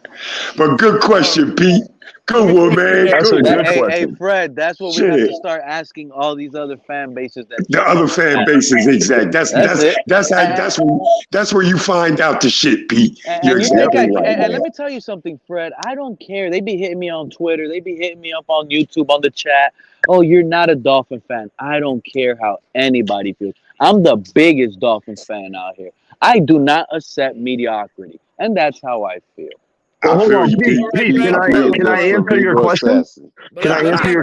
Hey, Pete. Let me answer your question. Yeah, I want to answer Pete's question. How would I feel? Thank you for answering. I would feel exactly the way you feel right now. Oh, okay. Okay. Well, let me ask you this, Fred. If Josh Allen can't take the Bills over the hump, what makes you think any other quarterback could take the Bills over the hump?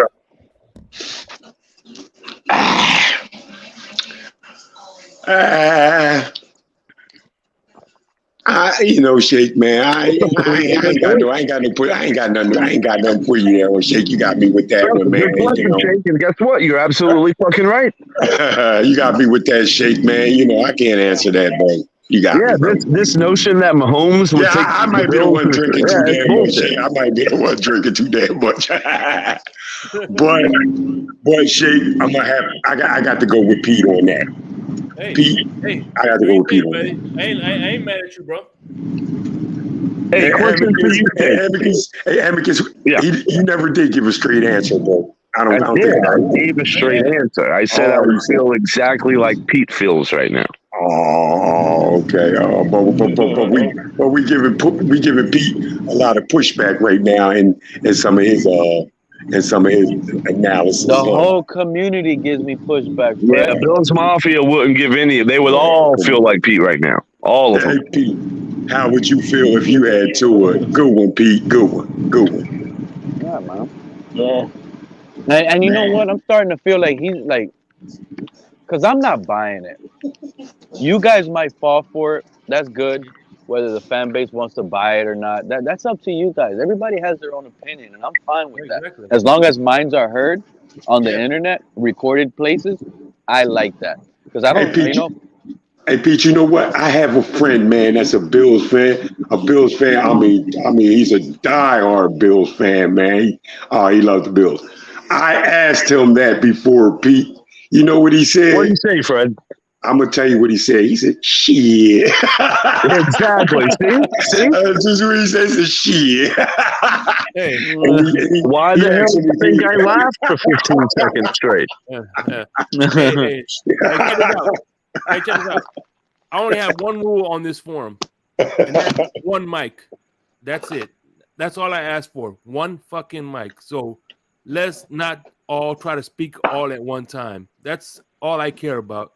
That's the only time I'll put people in the back is if you're interrupting and don't let somebody finish their sentence. That's when I kind of like, okay, you need to go in the back because this guy is trying to land. Other than that, I don't care what you believe or what you say. It's all free game, bro. Y'all let Bills fans up here. You know how safe I feel, Shake? Over here, I could be low down dirty. What this about TFTG, baby? Baby. What happens when we play Russell Wilson in week 3, Pete, at home? That's what I'm saying. With Sean Payton, I feel like Sean Payton is gonna think about Sean Payton versus Mike McDaniel. He's gonna be vaping his ass off. That's what Mike McDaniel is gonna be doing. There's not even a match. Look, yeah, he's gonna. We're outcoached in that game. Outcoached. We're out quarterbacked. You know, the defense is probably better over there in Denver. The offense should be better based on the quarterback being better because everything revolves around the quarterback. There's no telling me otherwise. I don't care that we have Tyreek Hill and Jalen Waddle. The quarterback actually holds those guys back because with a better quarterback, they'll be even better. Kevin Lee, you got to be more specific. So you got to. All right, What about Jerry? Hold on 1 second, Crypto. He banned Amicus for 10 minutes. I brought him back. You got to be specific. You can't say just whole night. So if you want to ban somebody right now, yeah, ban me, Kevin Lee. I don't give a fuck. Come on. Just tell me. I hate that some of the Dolphin fans don't want Bills fans up here. You know that? I want Jets fans, Patriots fans. Starting tomorrow until El Capitan gets on this channel and breaks down the ban rule. Okay? Starting tomorrow, I'm going to take liberties until El Capitan, like I said, gets on this channel and tells me otherwise. Tomorrow, no member will be banned. Membership should have their privileges. So at the end of the day, if you want to ban somebody, but as of now, so today's a different story. But as far as tomorrow, until El Capitan tells me otherwise, no members will be banned. Or members should be a lot more. Honestly, that makes sense. It should be a lot more expensive to time out a member. Yeah, because I mean, there's perks to membership. You know, yeah, I don't know. A membership is $10 a month. Then it's $10 a minute. How about that? So you could be banned for good, huh? So I have a legitimate question, Shake. Like I did a $5 super chat 2 days ago and a $5 one last night. Like, do I get 10 in the bank? How does that work? Hell yeah, you got should time. get 10 in the bank. Yeah. Well, shit, I did about 35 since the inception. Mm-hmm. Back a few months ago. Do I get all that? He wants rain check. Put me on the books for 35, bro. You can get with El Cap and track the shit. I got the receipts. I trust you, bro. But listen, like I said, starting tomorrow, no members will be banned. That's what's up, bro. And honestly, Kevin Lee, man, I haven't even mentioned the Bills, bro. It's all Dolphins talk. I'm just chilling, man. I'm not here to like cause. And you know what, Amicus? I'm sorry, I got to be the one to tell you this. Now, you do know that one of my favorite quarterbacks in the entire league is Josh Allen. If you didn't know, now you know. I do know that. Love Josh Allen. That's why I love you. Hey, Pete, I don't know if you see in other chats, like when you're on TD or whatnot, I'm in the chat saying, TD, listen to Pete 100. I'm always giving you props, bro. Love your takes. Hey man, you know, I fucking hold on, guys. That's the line, Pete. I mean, come on, man. Josh Allen, bro, really. You could have said I just had to like give you a little like palm. I hate Josh Allen. Hey, Color, I'm talking. I hate Josh. I didn't even know you kicked me out to like I hate Josh Allen, but I acknowledge his abilities, man. Yeah, man, this guy's a soldier, bro. He put the whole when everybody was saying, look, let me tell y'all something. When everybody was saying the first 2 years, oh, Josh Allen sucks. As a Dolphin fan, I saw what he did to the Dolphins. He put the whole team on his back. I was like, wow, this guy's going to be a problem to us for the next decade. And I knew it. Josh Allen is 7-1 against us, man. Josh 7-2. He's a dog, bro. He's a problem. Yeah, he's gonna be a problem for the next couple years. I gotta be honest, but look, Amicus, this is where I wanted to get to though. Even though I love Josh Allen, y'all like something happened. Like there's always that you guys must be cursed like the Dolphins are.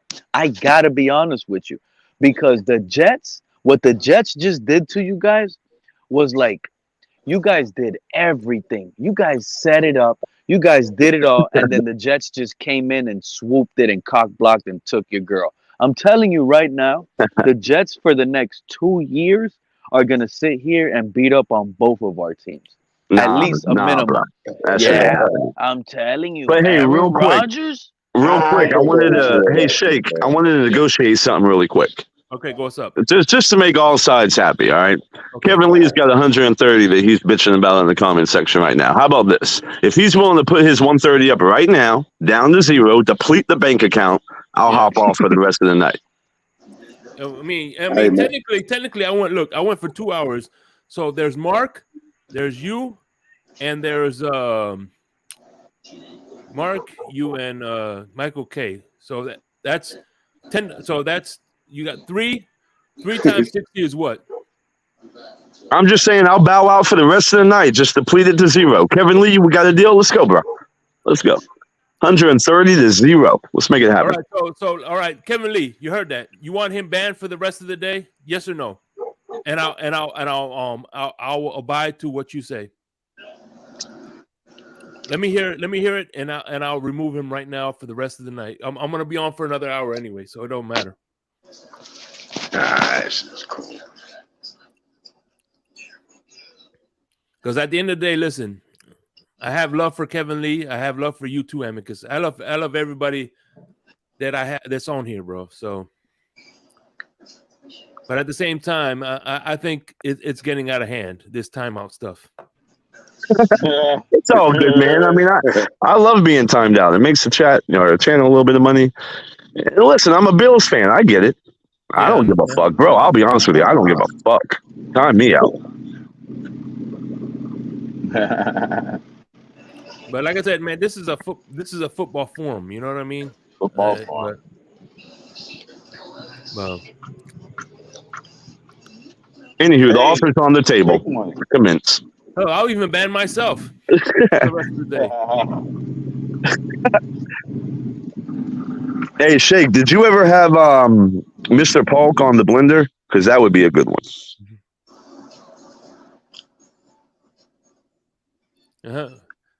What would you say?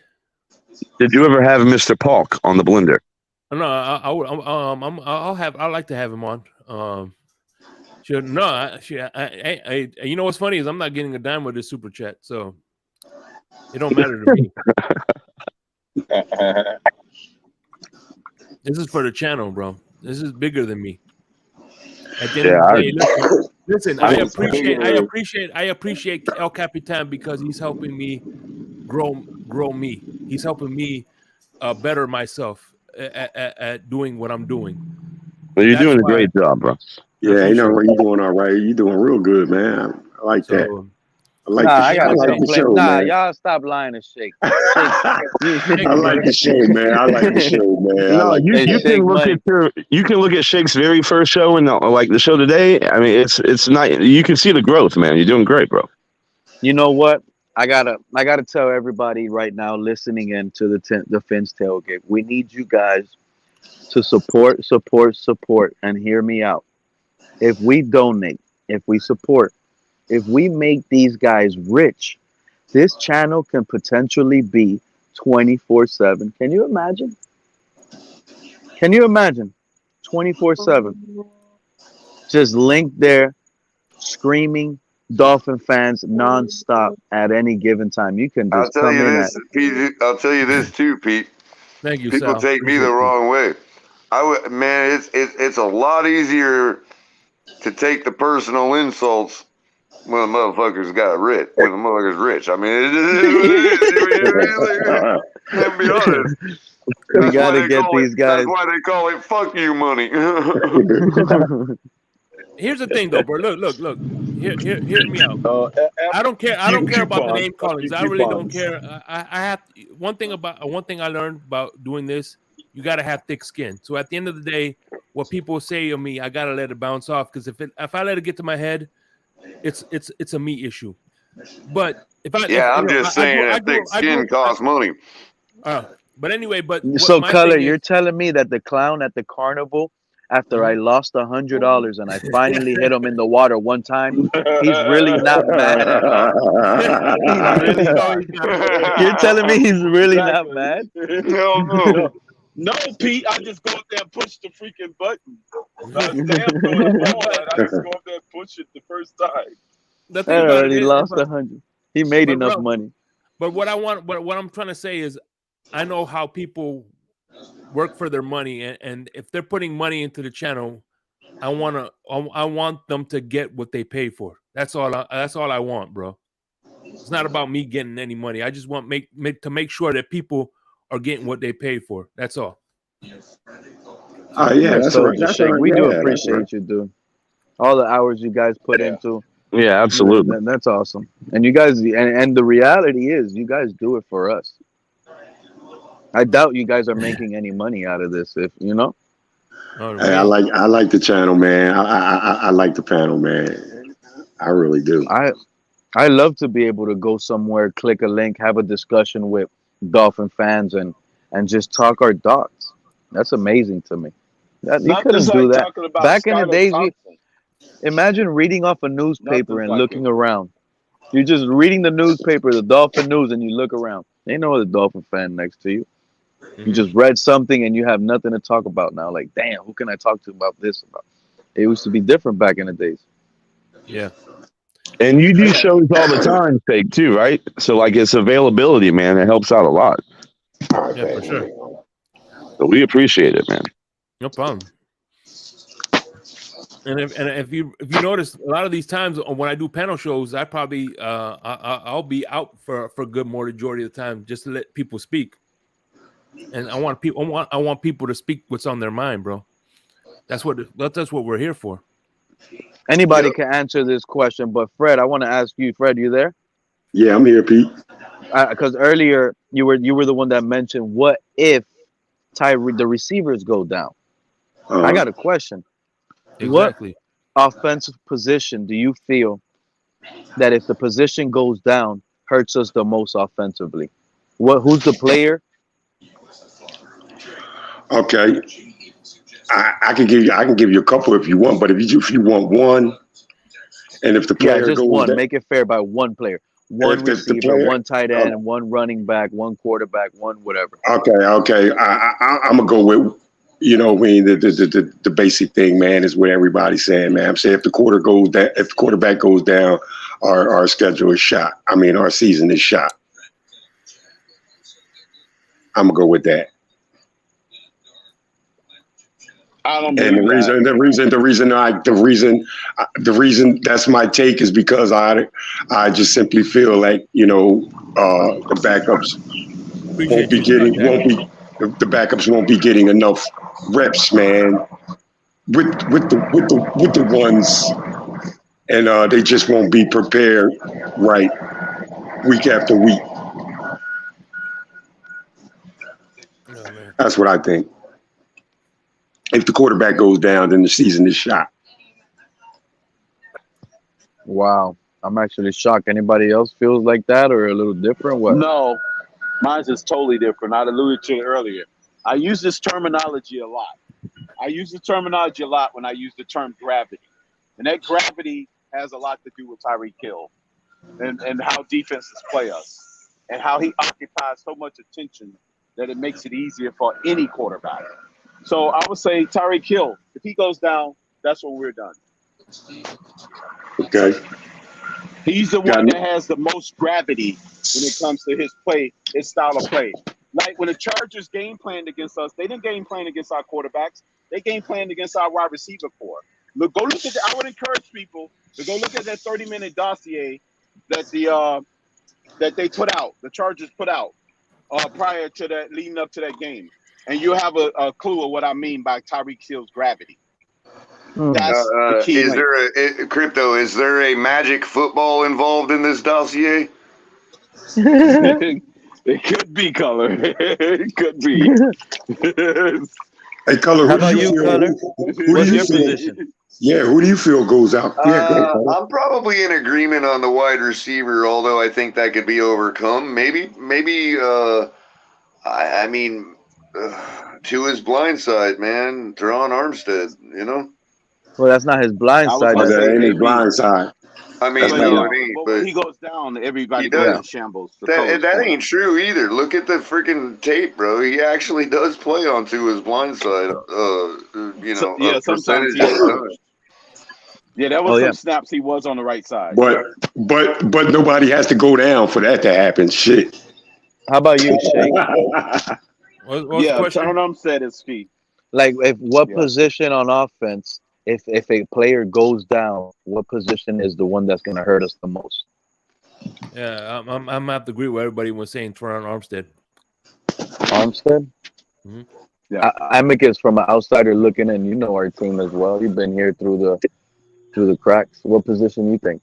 I stepped away for a minute. You have to ask the question again.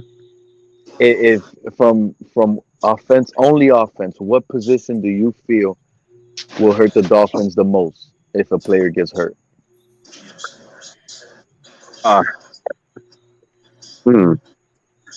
Yeah, I mean, I got to go with Tyreek. That was the last one. I mean, I'm going to agree with Amicus and Crypto. I got to be honest with you guys. Tyreek Hill is the most important piece on this puzzle. He really is. And none of you guys get any pushback from me. I agree with everything Crypto said.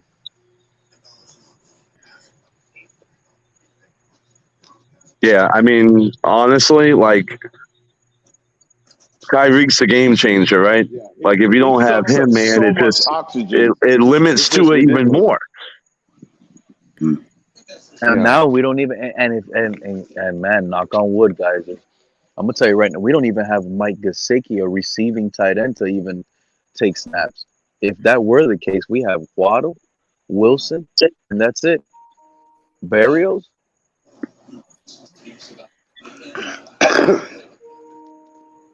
Which is just why I was saying, man, Tua needs to get more acclimated with these backup wide receivers, man. I said that.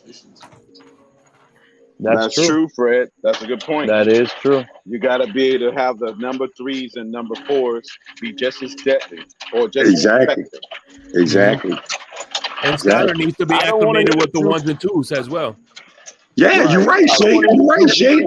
You're right, Shake. Skylar needs to be acclimated with the 1s and 2s, man. You're right. Wow. So it's important. So maybe this season we're gonna see. What do you guys think about the preseason? We're gonna see more 1s and 2s playing this year than we did last year. Preseason, probably so. I think so. Yeah. Yeah. Or we're gonna. I don't even think Tua plays any preseason games. You see, that's not fair. He has to play a preseason game. He played last year. Hey, man. Hey. What, preseason? Especially in the He played like one drive. One drive. He played the last game. Versus the Remember Raiders, they wanted right? to keep him in there? They wanted to keep him in versus against the Eagles. Against the Eagles, yeah. Because they wanted to keep him in to see what he liked. How can you see what somebody's like with one series, man? What was even the sense of putting him in there? One series, man. How can you get anything out of one series? They wanted to get him acclimated, Fred. You gotta get him acclimated. Come on, man. At one series, man, is not getting acclimated. If that's the case, he's getting acclimated with him in training camp, bro. No, you gotta know the playbook. That comes to familiarization of the playbook, letting everybody know you know the calls. Look, he should know the play. He should know the playbook, man. After training camp, man. Come on, man. Yeah. He should know this playbook. He should know this playbook now. So, I don't want to hear like I said, he's got to get used to other wide receivers, man. He's got to get used to these other wide receivers. No telling when they'll have to be put in the game, man. He's got to get a feel for that, man. Right. Yeah, if Tyreek goes down, man, y'all got to go strictly running game, in my opinion. Well, so you're saying we're basically the Tennessee Titans? Yeah. And I'm curious, why doesn't anybody think you're getting Dalvin Cook after June 1st? To me, that puts y'all on a whole nother level, bro. Whole nother level. Game changer. I think he slows us down. Man, I'm preaching to the choir, bro. You're preaching to the choir, bro. He slows us down, Amicus. I think. What the fuck does it slow you down? Hey, listen. I tell you what. If we have it's Dalvin only Cook, one football. If we have Dalvin Cook and there's a short, and if there's a third and short, I'll be a lot more confident that we'll be able to convert it with Dalvin Cook in the backfield. Crypto, that opens up Tyreek, man. It's a game changer, bro. He don't need nobody to open him up. We talking about Tyreek Hill. Man, listen, it stretches the defense. It is what it is. I mean, how many carries do you? Point. It's Tyreek that opens everybody else up. Nobody game. Well, it's vice versa. Hey, Amicus, how many carries do you expect Dalvin Cook to get in this running back by committee offense, bro? And in that scenario, Amicus, Tyreek is more poison. All of it. Okay. Dalvin Cook is poison ivy, but Tyreek Hill is freaking cyanide.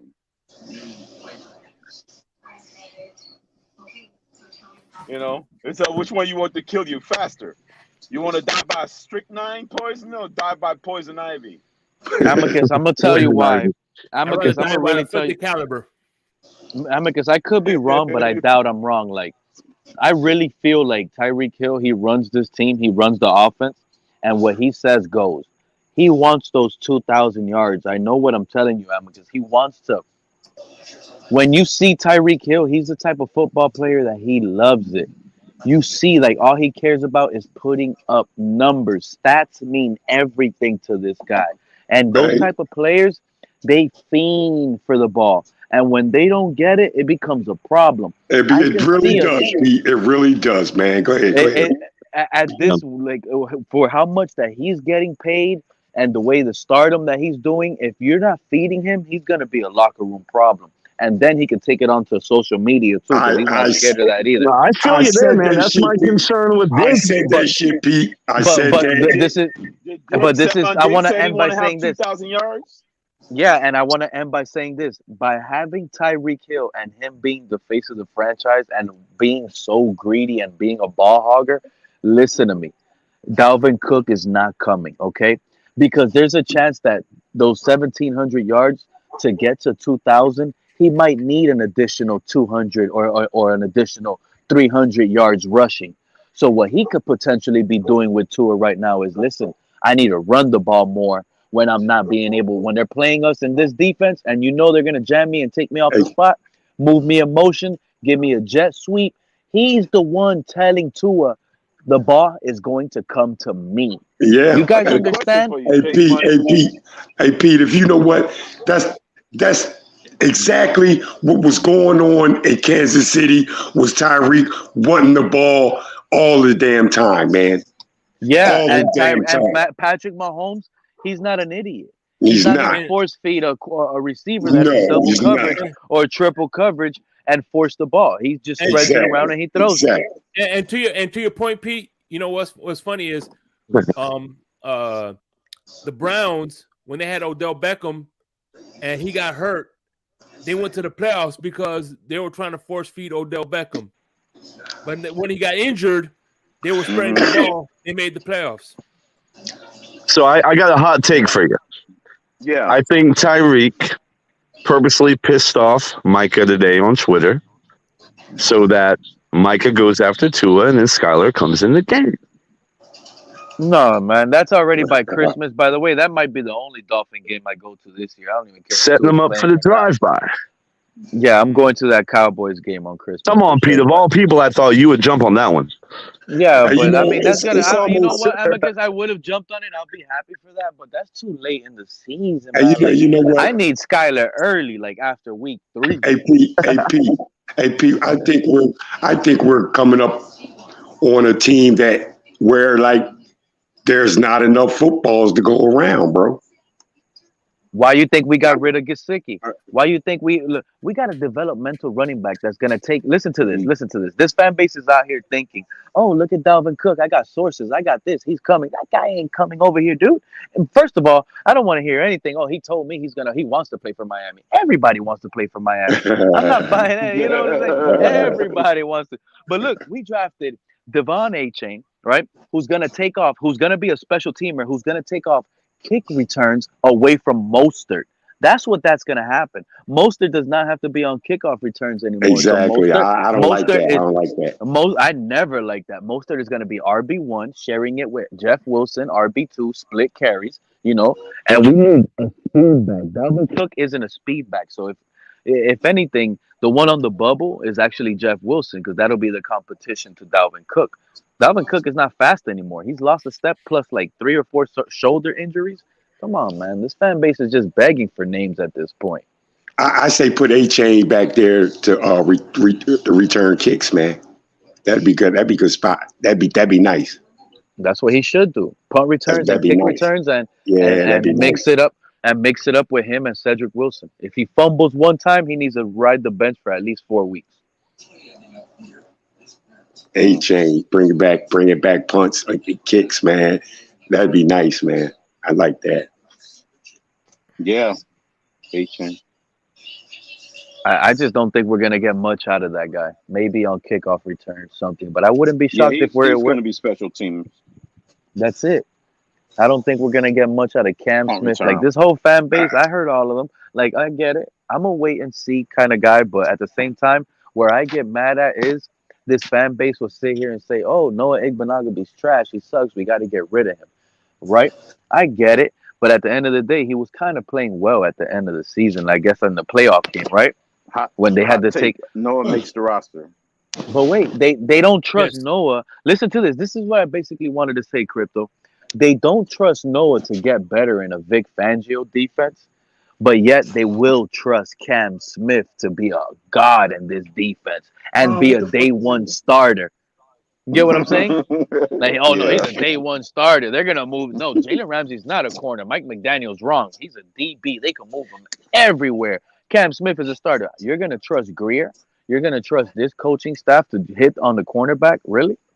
And they already showed you Noah Igbenoghuebe is a disaster. Come on. Damn! As soon as this is why I love Scott Jackson. As soon as A-Chain turns over the fumble, he'll be a turnover chain. Oh my God! You know what, man? You know what, man? Come on, that one's man. classic. Shout out to Scott for that one. I say this. I say A-Chain takes his first kick return for a touchdown, bro. Oh man, that would be something. Damn, boy. I tell you what, right? I don't know what's going on, the traffic in Miami or the fucking the minute in the fourth quarter in basketball. Holy shit! It's been it took like an hour, didn't it? Yeah, it's been 59 seconds, 2 seconds for like 3 minutes now. Yeah, you see that elbow? That elbow that Brunson just took? Mm. Yeah, it's I'm watching it. I'm looking at the app. The app is so backed up. Mm-hmm. Yeah, it takes like 5 minutes just for a whole freaking 2 seconds to go off the clock. And A-Chain, McDaniel's going to make sure that guy sees the field, man, this year. You watch. He's not going to look at all this. He's not going to look at all that speed on the bench, man, and let it just sit there, bro. He's going to implement him into something, man. You watch and see. I want to believe you, but I mean, we'll see. We'll wait and see. Yeah. You gotta take into consideration. Look, Fred, I get it. He's a draft pick. We're excited that he's a speed guy. But check this out. Realistically, not only is he behind right now Mostert and Wilson, he's still behind Salvin Ahmed and Myles Gaskins. Is he faster than those guys? Yeah. Does he look like he'll be able to give you a little more? Yeah. But that doesn't mean end all be all. He's gonna pass up on those guys. I expect him to. The expectation is there, but we'll find out. Who do we have the run back kicks right now, Pete? Tell me that, bro. Who? Well, y'all have the fastest team in the league. I'm sure you got somebody. I mean, honestly, yeah, look, but the fast players, but the fast players are on the offense, man. They're part of the offense. Fred, So if they use Tyreek to run back, they're not going to use Tyreek to run back kicks. You know what, Fred? Don't play with me because that's right. Getting hurt are too much. No. Hold on, Fred. Don't play with me because that's exactly where I was going to go. I was going to just tell you that Tyreek Hill. If Tyreek Hill is telling you up here right now that he's about to retire next year or after the next year, you utilize him and you abuse him and you use every single snap you could out of this guy. And if you have to, you put him on kick returns. You put him on punt returns. You just use him. That's what you have to do. Punt returns and kick returns. Who's better than Tyreek Hill? That's more than just speed, man. You know that. You have to give your team the best chance of winning. And if Tyreek Hill's the guy, that's who you put back there. Unless you're winning 28-7, you don't let up. You just put the pedal to the metal all the way gas through on these teams, man. Stop letting up. We've suffered enough. It's about time we ran through some teams and blow them out. Mm-hmm. Hey, listen. Go ahead, Shake. Listen, there's no secret. I believe in Tua Tagovailoa. You guys don't have to, but you know what? If you think, here's my reasoning. If you think somebody's the person like you think they do, what difference does it make? Why does Pete or Fred or Joe or Bill or Bob have to validate Tua? If he's the guy, it doesn't matter what anybody says. He's the guy, and he's gonna come through. So at the end of the day, nobody should have to. If he's the guy, if Tua is the guy that people says he is, he shouldn't have to be validated. He's just gonna go out and perform. Facts. Yeah, see, Shake, I can tell you're done with the excuses too, right? You expect big things this year. Yeah, from Tua. Yeah, exactly. Yeah, that's how you should feel. I don't need Pete or Fred or Crypto or anybody to validate my theory on Tua. I'll either be right or I'll either be wrong. Point blank. Right. Right. So where do you stand at? Since you said you're going to be right or you're going to be wrong. I think he's going to do well. I think he's going to take this team into the playoffs. So you're a confirmed Tua here. There you go. No, I've been down the middle, so I caught him. No, Shake.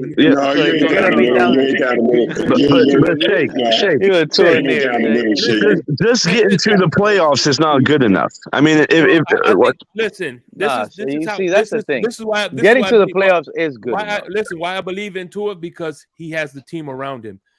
If he was in the Falcons or the Texans, I'll have a different stance, but because he has the coaching and the team around him, that's what gives me confidence. Not for him. That's another thing. You see, Shake, that's another thing we should question more in this fan base. To be honest with you, the coaching, bro. Offensive coordinator Frank Smith, Mike McDaniel. He's still a rookie, pretty much. Like, I don't know. Yeah, if you're just excited to get to the playoffs at this point with this squad, man, I think that says a lot. I'm not saying you personally, Shake. I'm just saying in general. I think, but when I'm saying playoffs, I said playoffs and on. So that means I have higher. And by the way, the Heat won, and fuck the Knicks. Let's go. Moving on. Now it's time for my Lakers to do the same thing. Let's go. Mine says 11 seconds. The finals. So we were up 4. Damn right. And fuck that Michael Rappaport. By the way, Michael Rappaport looks like looks like a male version of Lisa Lampanelli.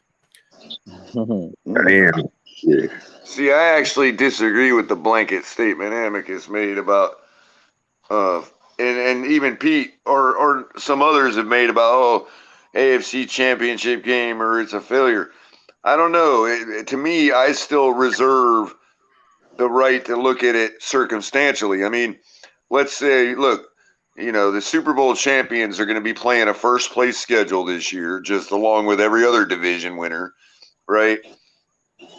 Okay, so let's say we find ourselves in a playoff game, a wild card game against the Kansas City Chiefs in Arrowhead, and they're just putting it on our defense. And let's say our defense is top 5. But because of the nature of the game and how they step up in the playoffs, they're putting it on our defense. But Tua with our offense is fucking answering every fucking drive. Oh, that'll be And it beautiful. just comes down to the who has the ball last. Wild card game or not, if we lose that type of game, I don't see the season as a failure.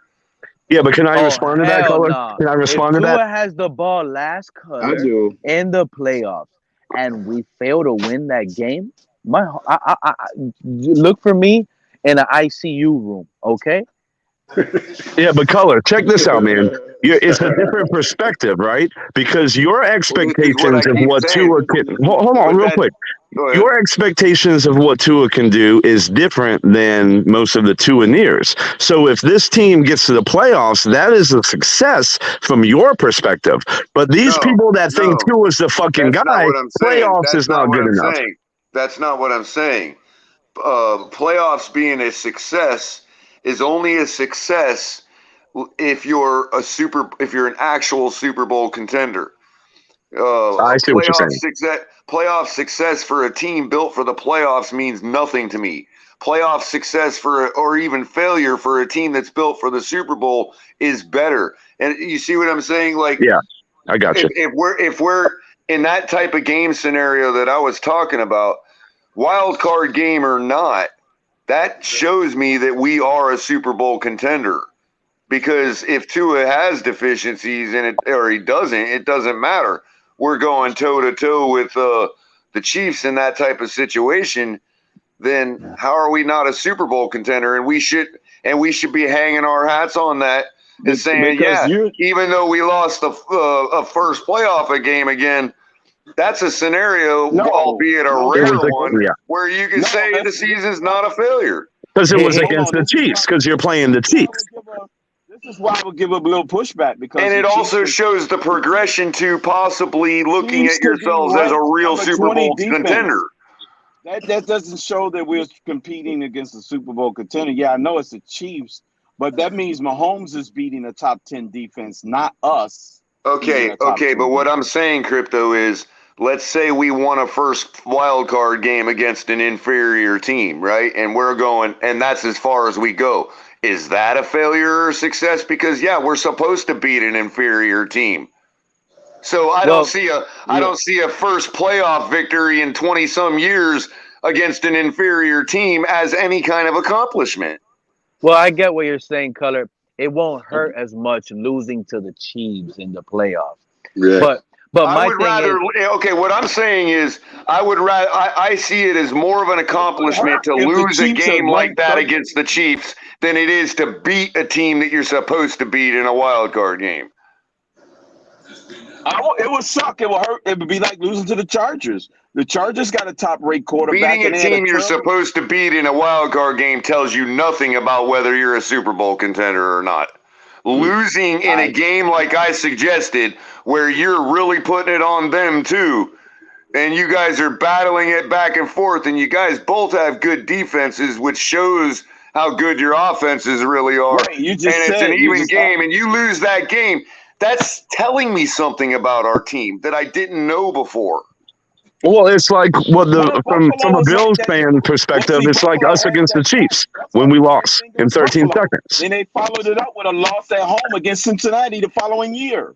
Right. Go ahead. Say that again, Crypto.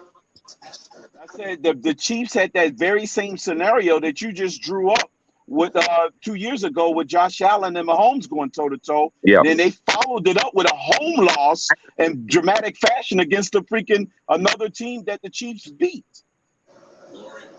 Yeah, but it was against the Chiefs and the Bengals. I mean, I guess to Color's point, if we would have lost to the Dolphins or somebody else, it would be a different scenario. But we're losing to these two great teams, right? But in the same breath, there's no fucking excuse.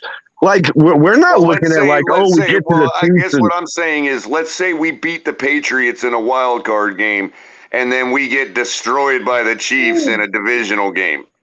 I'm leaving. I'm out of here. That tells me nothing about our team. That tells me we're not Super Bowl contenders. But I would still see more in a loss in a wild card game like the one I suggested. What if the Patriots had the #1 ranked defense? Okay, I'm talking about what we think now about them. God, I can't pronounce that damn word. It's not easy. Colloquially.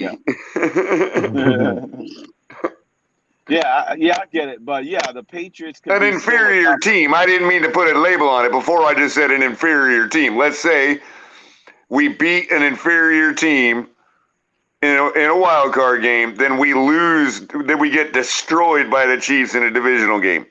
I would say same old Dolphins, even though we won a playoff game for the first time in however many years.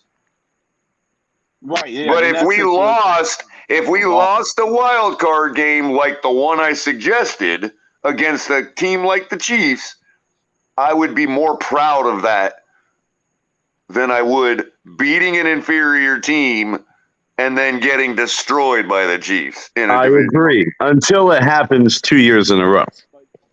Here's what I'll say. Well, sure, Because Amicus. Then you can start to question that Super Bowl contender title. You know what I mean? Right. Here's what I'll say, okay? It'll be underachieving again this upcoming season if we're the 7th or 8th seed, right? There's 8 seeds now, right? So it's crazy to me. Is it 7? So you got to be 7. 7. That's a great point too, Pete. I'd feel much better if we if we would, like last year, we had a chance to be the top seed or the 2nd seed, and it's like if we're going in that way, and that's where I was trying to get to. You see what I'm saying? Like, to me, if we sneak into the playoffs again, where week 18, we're in a situation where we have to win this game, and we don't even necessarily need to count on anybody losing. If we're just in the situation alone where if you win, you're in, and if you lose, you're out, that's not even a good situation to be in. Why can't this team wrap it up? You see what I'm saying? Without any assistance. Without any of that at the end. Why does it need to be down to the real wire? Super Bowl contenders also don't need us help getting into the playoffs. Thank you. That's what I'm trying to say, Crypto. Like, really, it's a matter of if you build a Super Bowl contender, you can call yourselves that without getting to the Super Bowl. If you're stumbling through the playoffs on the way, it's different than building a playoff contender and going, yay, we beat an inferior team in the wild card game and then got destroyed by a Super Bowl contender. Right, yeah. You don't want to go out that way. Yeah.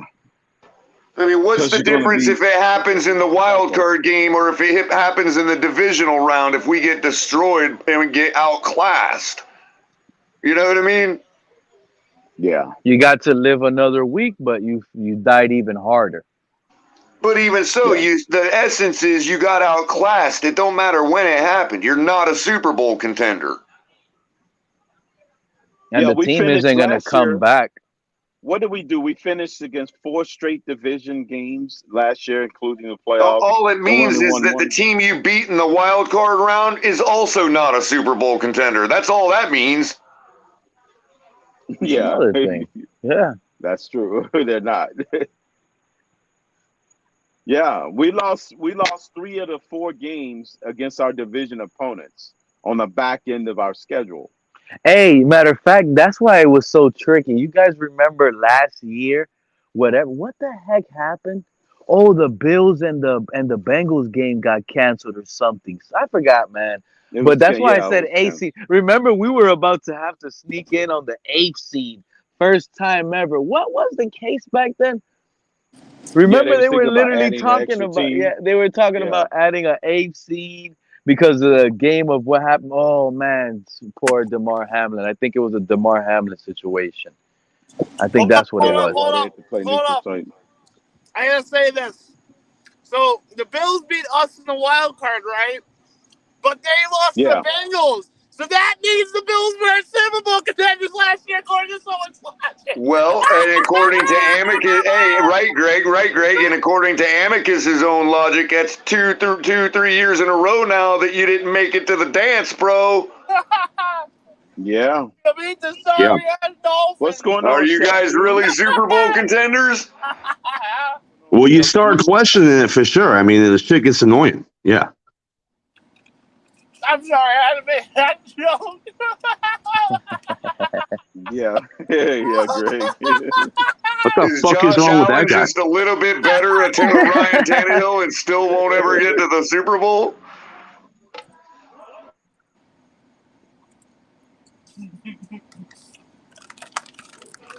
Mic drop, huh? So yeah, that's it. Josh Allen is a slightly better Ryan Tannehill. Yeah. Oh, was that for me? I didn't hear the question. I said, so does that mean Josh Allen is a slightly better Ryan Tannehill, but still can't get to the Super Bowl? Well, no, I think there's a clear demarcation, and this is where the variables and tangibles that I talk about come in. But Color. Hey, they both He's wore Brian 17, Hoyer. right? They both wore 17. Yep. He's Brian Hoyer 2.0. Mm-hmm. Ain't that right, Amicus? yeah, I mean, listen, if you can't see the difference between Josh Allen and Tannehill, I'm not going to be able to convince you on this call. I know Tannehill's a much better as an upgrade. I get you. You're right. Didn't Tannehill beat you guys in the playoffs a couple years back? You mean King Henry? King Henry beat us. Oh, yeah. okay. King Henry. I can't believe Tyreek Henry and the Titans beat you guys. Yeah, Pete. Maybe they should have brought in Trubisky. They would have had a better shot. I think they beat the Ravens that year too. Yeah. Yeah, they did. They beat the Ravens first. Right. Yeah, Lamar threw a pick six in the end zone. At the end zone, right. They had a chance to take the lead. He threw an interception, and they As a won matter on of that fact, interception. that's how the feud started because I believe somebody danced on the Ravens, and then the year after that, they danced on the Titans logo. So it was kind of like a back and forth. And didn't the Blake Bortles, Jalen Ramsey, Jags beat you guys too, or was that before Josh Allen got there? That was the year the Jaguars were stacked. Bill haven't been in the playoffs. Yeah, no, that was the year the Jags got robbed by the referees against the Patriots. Yeah. What the fuck is that guy saying? There seems to be a pattern here with you guys, bro. Man. Damn right there's a fucking pattern. Like, And it that's seems why I like was you trying- always lose to real teams. And that's why I was trying to tell you, Color, when they You ain't finally getting no felt like they pushback from me on figured it that. out. Color, this is what I'm trying to explain to Amicus. I feel bad for the Bills fans now, but they're going to be Well, I stuck mean, in hey, purgatory. I'm not trying to say we don't know what that feels like. You know, just... Look, for the next, look, Amicus, yeah, you're going to be stuck. Listen to me, and here's why. For the next 2 to 3 seasons, there's a possibility the Jets and Aaron Rodgers runs this show. I hate to be the one to have to say that. But you guys, you see, not even the Bills fans wants to believe, oh, yeah, Aaron Rodgers is growing gray hair. Listen, for the next 3 years, if Aaron Rodgers runs the show over here and he takes They it up, said Tom Brady is going back to the Patriots. all You the hear that body report? beat down Josh Allen is going to take for the next 3 years, he's going to be a lost cause by the time Aaron Rodgers retires, dude. If that is the case, like I see it, I felt like I'm being real with y'all. I feel like, look, the Buffalo Bills are going to take a hit. This Aaron Rodgers move cock blocked us to the point where we're going to need to go in a rebuild mode. If Skylar doesn't turn out to be an Aaron Rodgers, Josh Allen type guy, yeah, we're going to go into rebuild crypto. You say Aaron Rodgers sent us to a rebuild, so it's Aaron Rodgers and the Jets are going to send Tua and this whole train derailing, buddy. And you guys know it. You guys know it. You're on that island by yourself there, Pete. Well, you don't. Well, the thing with you, Amicus, is gonna be like you're gonna always have a chance because of Josh Allen, but the Jets are gonna take that last week, week 18. Jets are in. Jets took the division. Bills are out. They're the 7th seed in the wild card. Like you guys might have a chance, but you're not gonna be the leader and the front runner anymore. You guys lost that to the Jets. I know what I'm telling you. And for the next 3 years, I know what I'm telling you, dude. Listen to me, bro. $100 bet with Lewis says you're wrong. I'm not betting an internet guy. Everybody's getting fired. That means Green needs to get fired right now. If that's true, Pete. I don't know. I don't want to say. for the fans out there that don't believe in it, I hope I'm wrong, but I'm just letting you guys know mentally what I'm saying is what I feel. So I think I'm right. That's all I'm saying. Okay. That means Greer has to lose his job immediately. Somebody needs to print the bus ticket now. That unless Skylar,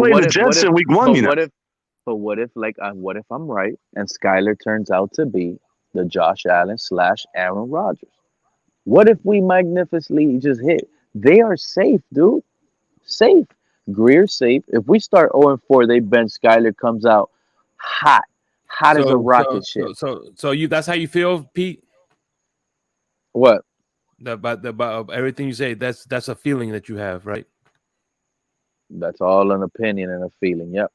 Yeah, I tried that with my boss. I'm like, listen, I have a feeling I'm not going to work today because I have a feeling if I go to work, a meteor is going to crash my car and I'm going to die.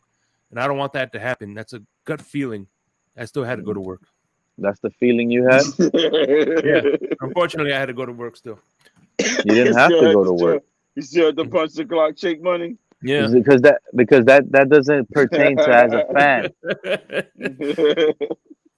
Yeah, that's a great feeling, Just tell your boss a meteor like is coming. Meteor showers. You gotta be more realistic, man. Sure. You guys gotta be more realistic. Hey, Pete, if that's the case, man, they got to hit the reset button before June 1st. That's it, man. They already laid it out to you. The whole majority of the fan base already accepted it. You guys loved it. You guys wanted it. You guys seen it. That's what you guys believe. You guys think it was the defense was the problem. Mind you, all through the playoff game, the last game of the season, you had nothing but communication problems. The coach said that he forgot to run the ball. He couldn't call plays for a 7th rounder, getting delay of games, all type of penalties. Nothing was wrong with the defense, but yet they'll tell you that the defense was the problem. I agree. And you guys believe, and you guys buy all of that. They were saying buy that. it. You guys believe it, and it is what it is at this point. I know what the problem was. Line and sinker, Pete. We bought a hook, line, and sinker. Let me tell you what I bought it with credit. Yep. Let me tell you, so the problem not only was a injury-prone quarterback that everybody knew was an injury-prone quarterback. He let you down. Then what? Could have scored points. That's it, bro. Like I don't. They are so lucky to still have their job. What's up, Brown Levy? What's on your mind, brother? Hey, Shake, what's going on, man? Great show, buddy. Thank you, brother. What's on your mind? I'm so happy. I'm so happy. He can come in and say, "Great show." Ron, go ahead. What's on your mind, brother? I just listened to all this funny stuff that's being spouted. That Skylar's going to. First of all, Skylar's not going to play. Mike White's going to be the backup. So, I mean, you got to accept that, Pete. I know how much you love Skylar, but Mike White's the backup. They're paying him $4 million a year. He's the backup. So we're having a Bridgewater argument all over again. Yeah, pretty much. So, but you know what? It's not going to matter. The Bridgewater argument. It's not going to matter because Tua's going to play the whole season. Oh. He's got a chip on his shoulder. He knows the narrative. He knows what everybody's saying, and he's got a chip on his shoulder, and he's going to do what it takes to stay healthy. No, that would be nice. So you don't think it was a good show, Pete? I think it's an amazing show, but Ron saying that Tua's going to survive a full season is laughable, just like me saying Skylar's going to save the season to the other guys. Why is that laughable? Because anybody can get hurt any season. So why is it laughable that anybody cannot get hurt during the season? Especially if they're game planning for him to be protected. Wait a minute, hold on. So there's been times where they haven't game planned for him to be protected? I don't think they did it to the extent that they're going to see it now because of everything that happened the past year. I think now it's more of a focal point. I think everybody game plans for the quarterback to be protected. Who goes out there and say, well the strategy is not to block for the wait a minute, though. We've talked about nothing else for 3 years that he's been here. So how is it just now a focal point? Well, because of the concussion. Wait a minute. Because remember Flores had him sabotaged. That's why. I didn't say that. I'm just being tongue in cheek, Ron. I'm just relax. I'm joking. I just think that. Listen, it's not like they didn't try to protect him. Of course they did, but that's what I was getting at. I'm like, Jesus, who goes into the game plan and say, well, make sure you miss that blocking assignment on the right. When you start rookie lineman with a rookie offensive line coach, that's not really a good recipe for success. I mean, don't forget. In theory, but it has worked before. When you draft a injury-prone player, that's not a recipe for success. Yeah, I guess it compounds. if you put somebody in front of them that's fragile.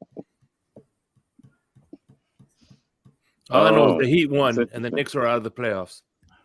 Yeah, fuck the Knicks. Now that he can go fuck up the Sixers. And the dynasty of the Warriors are about to end in about another hour and a half. The Celtics lost yesterday. Damn, they did? Yeah, they did because they're bums. I told you. Celtics they lost by 100. Now we're gonna hear Alex play down how little he likes basketball compared to hockey. The Celtics won yesterday. Yeah, the ties really? They tied won? 3-3. Sorry. Yeah. I didn't watch the game because I thought they were bums.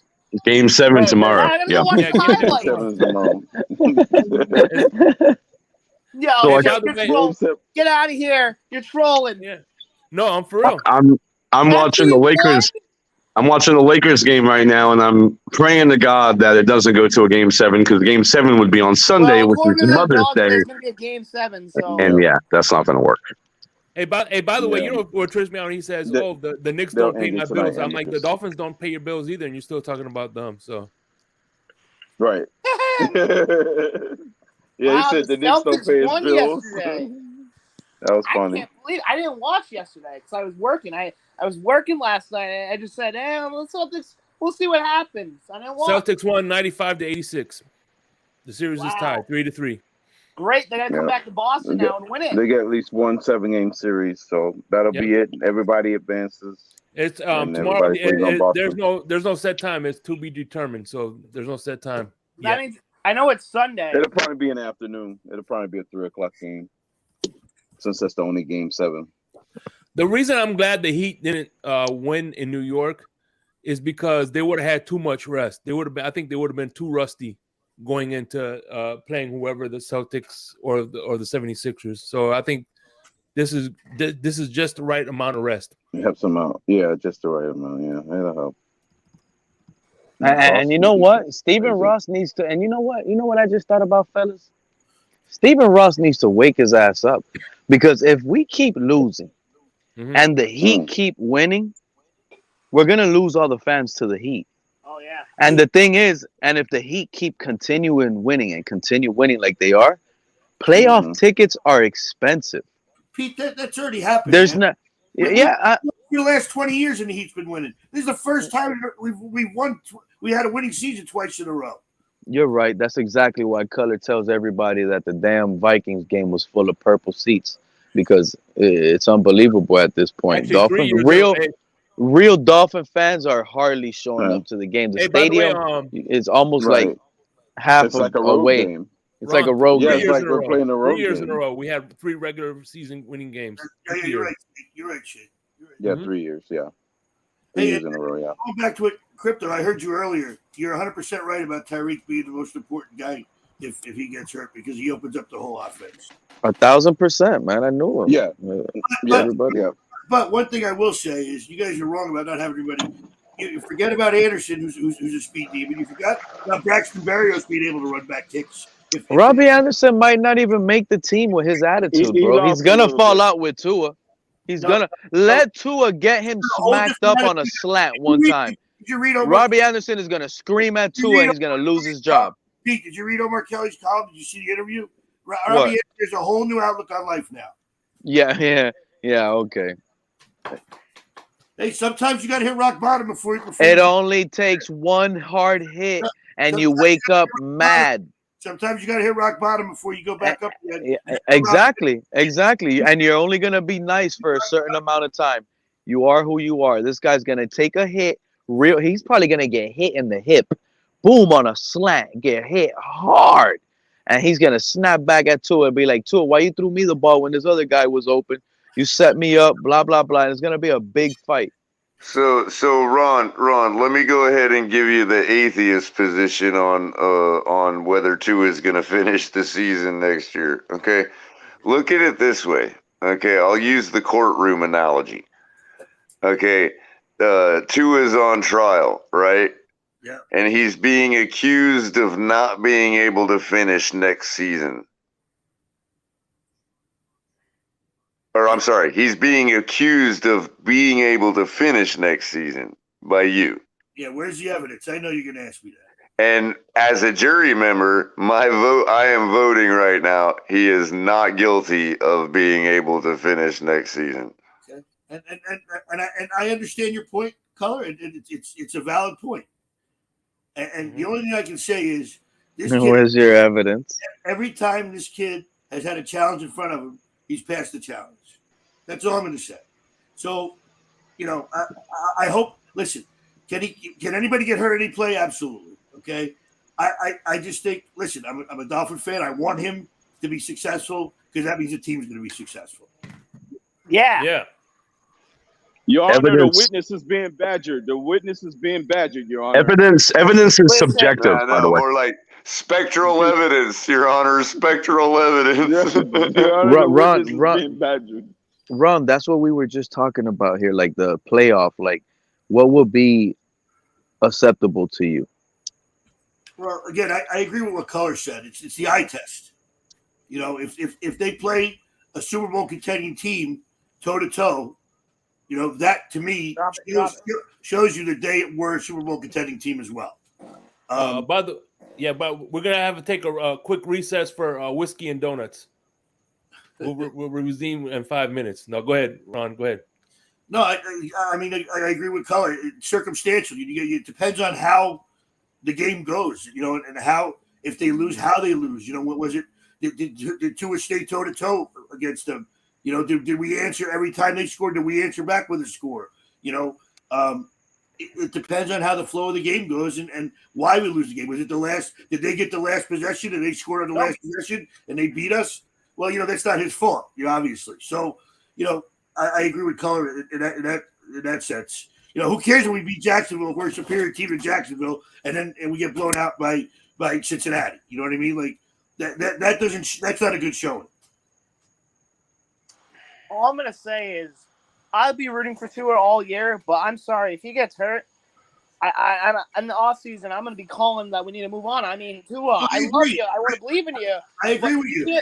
If you can't play 17 games, with this talent, we need to move on. I agree with you. I'm not a Tua-nion. I'm a Dolphin fan, and if he can't stay healthy and can't help this team, then we got to move on.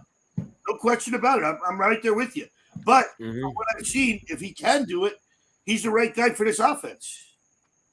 Yeah. I'm ready. Let's go. It's wartime, baby. The whole thing of it is, too, Ron, is that I'm not even concerned as much as most are about him finishing all 17 games because I feel a lot more comfortable with our backup situation this year than I did last. You got Skylar on a second year. Right. You got in the same offense, just like they say about Tua, again with Mike McDaniel. You got Mike White, not so shabby himself.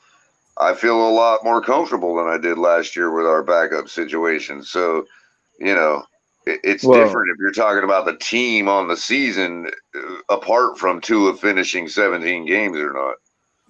Well, the most important thing is the team, though, Color. I mean, one player does not make the team. It's the name on the front on the front of the jersey is more important than the name on the back. Despite what the stats say, Color, I'm intrigued and I loved everything about that playoff game with Skylar. Mike White, I don't even think, like, this is what I'm trying to explain to you guys. Like, I get it. Mike White is a good name or whatever. He's a homegrown talent. But Teddy Bridgewater is better than Mike White. And what I'm trying to explain to people is that Skylar Thompson, he literally beat out Teddy Bridgewater at that point. I don't want to hear, so why did they start him in the Patriots? It was just like they're starting Tua. It was all money. It was all leverage. They got that guy out of there with the first interception, first excuse that they could to put the guy to finish the season out with Skylar. They had that prepared. That's what it is. Skylar is like the most talented quarterback we clearly have. And truly, like,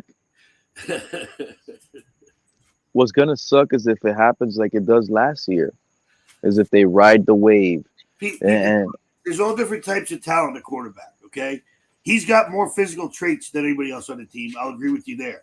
But as far as Ron, this is the thing, Ron. Listen, Ron. As far as talent, efficiency, accuracy, pocket presence, you see that's all what we're being fed and we're lied to, bro. He's not accurate like people say.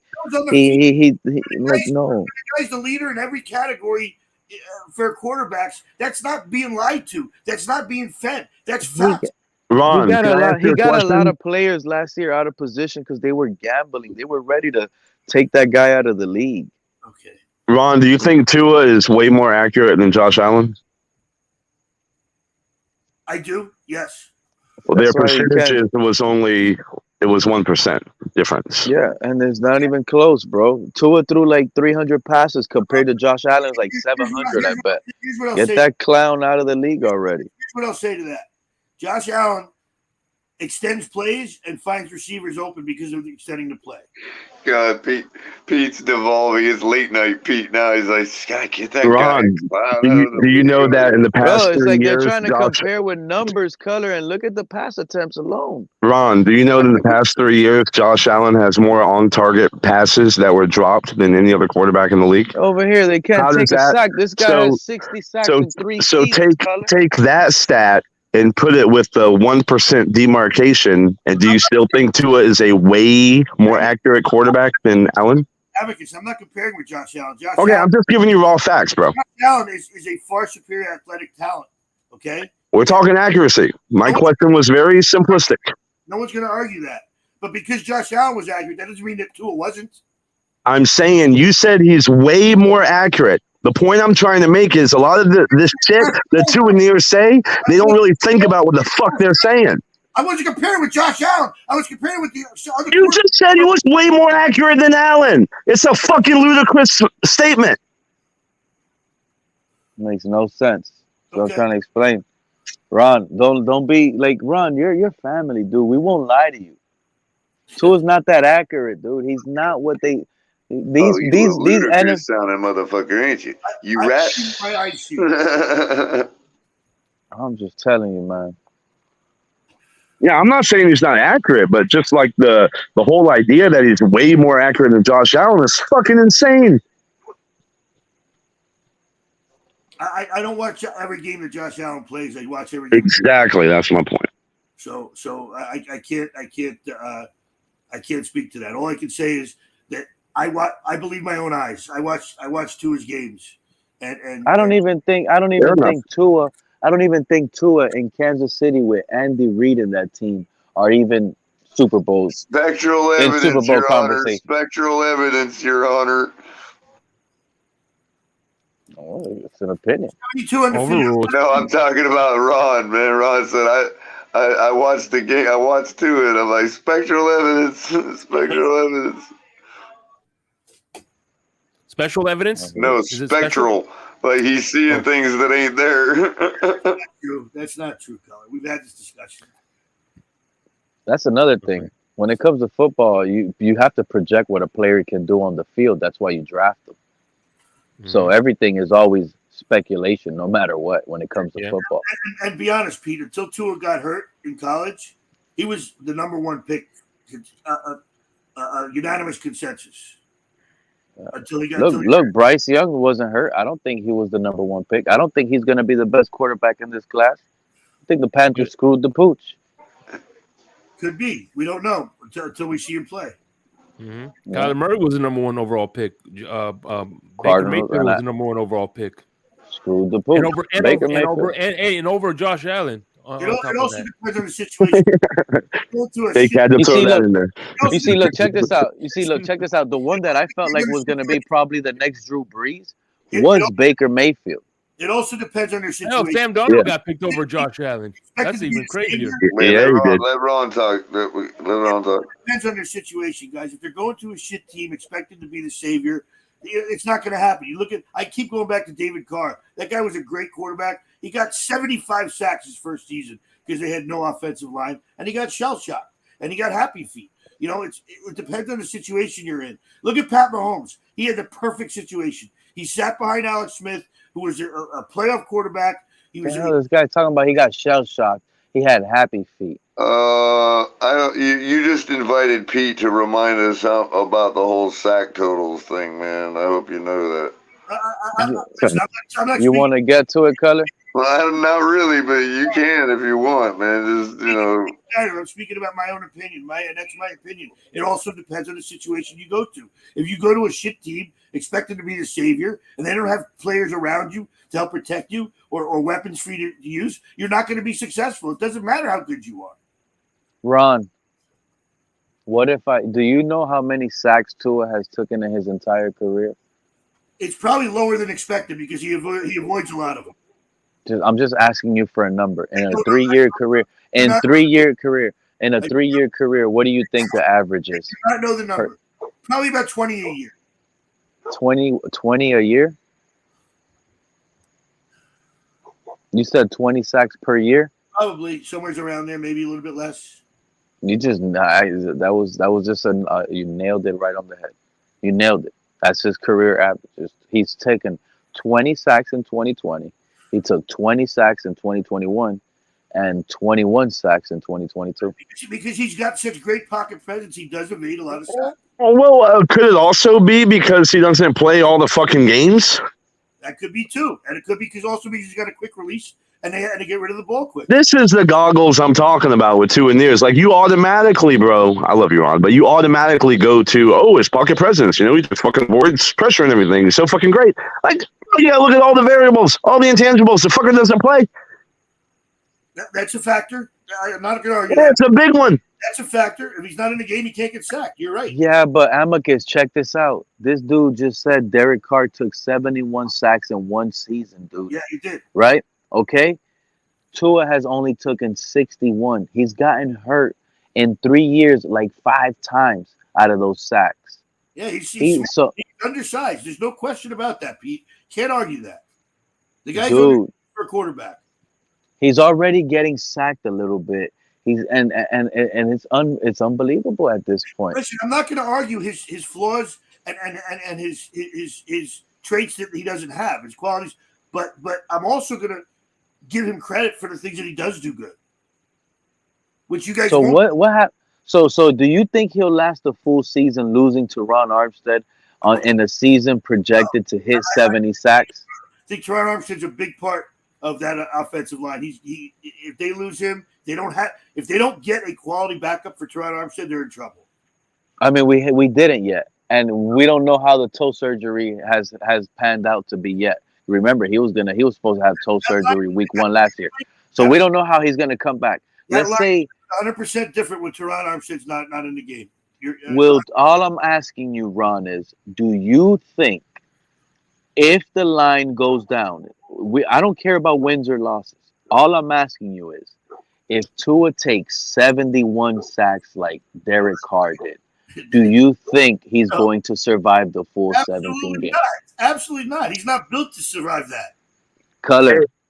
If this organization pays this guy Tua, is that, you know what, Color? I promise you, I was gonna go to the Cowboys game because my friend, he's a Cowboys fan, one of my best friends, and he already told me I need to go to that game. And he told me like yesterday, I am not going to know. I'm calling him tomorrow.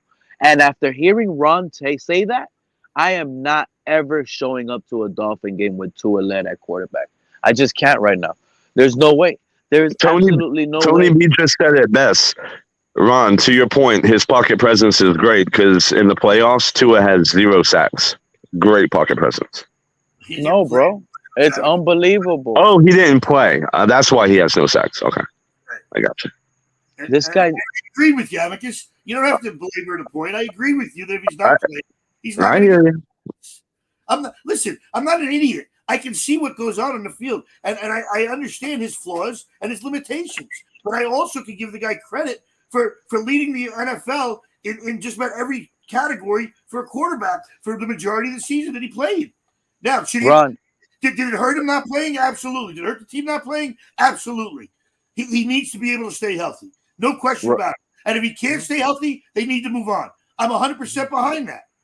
Yeah. But I'm not gonna take away what the guy can do and not give him credit for what he did accomplish. I have a question for Pete. But Ron, you're paying him $5,250. So it's like, let me ask you this, Amicus: as good as quarterback Josh Allen, you don't think he has flaws as well? Oh, absolutely, he does. Yes. So that's the thing. That's the thing that gets me. Everybody says, "Oh, every quarterback has a limitation here and there." Well, what flaws? What flaws, Amicus? Watch this. Decision making would be number one on my list. Why? Because he trusts his arm too much, so he'll throw an interception. Yeah, but see, listen, I come from the perspective of variables and tangibles. My favorite words, because there's multiple factors to anything, right? And so when I say decision making, there's factors to that as well. I think a lot of the decision making is based on the fact that he feels he has to do it because he does not have the personnel around him that some other quarterbacks do, or the coaching that can schematically get players open like some other players do. There's a bunch of factors to all these stats we throw out. It's not just black and white. Amicus, there is one thing that only has one variable. What's that, color? Singularity. Okay. Yeah.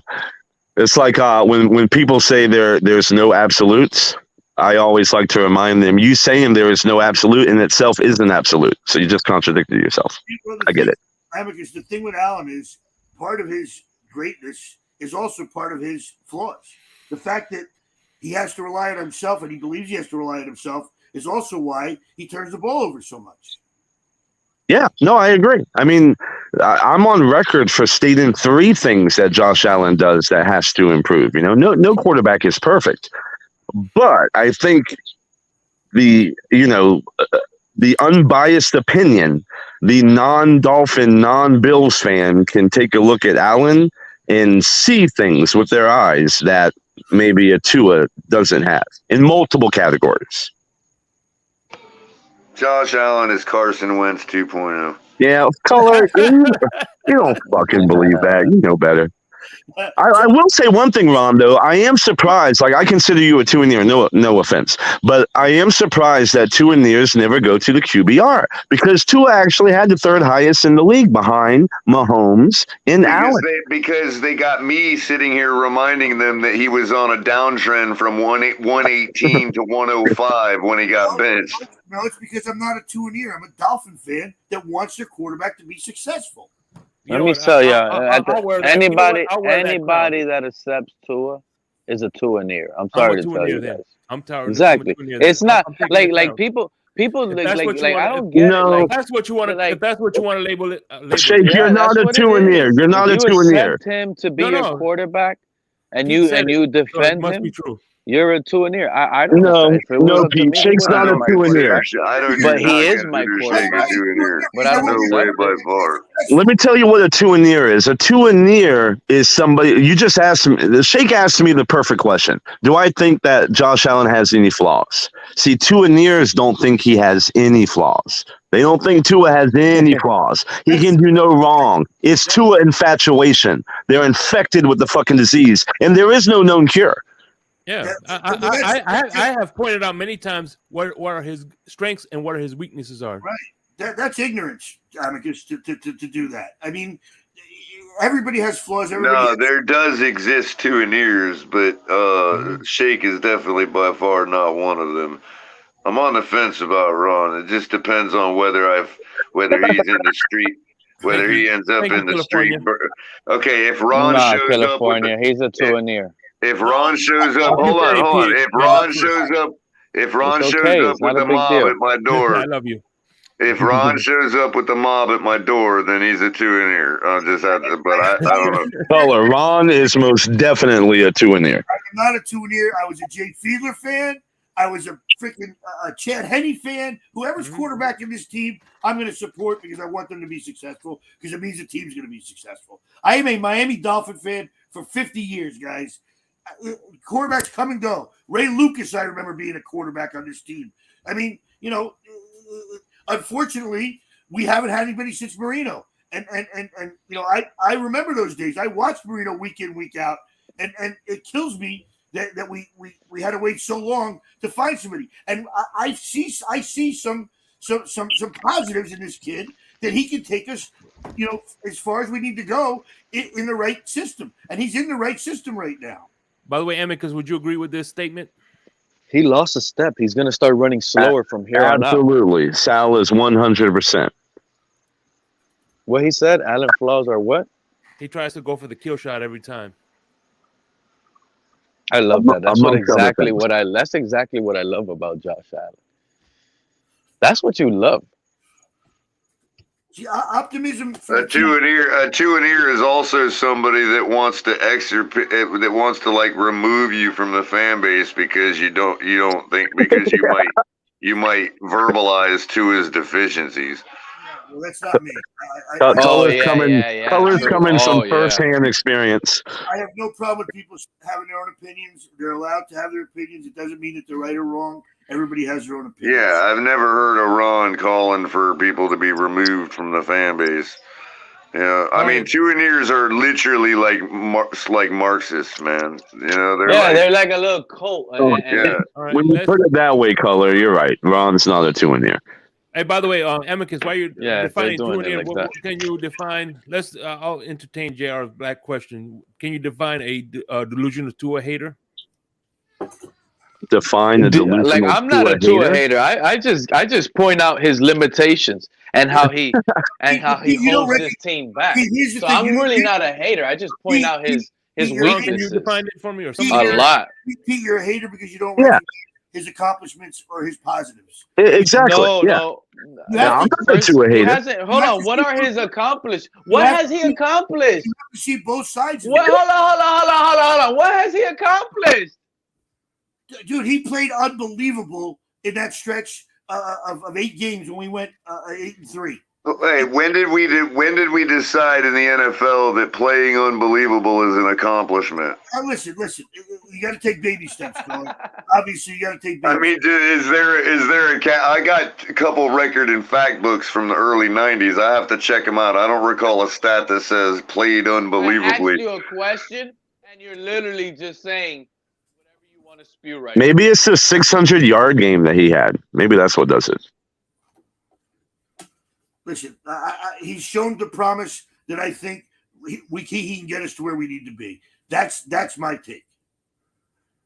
Hey, that's beautiful. Especially after watching so many incompetent fucking quarterbacks over the last 25 years. I love Ron's passion. Me too. So is Ron what you would call a Tua stan? Mm-hmm. Like he's a Tua stan. Like, you know what I mean? I'm a fan that wants to believe in his quarterback. That's what I am. What are they saying? I'm a Tua hater? I'm just trying to figure out the nomenclature because, like, nobody ever actually defined all these terms for me. You know what I mean? Listen, I just know that somebody that wants to believe the worst out of everything I say is generally like a cultist. This is all there is to it. And I'm an optimist. I want to believe that there's positives, and I want to accentuate the positives because I want them to win. Hey, see, Color has a first-hand experience definition of a two-and-near because he just waits for somebody to fucking tell him he's not a fan, and then boom, that's his definition. All right, I'll tell you what, JR Black, you put in the comment section what a delusional Tua hater is, and I'll read it for you, bro. I'll be your voice on the panel. So let me know in the chat what a delusional Tua hater is. And I will be more than happy. Yeah, I'd like to see if I qualify. I'm curious. Yeah. You have a voice too, JR Black. Even though you're in the chat, you have a voice. So tell me what it is. I don't think I'm a Tua hater. JR and I came to an agreement the other night for Do you think I'm a Tua hater, Shake Money? Impressed.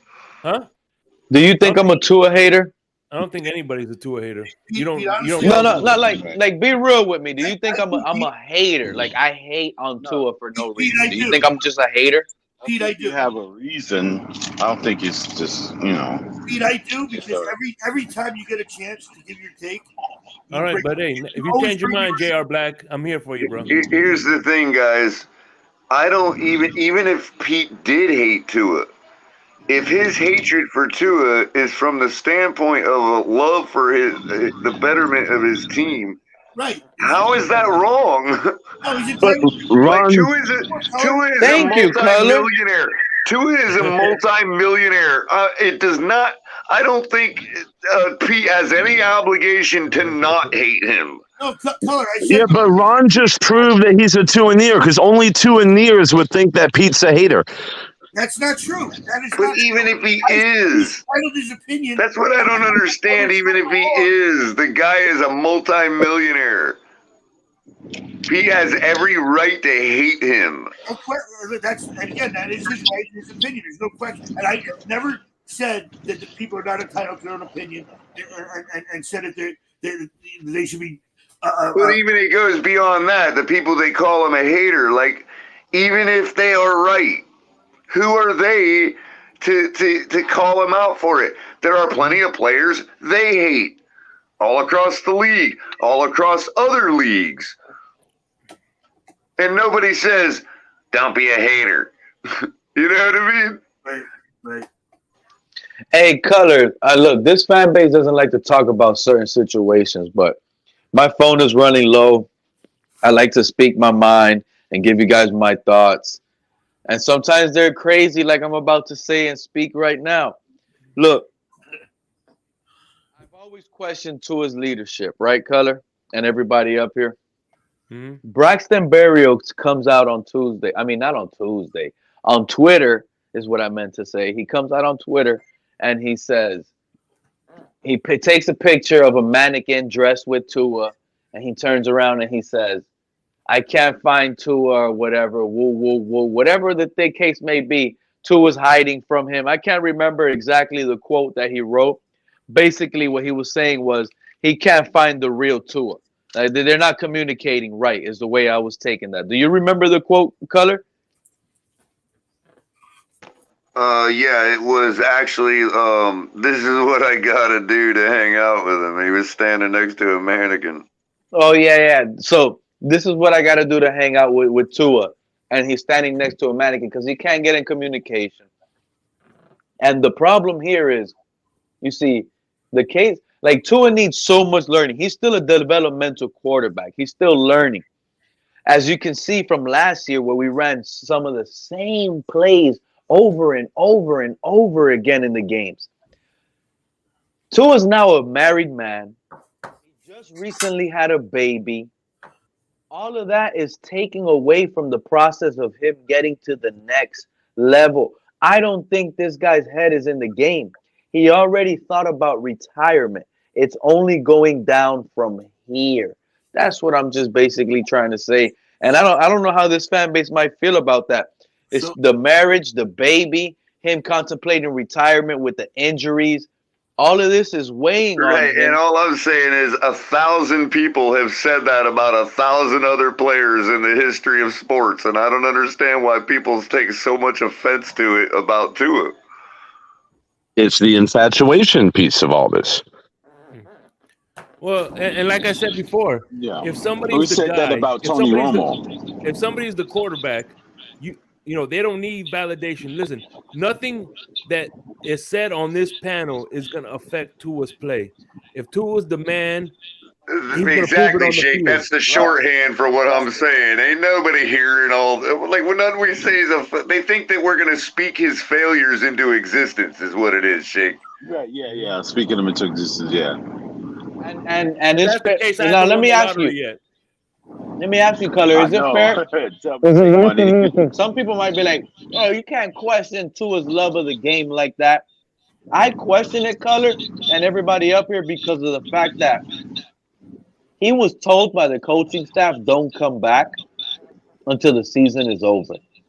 Another player would fight. You're not another player, bro. Think about it. You're not on a playoff run. You think a concussion is gonna stop me, coach? Better try something else. We're talking. There's players that their fingers, like what's that guy's name back in the days? He chopped his pinky off during the game to keep playing. Sorry. This is too funny not to fucking post. You talking about Ronnie Lott? Ronnie Lott. Ronnie Lott. Players, bro, they will play with broken bones for their blood brothers, bro. This is what you sacrificed this year for. And you're telling me it was just that easy to sit here and say, Tua, those 3 interceptions that you threw in the Packers game, we're going to blame it on a concussion. You're out of here, son. But Pete, if you saw the interview, with Tua, he wanted to come back and play. They told him he couldn't. What they told you? This guy did not sustain an injury. You want to come back in which game? The Bills game? Yeah. Oh, okay. For the Patriots, or he should have came back. Let me ask you this, though. I mean, see, this is the fallacy, though. Do you think they're going to come out on an interview and be like, no, I didn't want to come back? Well, no, of course not. But also, you got to look at the optics with the NFL and with the Dolphins organization and everything that happened with him. You know, I think they thought it was in their best interest, publicly to sit him. Well, yeah, Ron, and I don't disagree with it. Even if it was a straight benching because they wanted to stop the bleeding and keep the stats at number 1. Okay, fine. You know what I mean? But people got to admit that. There's nothing wrong with people thinking it's not tinfoil hattish to think that. Right. Because it keeps all their options on the table in the offseason. Because the Jets and the Patriots defenses, I'm telling you, Cutter, it was going to be bad for his stats. And again, he was figured out. That's my point. When people throw out the 105 passer rating to me, I say, okay, well, when he stepped foot in San Francisco before the first snap of the first play, his passer rating is 118.5. Yeah, it dropped, no question. So, I mean, but everybody just wants to ignore that. No, it did drop. No question about that. But it had nothing to do with the concussion in Green Bay. Did he play well in Buffalo? Of course.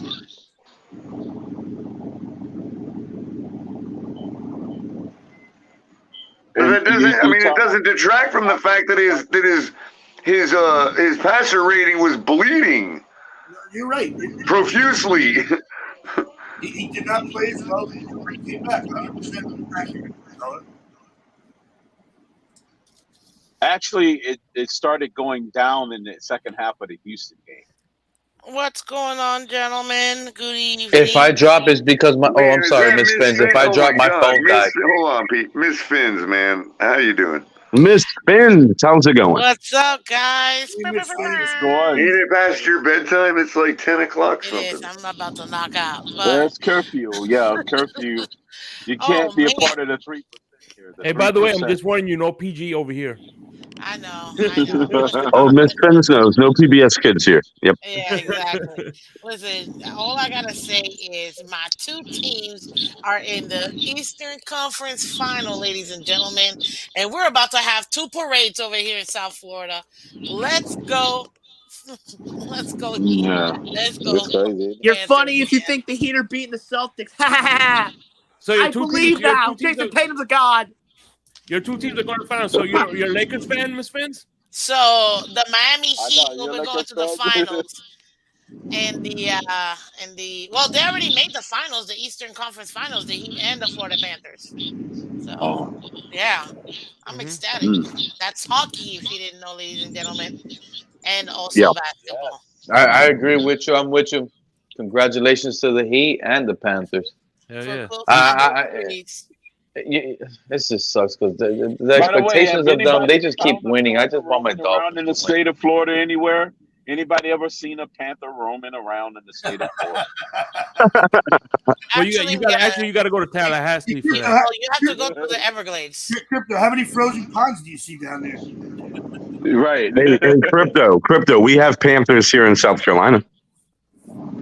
I don't doubt that. Yeah, they probably up there in the western part. Yeah, actually, the Panthers are like in Tallahassee and that northern area. They're in the Everglades. They're in danger. Yeah, They're in the Everglades hanging out, fighting alligators. They go, they like in arch nemesis. Pythons actually. They have to deal with pythons. They're the invasive species. The pythons, yeah. But yeah, I just wanted to shout out my guy. So what do you guys think of the schedule? Dolphins schedule? Yep. Oh, 4-13. Damn. Shout out to Brandon Story from Facebook. That's a good. That's an improvement. That's an improvement. Yo, I just want to point out, I just ended the poll. Shout out to everybody that voted. 86 votes. And I want to say, first of all, I am absolutely impressed with the Fins tailgate community. We have proven that we are the leaders in balanced talk and coverage of your Miami Dolphins and football in general. We are the ones that provide balanced opinions here. And as you can see by the votes, an earlier's debate between Irving and Pete as to whether Tua is able to adjust during a play. The results are in 86 votes. 50% said yes, 50% said no. The debate was a draw between Spider-Man and Pete. Boom. Wow. Wow. We need a vice president to break the tie. I can't believe that.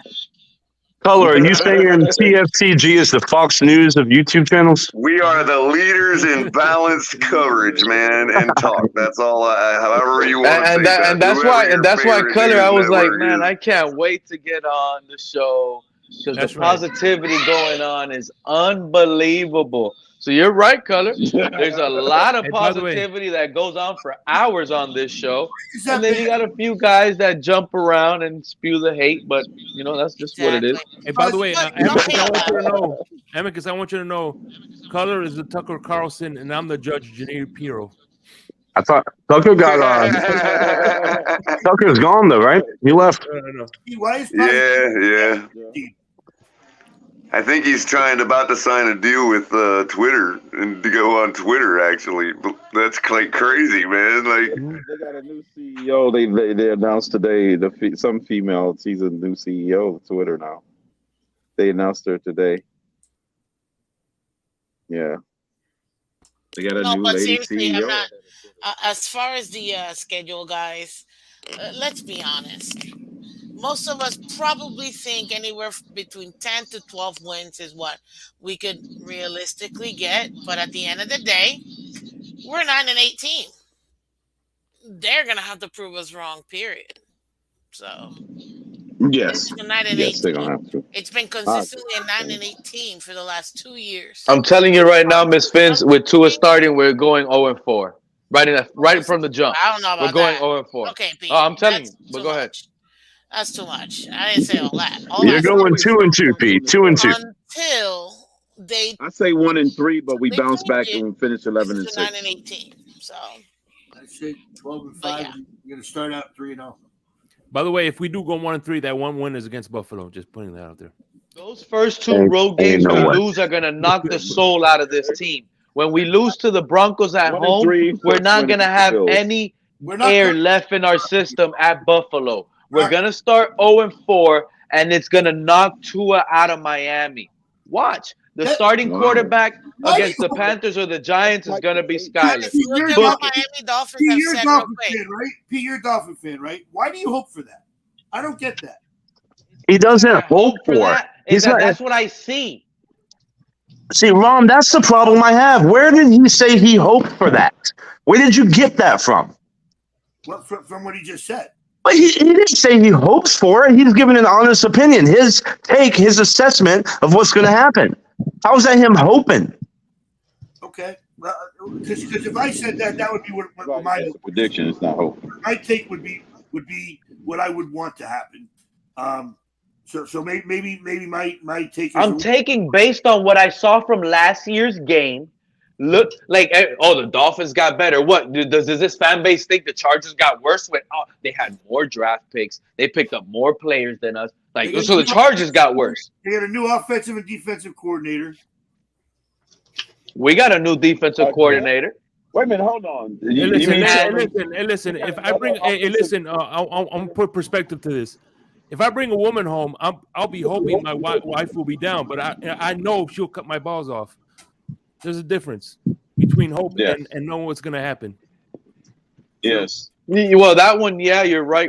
But I mean, with football, but to the other guy's point, and when it comes to football, at the end of the day, it's still like kind of like an opinion. I could be wrong too, right? Shake, as confident as I want to sound, I still could be wrong. It don't matter. So Miss Spence could be right.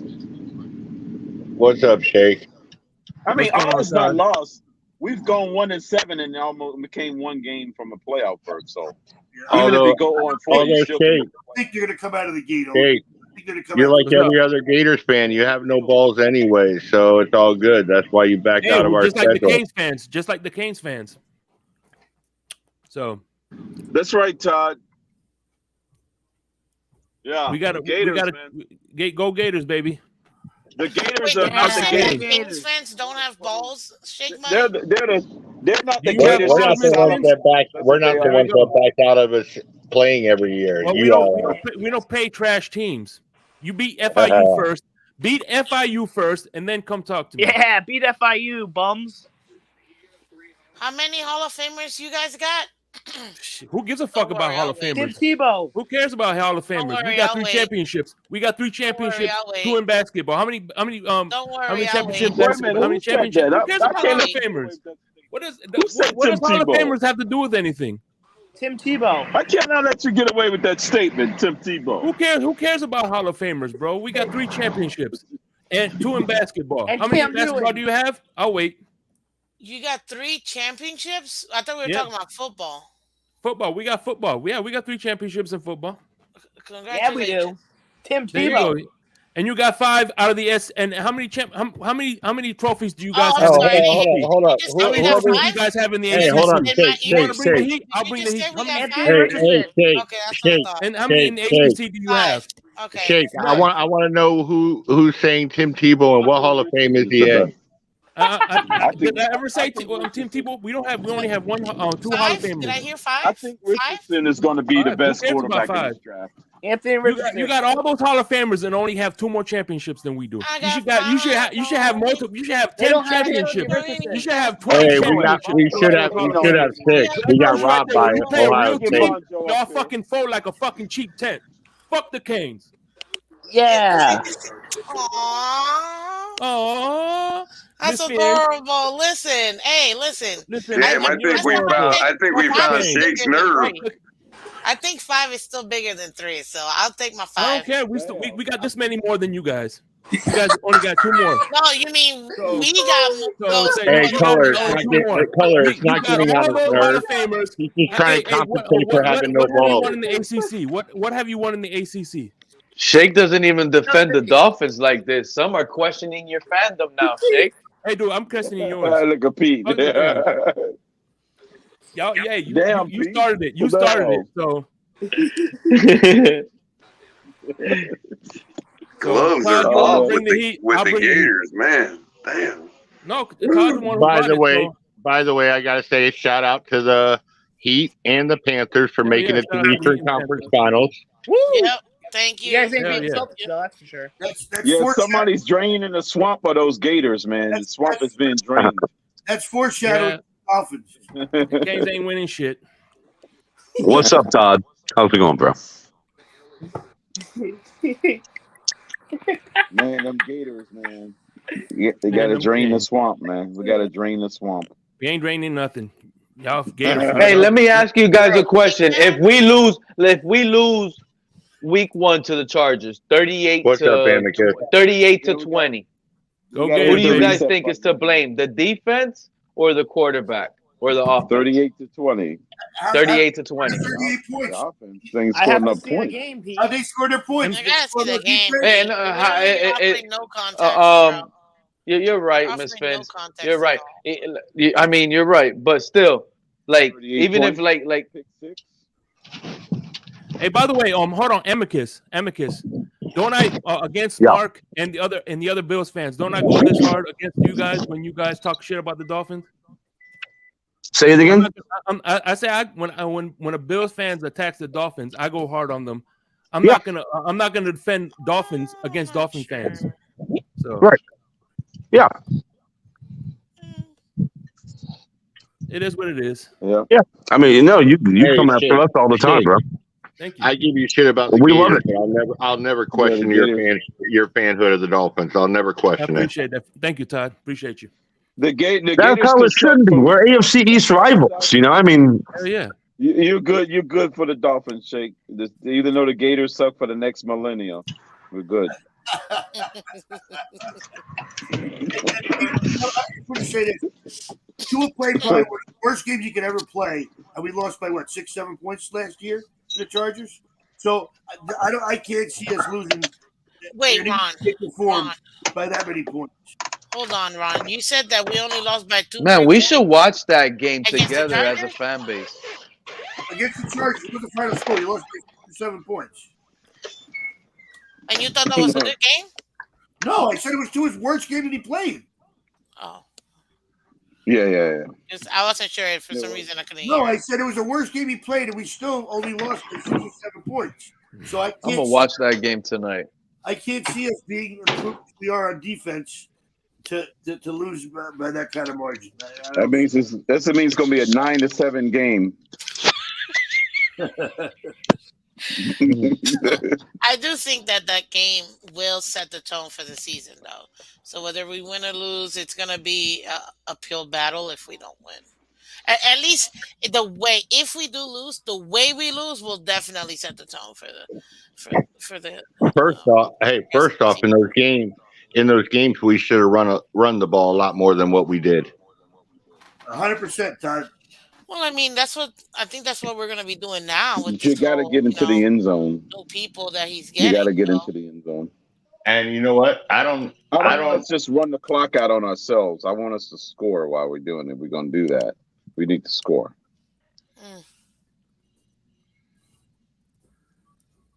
I don't know if Cook gets cut after June 1st, like the rumor. I really think he's going to end up in Miami. I agree with Todd. I said that earlier. I agree 100%. You watch the Bills play Miami, no question. Either the Dolphins or the Bills, one of the fucking two. Again, you guys got to get that. You got to get that out of your mind.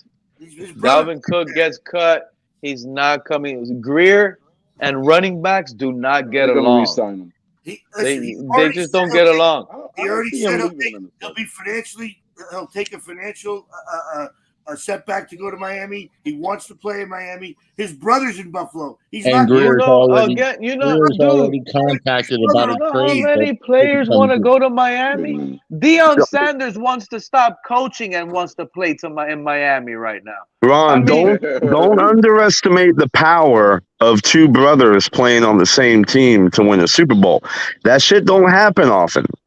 Yeah. That's where I think it's. That's where I think he's going to end up. A good example. It's in Buffalo. Yeah, but he might end up taking a roster spot from his brother.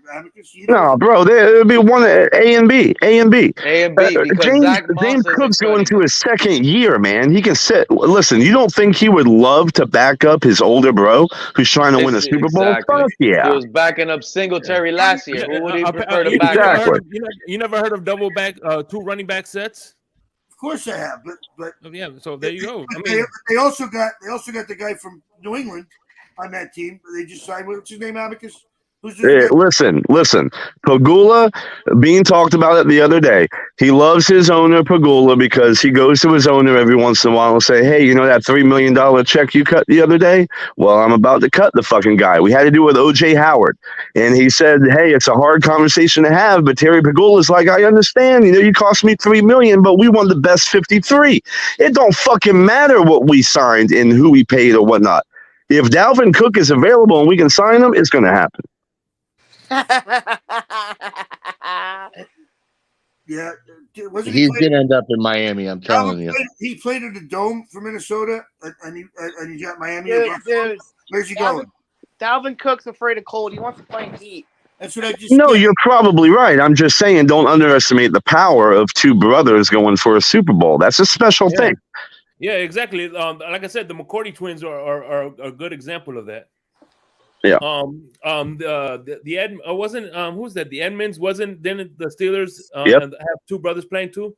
The Edmonds Yeah, brothers. but they play for separate teams. Separate teams, though. The Bears, I think, actually. No. Remember, it was a Barber fullback. twins, They had the a fullback that was his brother. The Barber, Terrell Edmonds. It was a the fullback. Barber twins played on separate teams too.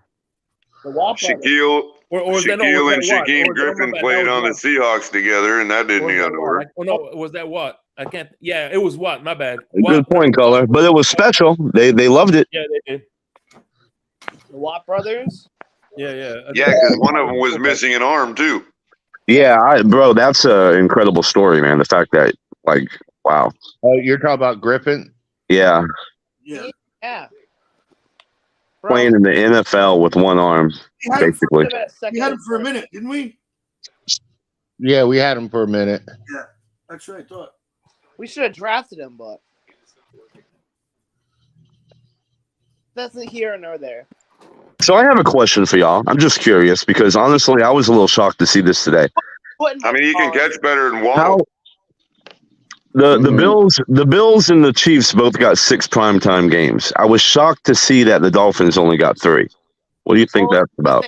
Yeah, but in effect, it's 5 because you got to count Black Friday and you got to count the Germany game because we're the only ones that are being televised. Well, no, we're talking 8 p.m. slots, Ron, primetime. But there's still Yeah, games, and we're the only. Yeah, but even still, the Black Friday game were the only game that day. Same thing with Germany too.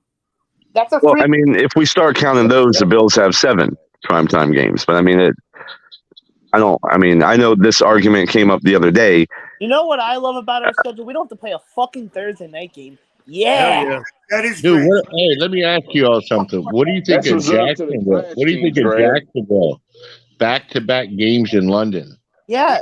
Guess what? They're going to win both those games. That's a test trial. What do you mean they're going to win both of them? One's against the Bills. They're not beating the Bills. Hold on. I can't yell because I'm going to waste. Guaranteed. Hold on. I'll tell you why. Let me tell you why the Jaguars are going to beat the freaking Bills because they're not coming back to the States in those 2 weeks. They're going to be accustomed to London. They're going to be ready to go. The Bills are going to be coming on jet lag. They're going to be tired. They're going to be. That don't fucking matter, man. Once the game starts, that shit don't fucking matter. If I was a betting man, the Jaguars win both those London games. They love. You know why the Jaguars are going to win? You know why the Jaguars are going to win? Because they have the better Josh Allen. Exactly. They got a better Josh Allen. You know, it does matter. You know, It's kind of pertinent. It's kind of pertinent. We're talking about the Jaguars because ask Dan Marino and Fred Taylor if jet lag matters. I was just going to say, you guys know the stat for West Coast West Coast teams that come to play on the East Coast at 1 p.m. have the worst record for the last 10 years in the NFL. So some of that jet lag stuff does matter. West Coast teams that play on the East Coast at 1 p.m. Lose like 70% of the time.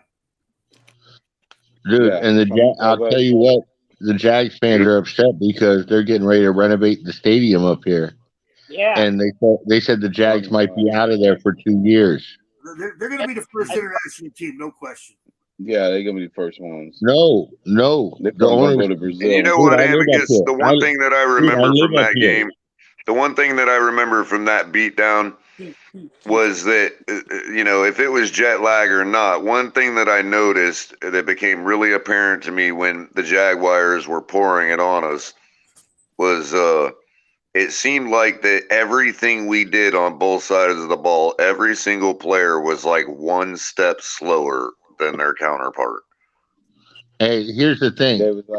I think it's a test run, but the Jags are staying in Jacksonville. The owner's putting a lot of money into the stadium and the surrounding area. It's a nice stadium. They got 2 indoor pools there. I mean, it's fucking They're nice. redoing the entire stadium from top to bottom and the whole surrounding area. If the NFL throws enough money at them to go to England, they're going to go to England. No, I don't see it.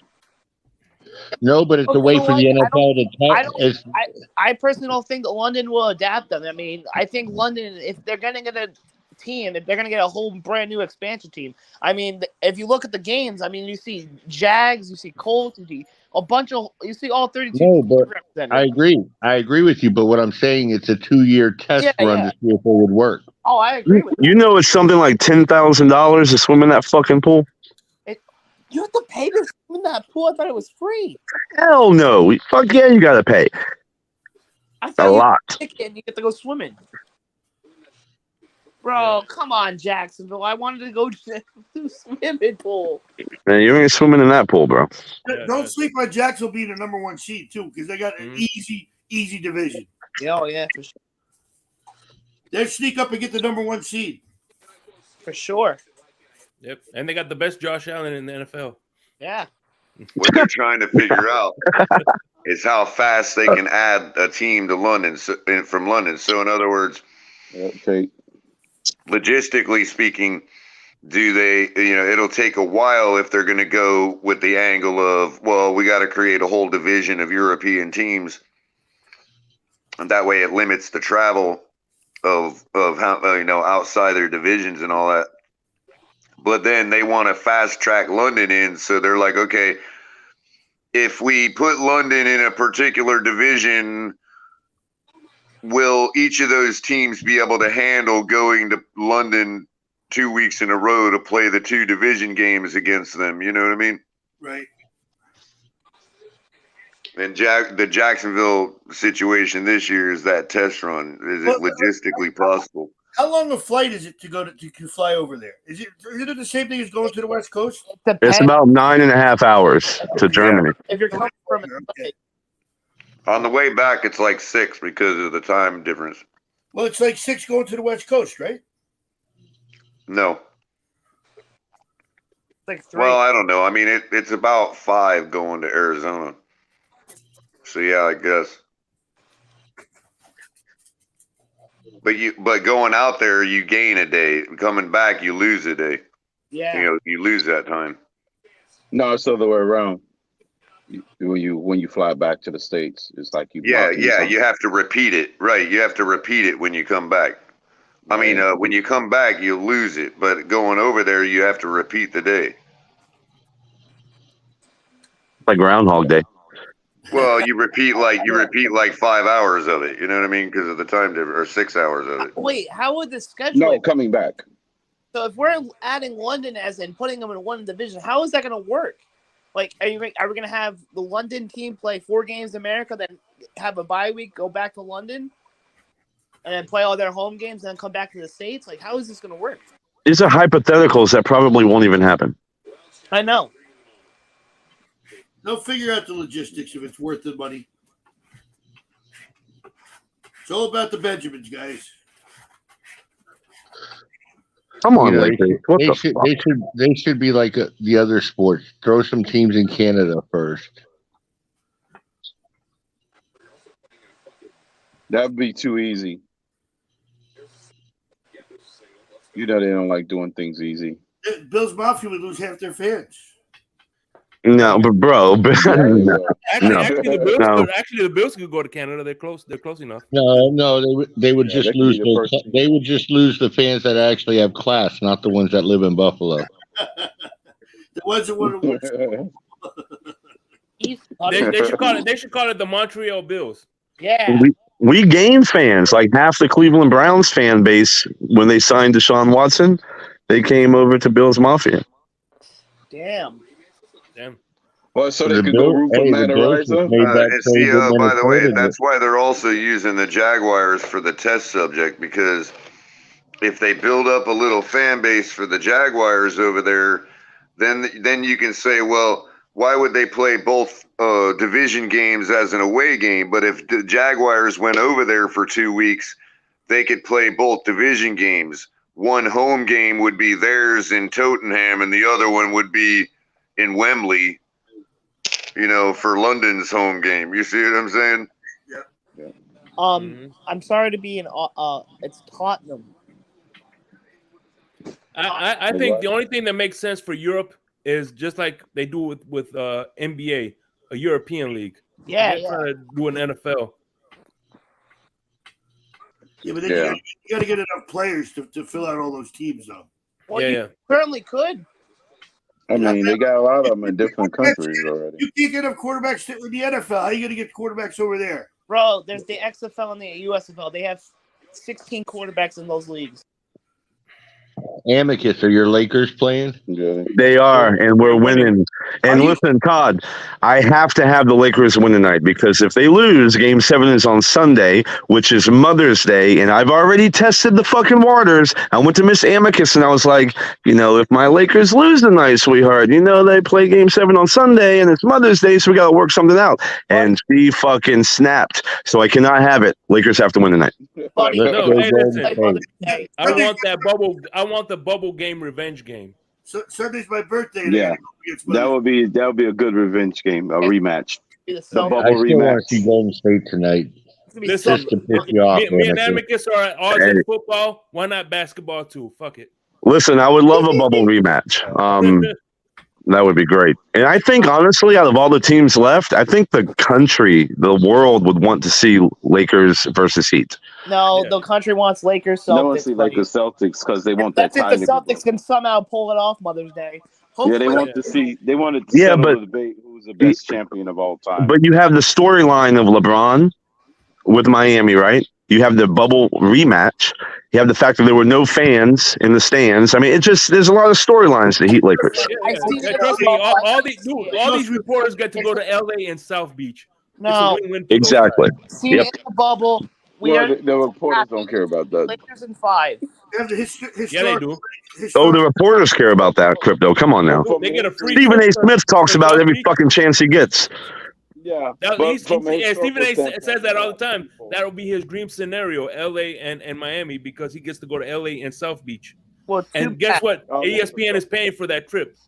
But for NBA standpoint, you got two teams that won 17 titles. They need to break the tie. No, you're right. That's a big storyline. Yeah, if you want to go conspiracy theory, I'm totally with you, Crypto. They're definitely going to push for that. Absolutely. We just have to see. They want two historic franchises to battle it out to settle the tie. They don't want, if we're being honest, they don't want to see the Heat in the finals. Thank God that Utah is a historical franchise. What do you mean? Yeah, man. Whoa. Who just said the Heat doesn't have star power? Who said that? I did, other than Jimmy Butler. Bro, that's fucking other than Jimmy Butler, yeah. Bro, that's serious star power. Listen, eventually Jimmy Butler's going to die. Who are you talking about? That star power on the Heat? Jimmy Butler. Butler's the only draw. Yeah, besides Jimmy and when you compare that. Well, who's the star power on the Bucks? Name two of them. Oh, there's one. Okay.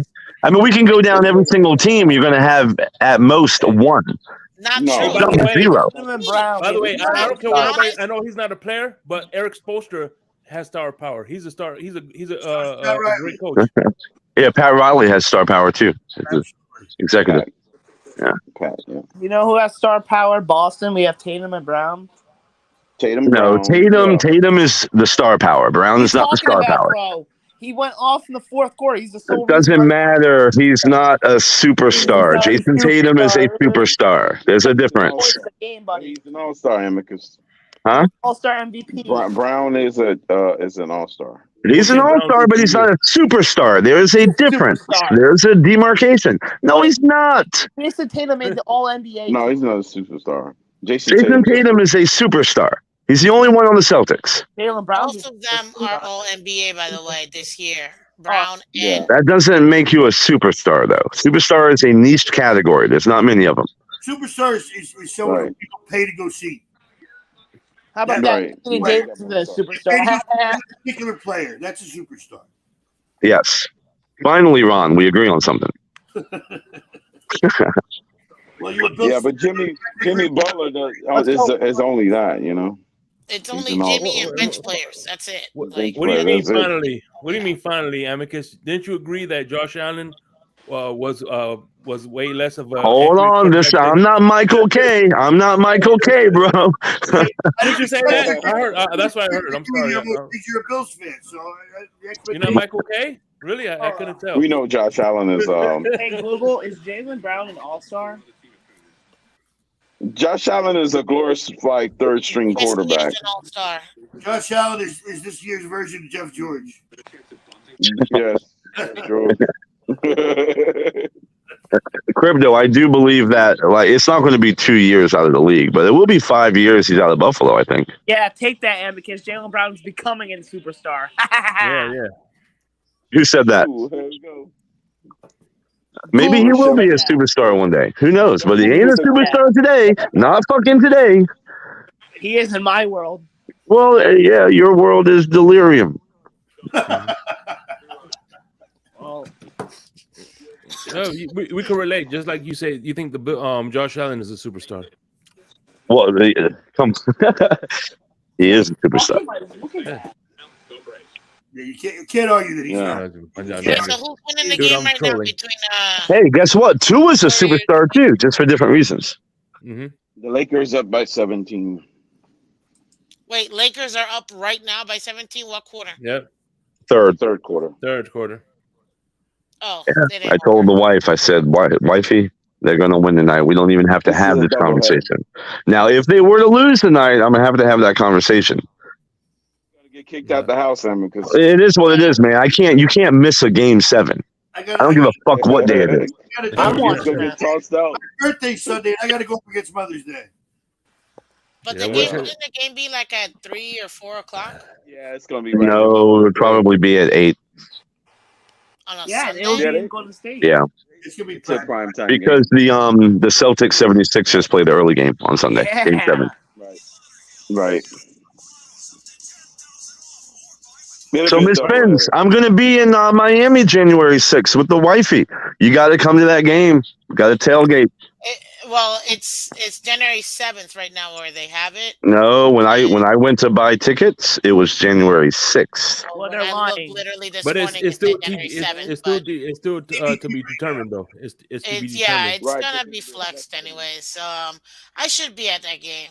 I'm pretty sure. They may not flex it because we'll have the division locked up already. And And the Bills would be playing for the number 1 draft pick at that point. Right, yeah.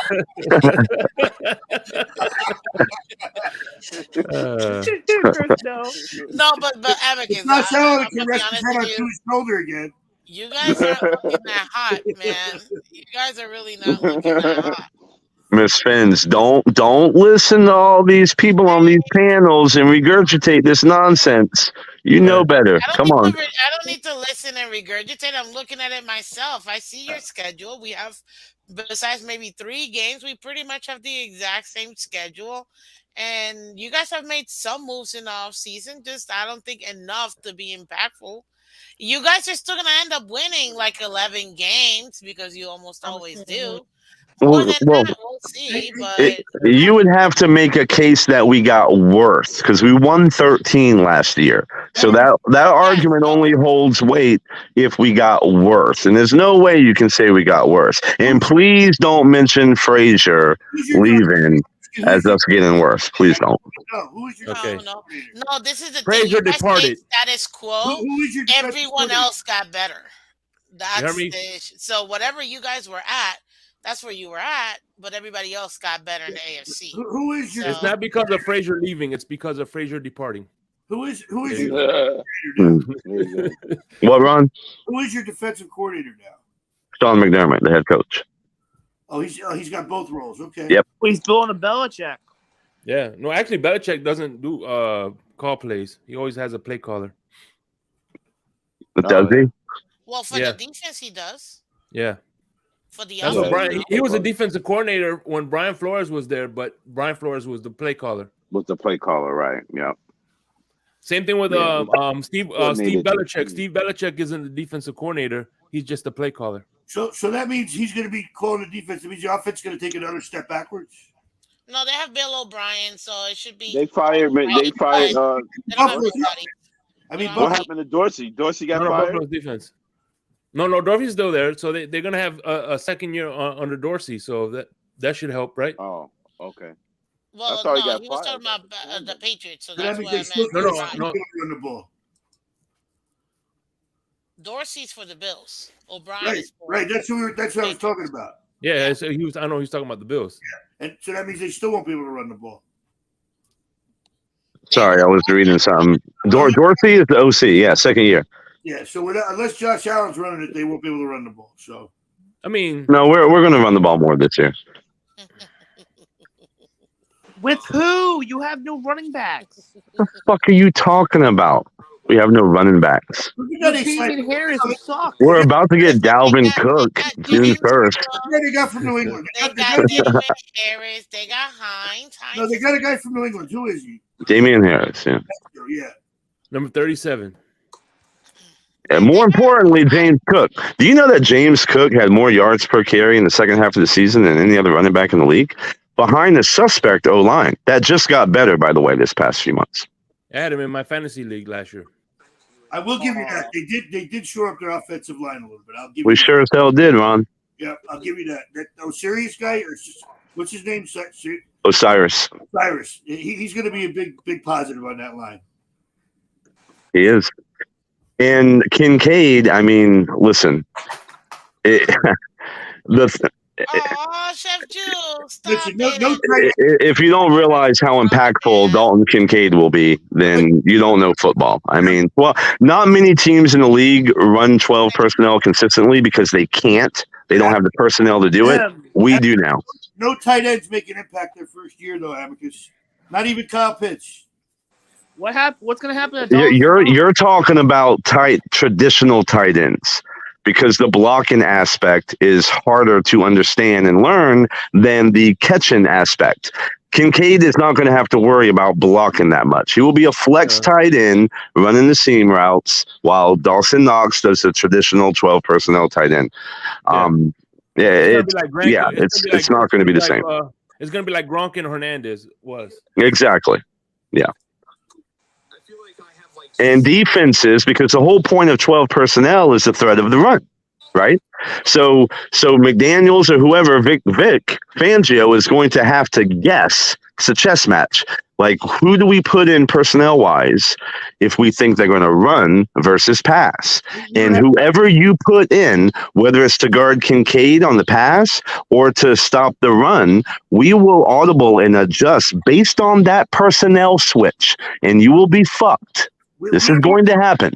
We don't have to guess that because our personnel is way too good that we have to worry about who you got on the field. Well, who are you going to match up with? Kincaid one-on-one against anybody on your team is a mismatch. We're going to dictate to you guys.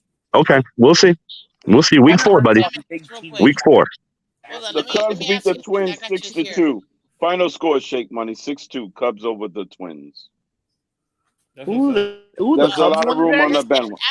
And listen, I'm not trying to get into a war with the Dolphins panel right now. It's been going great all night long. Let's not go there. Come on, we were doing so good. Cubs are winning. Here's the thing, Amicus. We can run our base. Your records will be, Amicus. Well, what's that, Miss Pence? The Cardinals. Amicus, here's the thing that we can The run. Cardinals suck. Hold on, Ron. Let me answer Miss Pence real quick because I didn't hear her question. Against the AFC East, Mm-hmm. what do you think your record is going to be versus Jets, Dolphins, and Patriots? I think we'll go 5-1. Who are you losing to? Wow. Huh? Who are you losing to? I think it's either the Dolphins one time or the Jets one time. Just one of those scenarios. You're telling me you're not going to lose to the Jets at least once? And the Dolphins? Let me pull up the. No, not at all. No. Everybody, they're gonna lose 3 games. You're gonna get 4-2 max, and that's splitting with the Jets and the Dolphins. I say max 2 and 4. And Abacus, here's the other thing: with our base defense, we don't have to change personnel. Bills. We have so much talent on our base defense on our roster that we don't have to change personnel to match up with you guys. What's your base defense? It's a 3-4, right? Jets. Yeah, but Buffalo. Our base defense will probably have 5 defensive backs in it. No, I'm asking, is it a 4-3 or a 3-4? It's a 3-4, isn't it? On your depth chart, it's listed as a 3-4. It's a 3-4, but he's going to run mostly 5 defensive backs. All right, Yeah. Okay. I know who you guys are losing to. Well, you listen to the Dolphins twice, the Chiefs once, the Jaguars, and the Eagles. Yeah, I mean, realistically, I think we go like 12-5. But listen, I picked 12-5 last year, and we were 13-3. So I think 14-3 is a real possibility. I mean, You barely escaped the Dolphins twice, man. But there's variables to this, Miss Finn. Like our third string quarterback. That's a variable. Barely, listen, we're running it back with our offense. We're gonna have an actual defensive coordinator who's gonna solidify this defense. So secondary yeah, will be I healthy. think you guys have no shot in beating us twice. Our healthy secondary. Said having 5 guys on injury. If you get Dalvin Cook, I will change the 5-1 to 4-2. Why would Cook be the difference Bills between? are going 0-6. It changes everything. Dalvin Cook changes everything, in my opinion. Yeah. How? In your opinion? It's Dalvin Cook. So? I mean, is that a real question, Ms. Fins? You want me to really answer that? Yeah, really. Defenses have to prepare and scheme for Dalvin Cook. They have to that's going to stretch the defense, and Tyreek's going to go off, man. You got Waddle and Tyreek running fucking like Judo and Penguin. Come on, man. Like, Miss Fins, a great running back is always going to benefit the passing game. Abacus, what if we kept running Mostert against you instead of stop the running game? Mostert's not Dalvin Cook. Mostert ran against you guys last year. So now you're saying Mostert's better than Dalvin Cook? No, I'm not saying that. But I'm saying that we were able to run the ball on you. It doesn't matter who the running back was. We already have players that are going to get the attention. Right, it don't matter who the running back was. We were running the ball. We just stopped running the ball for 4.9 yards a carry. Right, because we were playing the pass more, so that's why you were able to run the ball. But I'm saying, listen, if you have a guy, right, you're making my fucking point. If you have Dalvin Cook, we can't play that way. We have to account for Dalvin, which spreads the fucking field out. It's a pick your poison. Yeah, it's a pick your poison, like Crypto's saying. You're making my point. I don't understand. No, but you're missing my point. The point is they'll pick the greater poison, and that will always be Tyreek Hill and Waddle. Well, fair enough, but it still makes things more difficult, Crypto, is my point.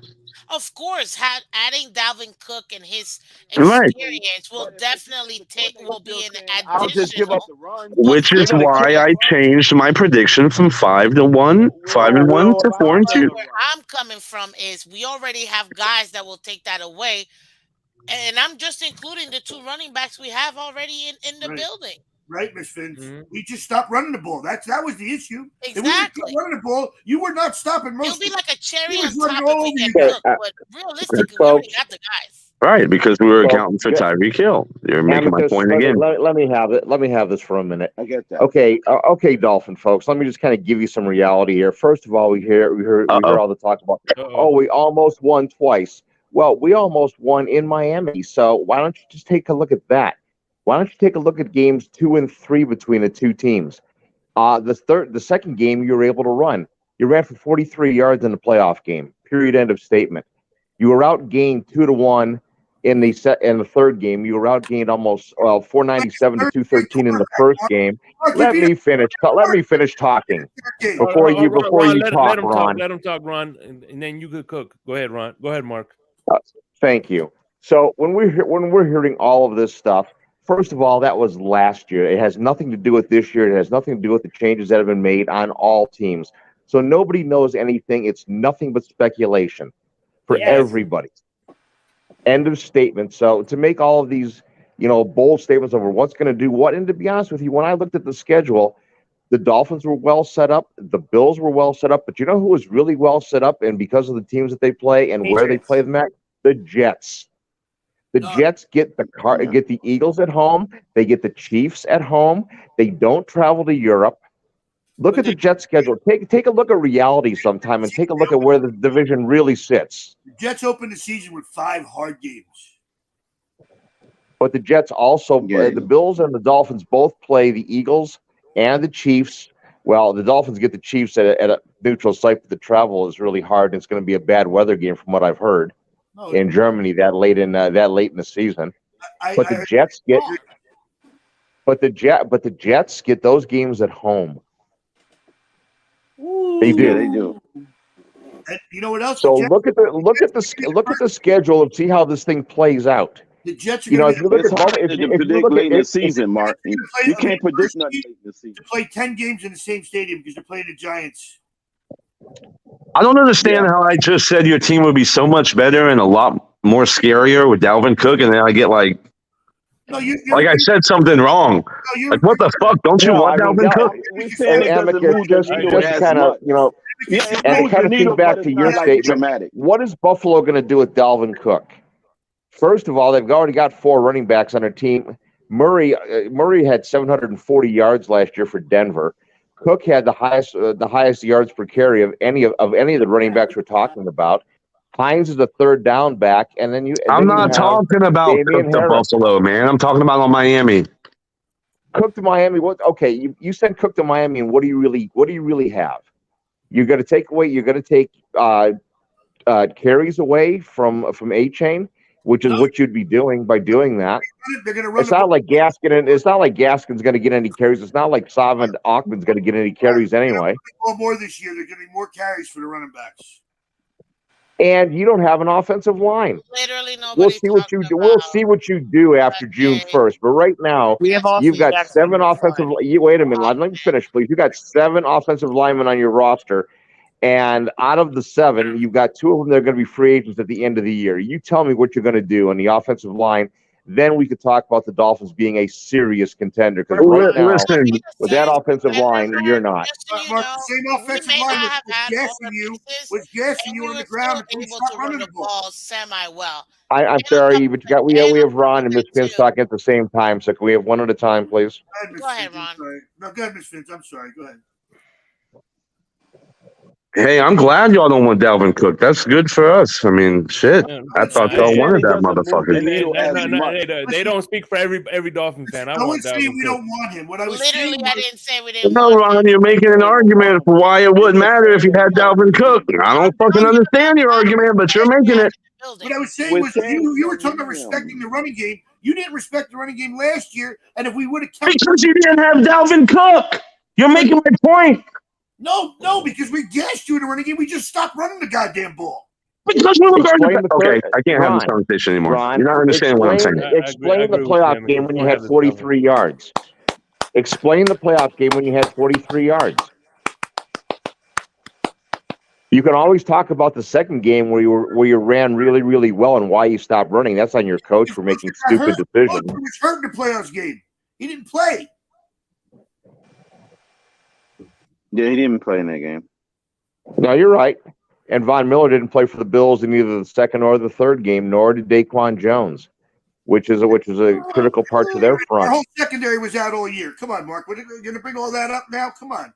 Like Ron, before you start screaming and throwing a blue fit like what you're doing, like I said, instead of screaming and throwing a blue fit like you're throwing, we can also go back and say how many secondary people the Bills had out and how many people the Bills didn't have, but it doesn't matter. The only thing that matters is what happens starting the second week of September 2023. And right now, as your roster stands, your offensive line is not good. So tell me what you're going to do after June 1st, and then we can talk about possibly being a contender. For the record, I want to just real quick. For the record, I want to say the difference between me and Mark. I just talk about the great things that the Bills are. Mark comes up here and tells you how shitty your fucking team is. For the record. All right, commence. No, I'm telling you the truth. And let Can I say something? I do want to congratulate all Bill fans out there. Your Ocean complaint was approved by OSHA and the NFL. So congratulations. Exactly, Miss Fins. You Exactly. will not have a September game went down through. here, and congratulations. You don't have to worry about that or your health or the players' health or anything like that. So I just want to say actually, your Miss Fins, your ridiculous home field built-in stadium advantage has been taken away from you outside of the Denver where game. was that when you guys beat us 46-3? Where was that complaint? Well, we beat you 35-0, so at least be accurate. Where was that complaint that 7 times y'all beat us straight? Where was that complaint? Is it going to be that much cooler? Yeah, what was that complaint of? Exactly, Mark. Why would y'all complain on that game? Buffalo did. I didn't complain to OSHA. You guys won the game 20-19. You got ragdolled up and down the field, and only because of exhaustion did Josh Allen bounce it past McKenzie. You would have lost that game. The dehydration. You had over 500 yards of offense. Come on, man. Your offense. We had 497. You had 213. Look at the stats. Hold on. If anybody should have been gassed in that game, if anybody was gassed in that game, it should have been the Dolphins defense. You ran 93 offensive plays, okay, and scored 17 points. 40-minute offense. 93 offensive plays, and so if anybody should have been gassed, it should have been Miami's defense. Of course, it's also tough coming into a game into a game when you got like 6 defensive starters out, but that's okay. Nobody's going to mention that either. Defensive starters out, Mark. We didn't have our secondary either. So let's cut yes, you did in game 3, Ron. Yes, you did. Hey, delusional patriots! Don't be making fun of my vocabulary. Make fun of my fucking vocabulary. Damn it, Mike, you shrimps. Come in. No, Master Work gave delusional Patriots fan a piece of his mind. And as I said last year, the only result that matters from last year is the one where the Chiefs beat the Eagles. The rest of the games become completely irrelevant.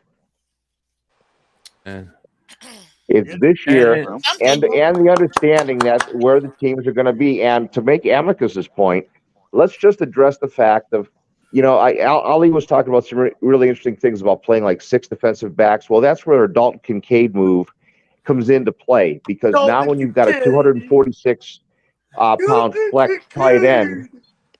Yeah, and we got Jalen Ramsey. Okay, we could make childish comments and make little stupid noises, or we can actually talk football. What do you want to do? And we got Jalen Ramsey. We'll do the stupid comments, please. Thank you. Yeah, you've been doing that. Jake, you guys have been doing that for 23 years. Talk. You haven't done anything. You made the playoffs 3 times and got wasted 3 times in the playoffs. Oh God, Mark, what are you doing? Oh, man. Mark, your anger amuses me. Thank you. You want to come back and talk about those marvelous 2 Super Bowls that none of you are old enough to remember? Hey, we watched them on YouTube. Our case has yeah, good for you. Well, hold on, Mark. I have. Oh my God, I've worked for 3 hours now. 3 hours creating peace between the Bills Mafia and Dolphins, and now you're fucking it all up. I don't care about this. I'm trying to talk football. You want to sit there and kiss somebody's ass? Go right ahead. I don't. There's peace with you. Hey, that's what's up. That's what's up, Mark. I appreciate you. Amicus, we all have things to say, and I try to be helpful. I get people like Kevin Lee who kicks me out because he doesn't like to deal with the truth. And if you want to run around with aqua-colored glasses on and live in delusion, then live in delusion for all I care. Yeah. Let's come and talk in late January, early February when your asses are sitting on the couch and watching the Bills play in the playoffs. Damn. Will you guys be next to us right after? Yeah, exactly. And then maybe not. We shall see. Then you'll be missing for 2 months. Yeah, they exactly would. Last 50 years, you guys have been in that same seat with us, so exactly. Ms. Fins, I completely agree with your statement. You win as a team, you lose as a team. It's absolutely true. And that's why I say that's an absolutely completely perfect statement. Mark, that's why we're going to beat you, because our team, our whole roster is better than yours. You rely on the quarterback too much. Damn it. Now, that is factual. You do rely on your quarterback too much. And he's just an injury away from being out all season. That's just fact. Okay. That's just the fact. That's any player. It don't even matter who it is. Any player is just an injury away from not being there and available. So we can say the same thing. We can say the same thing about Patrick Mahomes. We can say the same thing about Jalen Hurts. Exactly. We don't have to say the same thing about Tua, because Tua's always hurt anyway. So what difference does it make? No, you can say the same thing about Tua because it was apply to him. It doesn't matter. Mark coming in hot. Shots fired. That's shots fired. It's a fact. Any player can get injured. Period. That's not shooting fire. Well, some people just get hurt with a tough hit. Some people get hurt when they fall over a blade of grass. It is what it is, I guess. Bottom line is that our roster is much better than yours. top to bottom. Ron, I love that point, and I thank you for making it, because what I like to do is take a moment to compare what your projected final 53 is, understanding that you're probably going to make some moves after June 1st, because if you don't, your quarterback's going to die. Damn it! I need a Where's Kevin Lee when we need him? Yeah, he probably ran away. The worthless coward. Just a little single. I'd like to see him come up here and talk and debate football, like if he could. I doubt if he can, because I think he's an idiot. But it is what it is. Oh wow. Eddie Murray. You know, free speech is the constitutional right. You know what the Constitution is, Kevin Lee? Probably not. You say have different opinions. You don't call people idiots who have different opinions, Mark. Come on. Nobody does that up here. This place that your chat room does nothing but make obnoxious comments. No, we don't get personal. Well, hold on. Yeah, your chat room does get personal. Shake, don't I have $10? Don't I have $10 in the bank? I think you do. Get this fucking guy out of here. All right, see you in 10 minutes, Mark. Attaboy, Alex. Oh, I thought you meant me. Attaboy, Alex. We don't attack people personally up here. Well, you never Everybody has their own opinions, and they're allowed to. You don't call people idiots. I'm sorry. Everybody can talk their talk. I mean, I don't agree with censoring people. That's not cool. You can say but that comment was attack idiotic, the but person. Don't call a person. Exactly. Don't go after the person. Just, hey, I don't agree with what you're saying, period. But not after. You can say the comment, but not Hey, the person. no hard feelings, Mark. It makes for good entertainment. You sit back there and you reflect. It's kind of like the Green Mile when they reflected on death row, right? Time of reflection before you walk the Green Mile. I got to give you some respect for that. Yes. What Michael Caine, right? Michael Caine, if I'm not mistaken. Michael Clark Duncan. Okay, I know it was 3 names, but I got the Michael right. Right. Noob. Right. I love that movie too. Hey, look, Kevin Lee's back. I'm catching up on all the Netflix, man. It's just so many good movies on Netflix. It's unbelievable. They really made a comeback. So many different ones, man. I get lost and lose track of all my binge watching. I'm like hopping from episode to episode now. You got that fear of what is it, the FOMO, but the not finishing FOMO? What is it? Right. Right, FOMO, yeah. Hey, so like I'm missing out. Like, wait a minute. Look, it's Kurt Cobain. What's going on, Alexander Diaz? Let me ask you guys a question, guys. Are you guys confident with the fact that we got 4 out of the last 5 games at home to finish the season? I like that. Okay. I mean, I'm not saying I'm confident, but I like it. And here's something. They gave us a little love on that one. Here's something else people don't talk about, though. They always talk about the heat in September. It's all relative. When it's going to be 20 degrees or 10 degrees up here, if it's 80 degrees down there, it's the same effect. And 80% humidity. They're going to have the same effect on these other teams. I need a little positivity in my life right now. It got to 40 degrees. Damn. Degrees on Christmas I know it's Day, just terrible. Yes, sir. I didn't know Kevin Lee was in the chat, man. I wasted 10 of my dollars. He would have fucking done it for me. I think he came back. I'll tell you what, I'll spot you 10 tomorrow. Oh, thank you, bro. Appreciate it. Hey, Alex, sorry about your sorry ass Knicks. Oh, let's go Heat. Let's go Heat. They should have never been in there to begin with. Man, I can't. What? They basically did what Miami did. They bought themselves some you time. got them 2 games. We gave y'all. Oh, and by the way, tomorrow. Oh, don't start that. Do not start that, please. We gave you guys some games. Don't do that. We gave you that first game. Don't do that. Don't do that, Hey, please. Do Amicus. not do I am that. gonna do that. We gave you that first game. Jimmy were hurt. No, we did not. No, you did Hold not. on, The before next we one, fair continue. and square, game 2. Anyway, listen. Before we don't want to talk about Knicks. They're done with.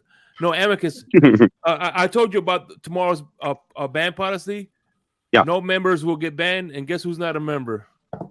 So. He's eligible to get banned. Yeah. Bro, I love that policy. I hope LCAP goes with that one, man. Kevin Brunson. Maybe me and Kevin can have a truce based on that, because we're both members, right? So we can create the TFTG brotherhood and stop the hate. Right. Yeah. Jalen Brunson, top 5 point guard in the NBA. No, Marcus Smart's better than Jalen Brunson. Yeah, I'll take Smart versus Brunson any day. Smart is not a point guard. Doesn't matter. I still Are you take him. sure? Because every time I look at the lineup, it says PG next. Jalen Brunson is a top 5 point guard in the NBA. That Improved it. I've had too much. That is sitting at home and enjoying And the rest of our playoffs. Mark is my Bills Mafia brother, but I gotta as the consigliere of Bills Mafia, I gotta keep the integrity intact, right? So that's. No, I got. Hey, listen. Yeah, Brunson's overrated and overpaid. He's not overrated, overpaid. Are you kidding me?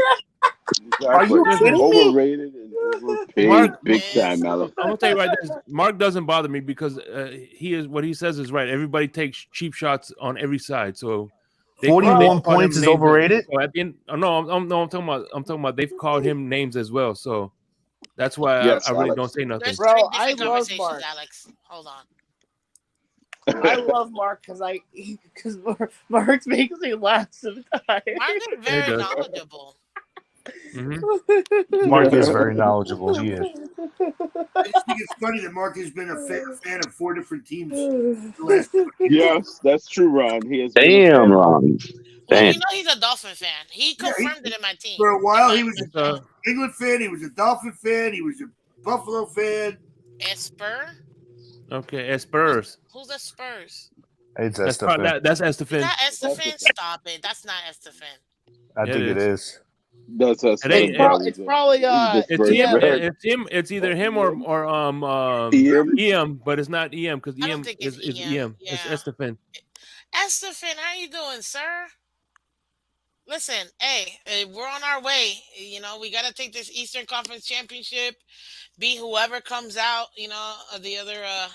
Miss Vince, here's where it gets really interesting, and what I'm about to say right now about that.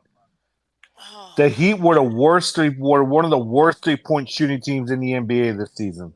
Facts. Okay. And the fact of the matter is that here's what happened this entire series. The fact of the matter is that they were hitting their shots. The Knicks did not hit their shots when they had the chance. We're playoff. That's all that it was. Okay. This entire series, that's all it was. So you're telling us so you're telling us we won because we the Heat took advantage. The Heat took advantage. The Heat took advantage of the Knicks' weaknesses, and they exposed the Knicks' weaknesses in the entire playoffs. Yeah, Alex, the weakness of Miss Fins. Let me take this because I'm a basketball guy, bro. There is listen, man. Y'all overachieved. Okay, you overachieved. You have no superstar. You're lucky to win 2 games of that fucking series. It should have been a sweep. Stop it. It should not have been a sweep because let me tell you something. The Knicks are the better team. To be fair, both The teams Knicks are the better team than the Heat. Bro, you've lost your fucking mind if you think the Knicks are a better team than the Heat. The hell is wrong with you? If we're going The off coach, seeding, yes, the coach. but if we're going off right now, It's a match made in heaven between 2 teams that overachieve. I mean, they're gonna be dispatched in the next round. I'll give you Spoelstra. Spoelstra is one of the best coaches in the NBA. What's up, y'all? if we're going off seeding, the Knicks are better. Nobody They're gives gonna a get shit dispatched about the anyways, Heat right? or the Knicks. Nobody You're cares about welcome, the sperms. You're welcome, everybody. You're welcome. Is that Esther? What's up, Esther? Yeah, nobody Yeah, cares about the sperms. That's What's right. up, I Esther? have my alcohol. How What's you going doing, on, Esther? Joey? Hey, how's What's your going on? Spurs? How's their vacation We're doing? doing good. We're doing good. We love these The these vacation? fish You love your these red vacation? snappers right here catching Hey, baby. listen, we sent you guys the Knicks, so you guys can hang out with the Knicks too, okay? Enjoy Talk to the Hey, by the way, Rings. when's the Talk when's the to lottery? By Rings. the way, when's the lottery? Next week. Next week. Okay. Victor Wembanyama's already bought real estate in Salt Lake City, so that's where he's going. So buckle up. These fucking Lakers are about to do it. Get me off the hook on Mother's Day. Come on. 27 points per game is in this series alone. What's the score? Nah, I just want to Superstars say 90, superstar numbers. 180. All right. Hey, check this out. After the Lakers win, I'm gonna shut this down. So All right, we got 9 minutes and 25 seconds. In real time, that's about 30 minutes. Superstar numbers by Jalen It's Brunson. like at least 20 minutes in real time. Yeah. I'll shut it down. No, because I want the Lakers to win this too. So I want that revenge game. Revenge?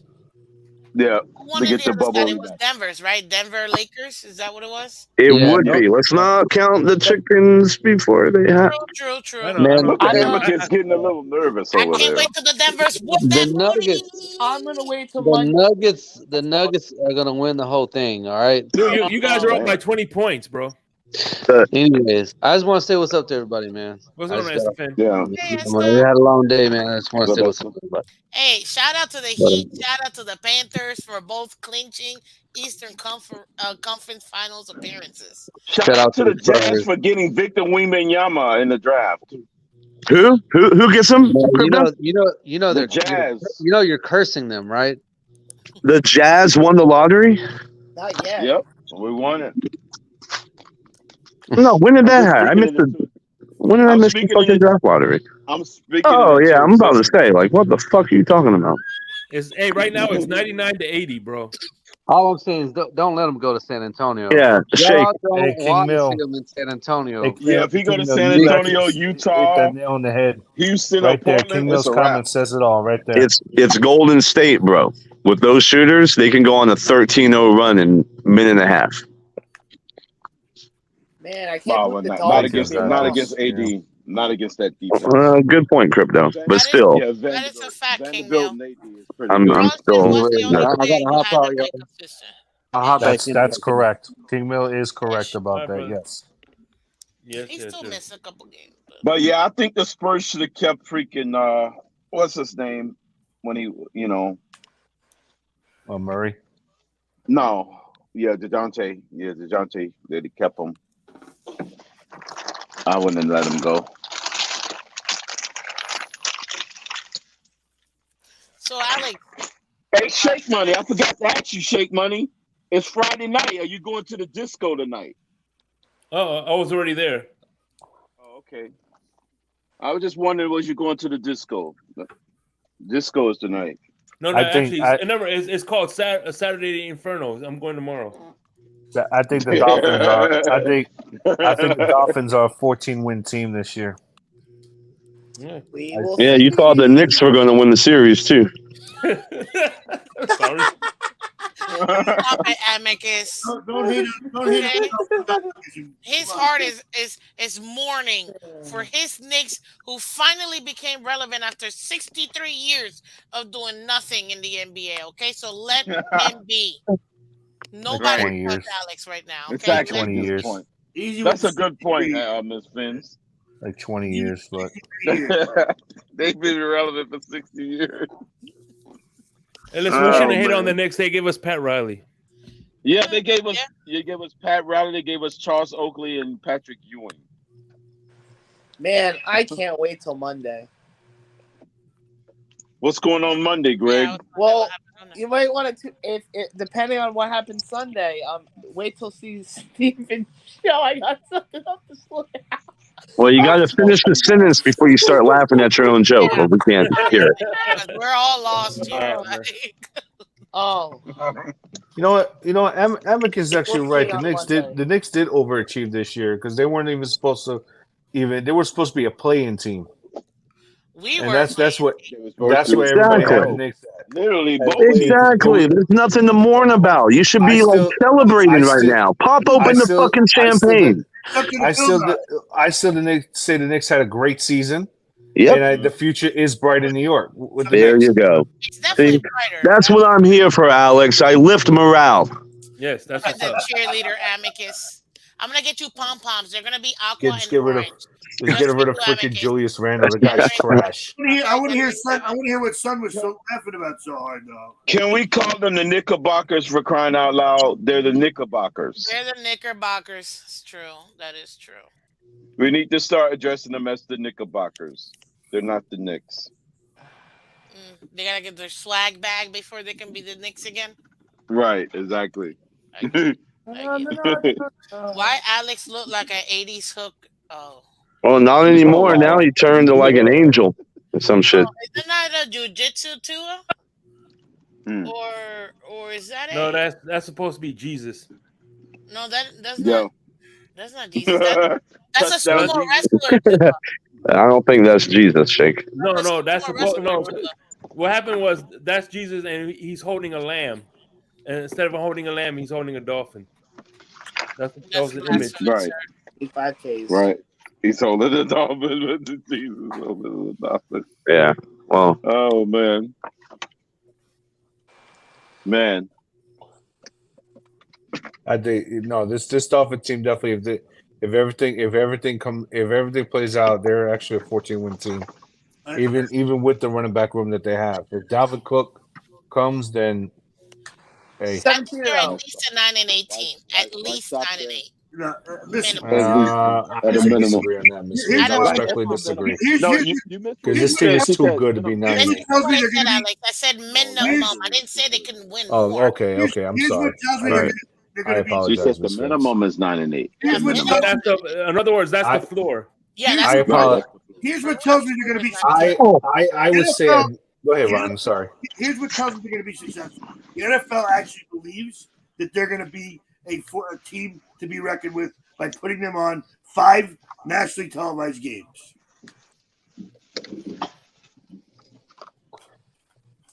I'm still upset that that game is in Germany. I really wanted to go to Kansas City for that game. I think I did. I think we got a break going to Germany. We got a break going to Germany. We're not having to go to Kansas City. We may have more fans in the stands in Germany. But don't you? But don't you think? But don't you think? Germany for that? Yeah, but don't you think if they go to Kansas City, that will test exactly how good this Dolphins team is? Yeah. By going. Well, in overseas teams. Second number 8 seed to go to the conference final. What do you think sets you guys apart from maybe Somebody's got a TV on, and I think that's gonna copyright the tailgate. So you might want to mute whatever it is you're listening. No, it's a press conference. So yeah. The bottom line is, I want the Dolphins to win as many games as possible. If they can win because they go to Germany instead of Kansas City, that's a plus for me. You realize we are 1-5 in overseas games, right? I do realize that. That's what I'm saying. Just saying. I mean, That's I'm Germany. I optimistic hate it'll be 2-5, but the likelihood in history says will be. But Miss Finch, we're going to be the underdogs anyway going to Kansas City. So what's the difference? Yeah, but at least over here I could attend the game. Exactly. Well, it's going to be in Kansas City. Yeah. Exactly. Dude, a flight to Kansas City is way cheaper than a flight, hotel, and whatever. I'm just glad we're not playing early Thursday night game. Germany. The Lakers are up by 24. Tickets for that Germany game was like 40. I heard it was like $45,000 for those tickets. Bro, what the hell? I wouldn't be if I go to Germany for that game. I would. Oh my God! I would be broke. They definitely do have the meats. How can you? How in the world? Yeah, Amicus. How in the world is Amicus? This game is in the refrigerator and the jello freezer? is jiggling. It's only 21 points, man. 6 minutes to go. Yeah, no, it's not over yet.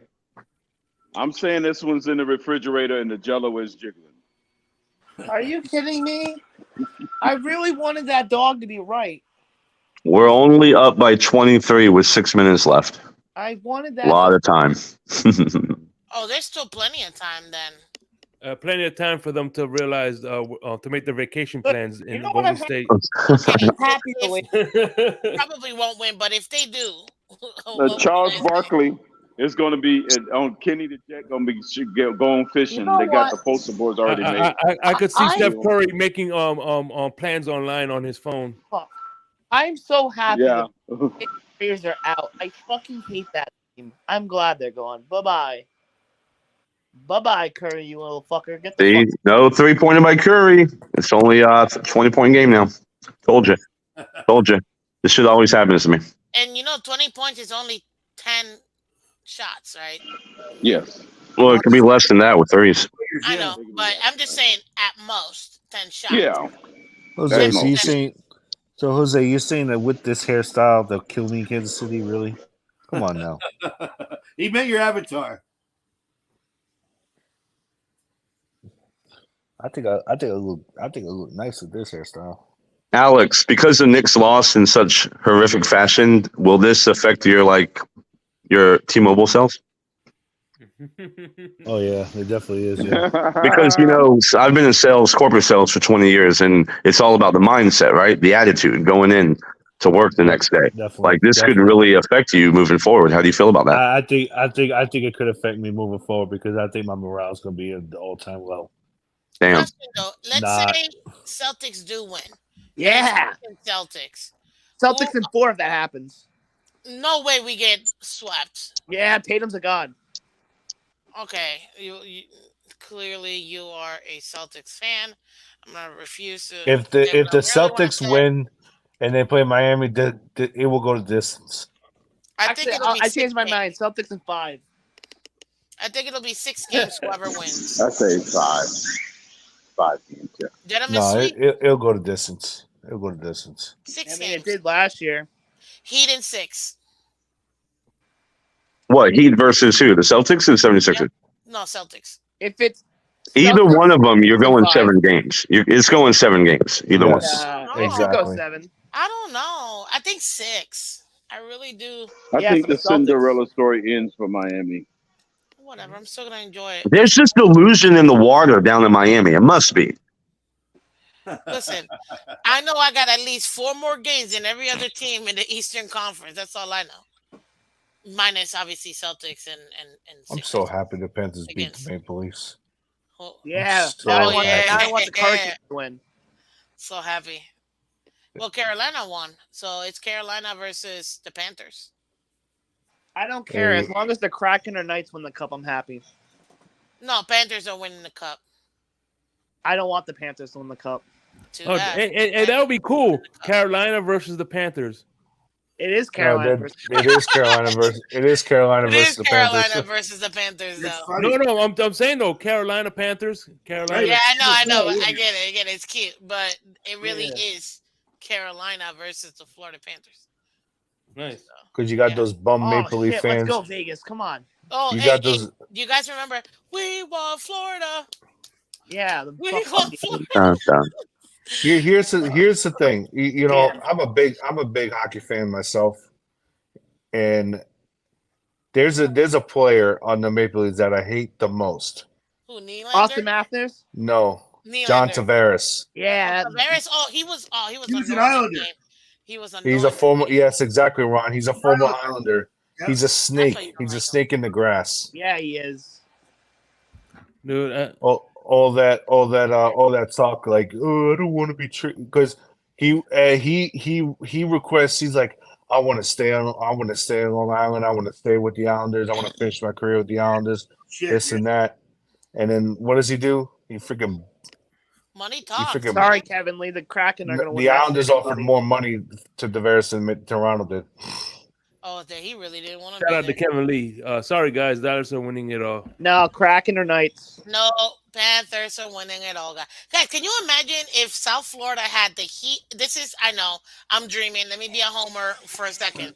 If the Heat were to win the Larry O'Brien and the Panthers were to win the Stanley Cup, we'd have 2 parades down here. That'd be insane. And then the Dolphins win the Lombardi. I'm not getting. Yeah, that's just wonderful, Ron. Yeah, that's great. Hey, by the way, if that happens, all South Florida's teams, major sports teams, won a championship. That'll be good. That would be great because you get a factor too. Well, yeah, the only ones missing out of South Florida would be the Panthers. They're the only ones that don't have a championship. Yeah, exactly. That's what I'm saying. The Panthers. Yeah. The Marlins are 6.5 games behind my Braves. Hey, I don't really care about the Miami Marlins. When they become the Florida Marlins again, then I'll root for them. But my Florida Marlins won 2 pennants, 97 and 03. What are you talking about? The Miami Marlins have Jazz Chisholm, the next face of baseball. Why wouldn't you want the name to represent the city you live in? You mean 2 World I don't Series? live in Miami. I can't stand Miami. You mean 2 World Series, not 2 pennants. County in South Florida. You're right. They did win 2 pennants, but they also won 2 championships. Yeah. They won 2 World Series. Yep. The Miami Marlins are going to be stacking that's what the pennant. Mm-hmm. No. The pennant is just the conference. Yes, and when they win the National League. Yeah. When they win the National League, Yeah. yes. The 2 World Series, yeah. Yeah, but the pennant is not the World Series. You win the pennant first for winning your conference, and then you go to the World Series. It's two separate things. Yeah. We won 2 World Series. Yep, there you go. 03 and 97. Right. But if you won the World Series, you won the pennant too by default. I said, okay, but I Very still true. said we won. Did we not? Was my statement incorrect? Thank you. It was No, not. not the second one. The second one was correct. Yes. Chat, we are. One with. I love you, Miss Pence. I know, Amicus. I love you. Of course, Jose. We're always gonna be pissed off about Severus because the man's a snake. He is, and he just showed that he's freaking overrated and overpaid. Didn't he not score this entire series? He has no points. Him and Matthews both had no points the entire series. Because Nylander just came out of nowhere and scored 2. But Mitch Marner was the other star on that team. There were 4 that the Leafs had that scored 0 points. Yeah, it was Marner, Nylander, Matthews, and Tavares. This last. I laugh at the Maple Leafs every single year. They pay 4 guys $100 million or whatever the price is. I don't have it in front of me, and they always lose. They can't win shit with them. I don't know why they're still on the roster. We want Florida. I just can't get away. The Maple from Leafs. We want Florida. and their fans are clowns. You still want Florida? They're just hey, listen. They want to move here they want Florida for the winter. I could tell you that. Oh snap! That's the part that made me laugh. We want Florida. Okay, and is the gentleman sweet? All right, Crypto. I concede. We're up by 22 with 3.5 minutes left. The Lakers have defeated the Golden State Warriors. Yay! Now let's go Nuggets.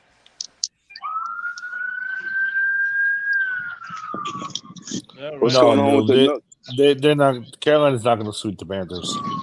I don't think Carolina's going to sweep. They're not going to sweep the Panthers. No. Either way, period. I think it'll probably go 6 games too. Boston. I want 2 parades. I already told my boss, listen, if both teams win, I'm taking off both days. No ifs, ands, or buts. I'm going to the parade. Yeah. Miss Friends. Kevin Lee says Florida versus Stars versus Florida in the finals, but Stars will win it all, guys. No, Knights are cracking. They're coming out of the Western. I don't know. Hey, shout out to Kevin Lee, man. I fucking love that guy. Me too. Shout out Kevin Lee. But Florida's still winning it. Let's go, Cats. Oh, man. But I'm not going to lie. The Kraken, they have a cool uniform. Yeah. They do. I love the colors. That's why I want the Kraken or the Knights to win. 2 expansion franchise. Let's do Absolutely not. What the hell are we? The Panthers were an expansion team. Well, they're not the new story. The Kraken and the Knights are the new stories. Nah, the Knights aren't going nowhere. They got blown out the last 2 games. Well, they're winning currently. Is it still going? Oh, I didn't look at the schedule. I didn't look at the score yet. But anywho, it's Panthers. Greg, what's the series between Vegas? It's 4-3 Vegas right now. Series tied up to 2, Game 5. If Vegas wins, they'll be going to Edmonton to clinch it in Game 6. Oh, so they're not even done. Thank God we get extra day to rest. Awesome. And then the Kraken and Stars, I think, play tomorrow. Stars up 3-2 in the series. Yeah, it's gonna be big because down here, there's gonna be a lot of. There's gonna be if the Stars win the cup, then they're gonna shut down Dallas. Let's go Panthers. I want them to shut down all of South Florida. They're gonna shut down Oakland Park. Well, yeah, Oakland Park, Panther Parkway, all of that. Sawgrass Mills Mall is going to be completely They're going to shut down the Sawgrass Mall, yeah. Yep, Flamingo Road, baby, completely shut down. That's exactly what I want. Sunrise Boulevard, shut down. Let's go. I want a giant parade going all around, baby. Yes. That's gonna be phenomenal. And I'm gonna be there for every second. That's another indictment on Stephen Ross. If the Panthers can freaking win it all, and the Dolphins haven't gotten it in 50 years, that's an indictment. Yeah, it's and this I was is wait, hold on. No, Crypto. Shout out to Crypto. hold on. Nobody shuts down the city for a Stanley Cup. Crypto, Like 12 people wrong. show up to the parade. What are you talking about? Crypto, hold on. Let me just Crypto. It'll be the first time the Panthers win. That's not an indictment on Stephen Ross because let me tell you something. The last time the Panthers even clinched a series was 1993. Not only that, but Ross. I'm sorry, 97. Excuse me, 97. Yeah, 97. They went to the championship. They went to the finals in 96. 97. Excuse me. Yes, 97. My bad. 96. My bad. 96. Russ, yes, 96 is the last time we went to the Eastern. Not only that, but Russ. We lost in the Stanley Cup. So yeah, that was the last time they won a series. That's the point. This year. Even though Russ has screwed up immensely, everything he's done has been to try to win. So you can't say that. Yeah, you can. He didn't do it correctly. Okay, but he's opened up his checkbook. I mean, everything he's tried to do is to win. But sometimes it's not all about just opening up. I don't think that's an Maybe- Oh, come on, noob. No. Maybe if he wouldn't have opened up the checkbook, we would have won already. He has opened up the checkbook. I said maybe if we wouldn't have. Noob, that's not true, bud. Come on, overpriced hockey players. is a real sport. Hey, Kevin Leaf, if you have Twitter, follow me on Shake Money 1978, bro. We say That's my hockey's Twitter not a handle, real Shake Money 1978. Shout out Oh, to Kevin, Bobrovsky, Kevin Lee, follow me at Himicus1K, Twitter. Let's go, bro. Kevin Lee, follow me at Misspins, MISSPHINS. I didn't know Kevin Lee is actually. Kevin Lee's in YouTube, Texas? and every social media. I didn't know Kevin Lee's in Texas. I'm in Texas myself. He's in Dallas. I lived in Dallas for 2 years. I'm actually 45 minutes away from him. Oh, come on, bro. Really? Oh, so Canadians are communists? Canadians are communists, bud? Come on now. Wow. Oh man, I love you. Oh, so I'm a communist. I'm a communist then because I like hockey, I guess. Wow. What is You could win Troll of the Year. Let me say this: hockey is one of the hardest sports to play. Absolutely. It is. It is. It's the toughest, It's most one. The hardest sports to play. It's the Which one? fastest, it's the most physical. God damn, noob. Oh my goodness, noob. God. Good thing Jordan's not here. Yeah. Okay. It is- I didn't mean to laugh. By the way, where has he been at? Where's he at? Is he still in Cuba? Probably. Hockey is actually one of the most expensive sports to play. Actually, That is true. That is true. Hockey's the winter version of soccer. What are you talking about? Yeah. Soccer's a good sport. You guys are getting the FIFA World Cup. I said it's the But winter version of hockey has it's actually one of the most exciting playoffs. Hockey has one of the most exciting playoffs in all sports. Yep. That is true. I give him that. The playoffs for hockey. Even my little brother was like, "Oh, I love it when they start fighting." I'm like, "Really?" He's like, "Yeah." Okay, hey, Kevin Lee. Hey, Amicus. Look at that. Look. Yeah. There you go. Look, we made progress today. All right, my guy.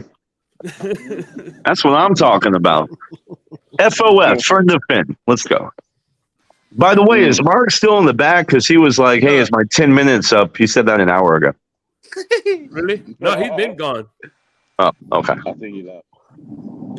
He exited stage left. Fucking hard. Kevin Lee, that's not true, bud. If you get enough lines, I'll give you some insider codes. Give you 20% off your bill for life. There You gotta give it to him, and I'm a Finns fan. You're not gonna hook me up like that, Alex?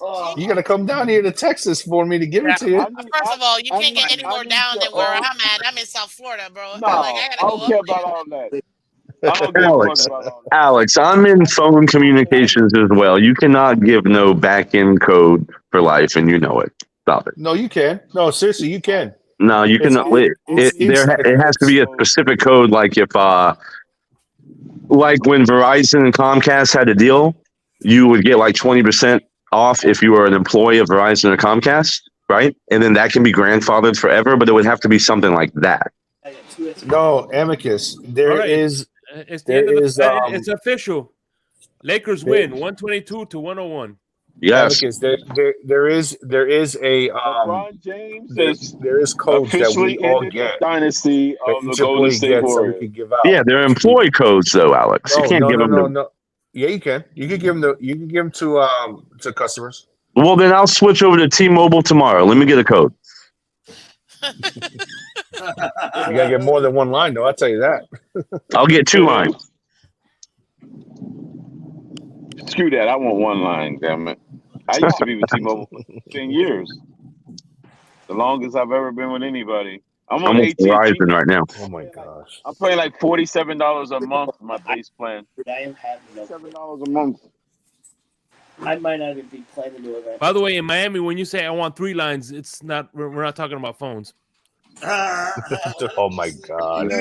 You got that right, Shay. That was the 90s and Hey, 80s, man. hey, That I was can't. the 90s and 80s. Stop I it. can't say it on Miss Finn's podcast, but on TFTG, hookers and cocaine. Hell right. This isn't Vegas, guys. The staple of Miami, baby. Oh, jeez. Kevin Lee, hit me up on Twitter, Alex at Alex Defense for Life. Miami Vice, baby. Miami Vice. You belong to on her face. Concrete under my feet. Living in a world of darkness. Don Johnson. I don't think I've ever heard. Okay. Say hello to my little friend.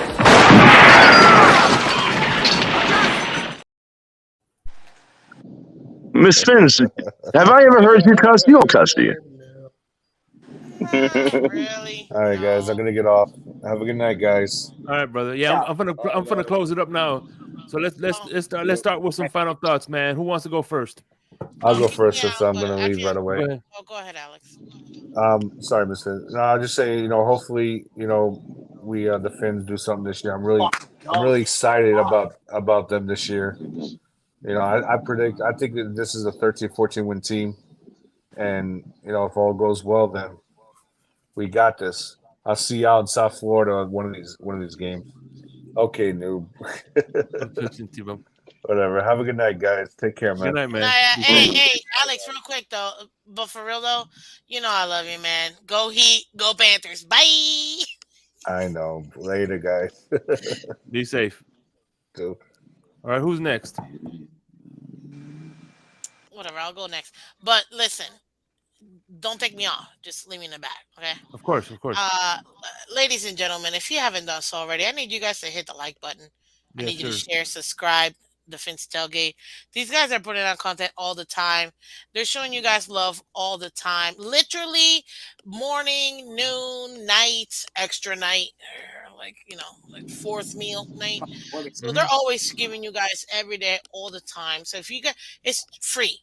Hit the like button. That's all you got to do. Hit the like button, and let's get them to 5,000 subscribers because I know they definitely deserve it. And they're continually innovating like ridiculousness. And I know they got a few things in the pipeline that I'm not supposed to know, but I do know.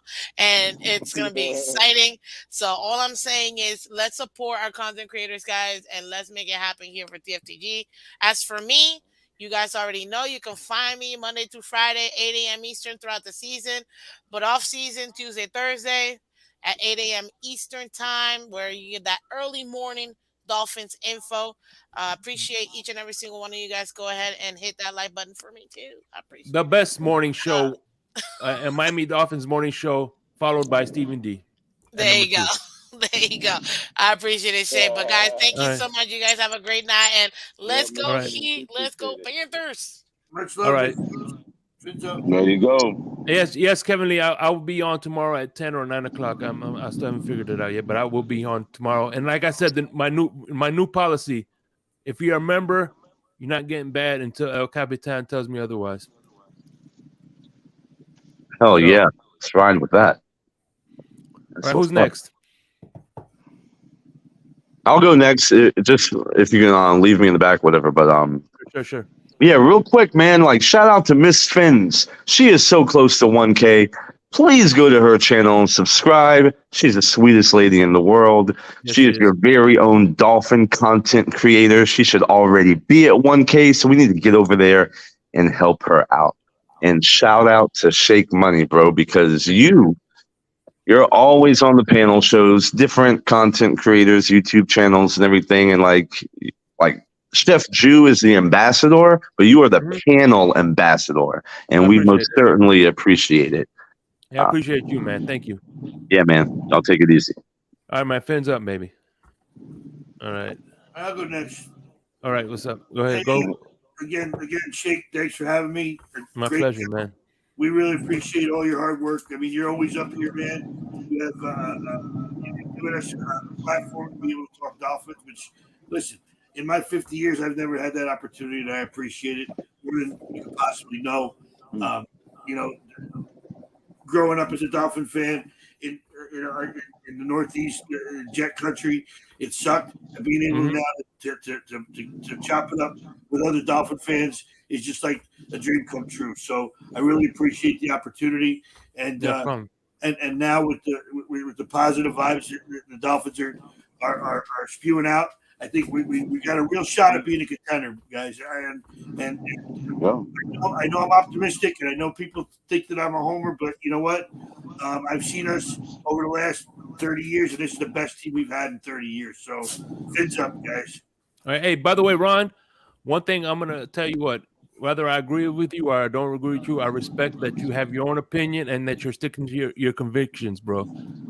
That's what's up, bro. I appreciate you always coming in and giving a different viewpoint, even though sometimes it feels like you're being ganged up on. But I admire the fact that you stick to your guns, brother.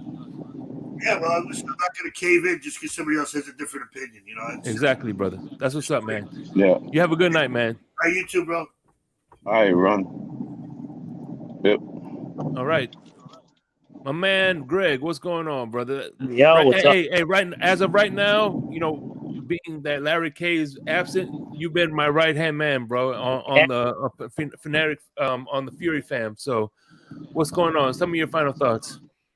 Yeah, let's go. NFL, you're afraid of the heat, man. Just admit it. We know you're scared. I'm the son now. I'm gonna make sure in every game. You know what the funny thing is? Across the world, right? We start training camp.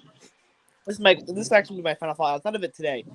All the training camps across the country, whether it's California, New York, Massachusetts, all these countries, they start their training camps in the summertime. And it's very hot in the summer. Up here in where I live, it gets hot sometimes. So all these people out here complaining about the heat, then maybe what the NFL should maybe do is let's start training camp in the winter. Let's start training camps in the winter and all this jazz. Or how about we send the AFC out to Florida and the NFC out to California, so that way we can stop crying about the heat. All right. Anyway. Yes, what's up? Doesn't matter. Do what you want. NFL, we're going to overcome it because we are God. The Miami Dolphins are going to have a great season, hopefully. Hell yeah. And hopefully it ends with us having a parade and a celebration and getting a lot of drinks in us and, having fun. Hell yeah. Fins up, my brother. Yeah. I'll see you. Yeah, man. I'll put you back. All right. Good there. Crypto. Yeah. Last thoughts. Shake Money. It's been a good one, man. Enjoyed it, man. Appreciate you having me. And on this note, I'll say this. This Dolphin team has got me living in the river of darkness beneath the neon lights. So listen, I'll say this. Listen, we all belong to the city, Shake Money. We're going to go all the way. Yeah. Hey, by the way, man, like I said, man, El Capitan has been busy with his job, but I'm telling you, pretty soon you're gonna be seeing him on a regular basis, and I can't wait. I can't wait to because I miss that dude, man, on panels, bro. He's a hell of a dude, bro. Shout out to El Capitan for allowing me to open up the panel so everybody could have a place to vent and you know what I'm saying, and talk shit. But anyway, with that being said, y'all have a good night. Y'all have a good night, man. Be safe. Be safe. Appreciate it. Don't let the bed bugs bite, bro. See you. We love it.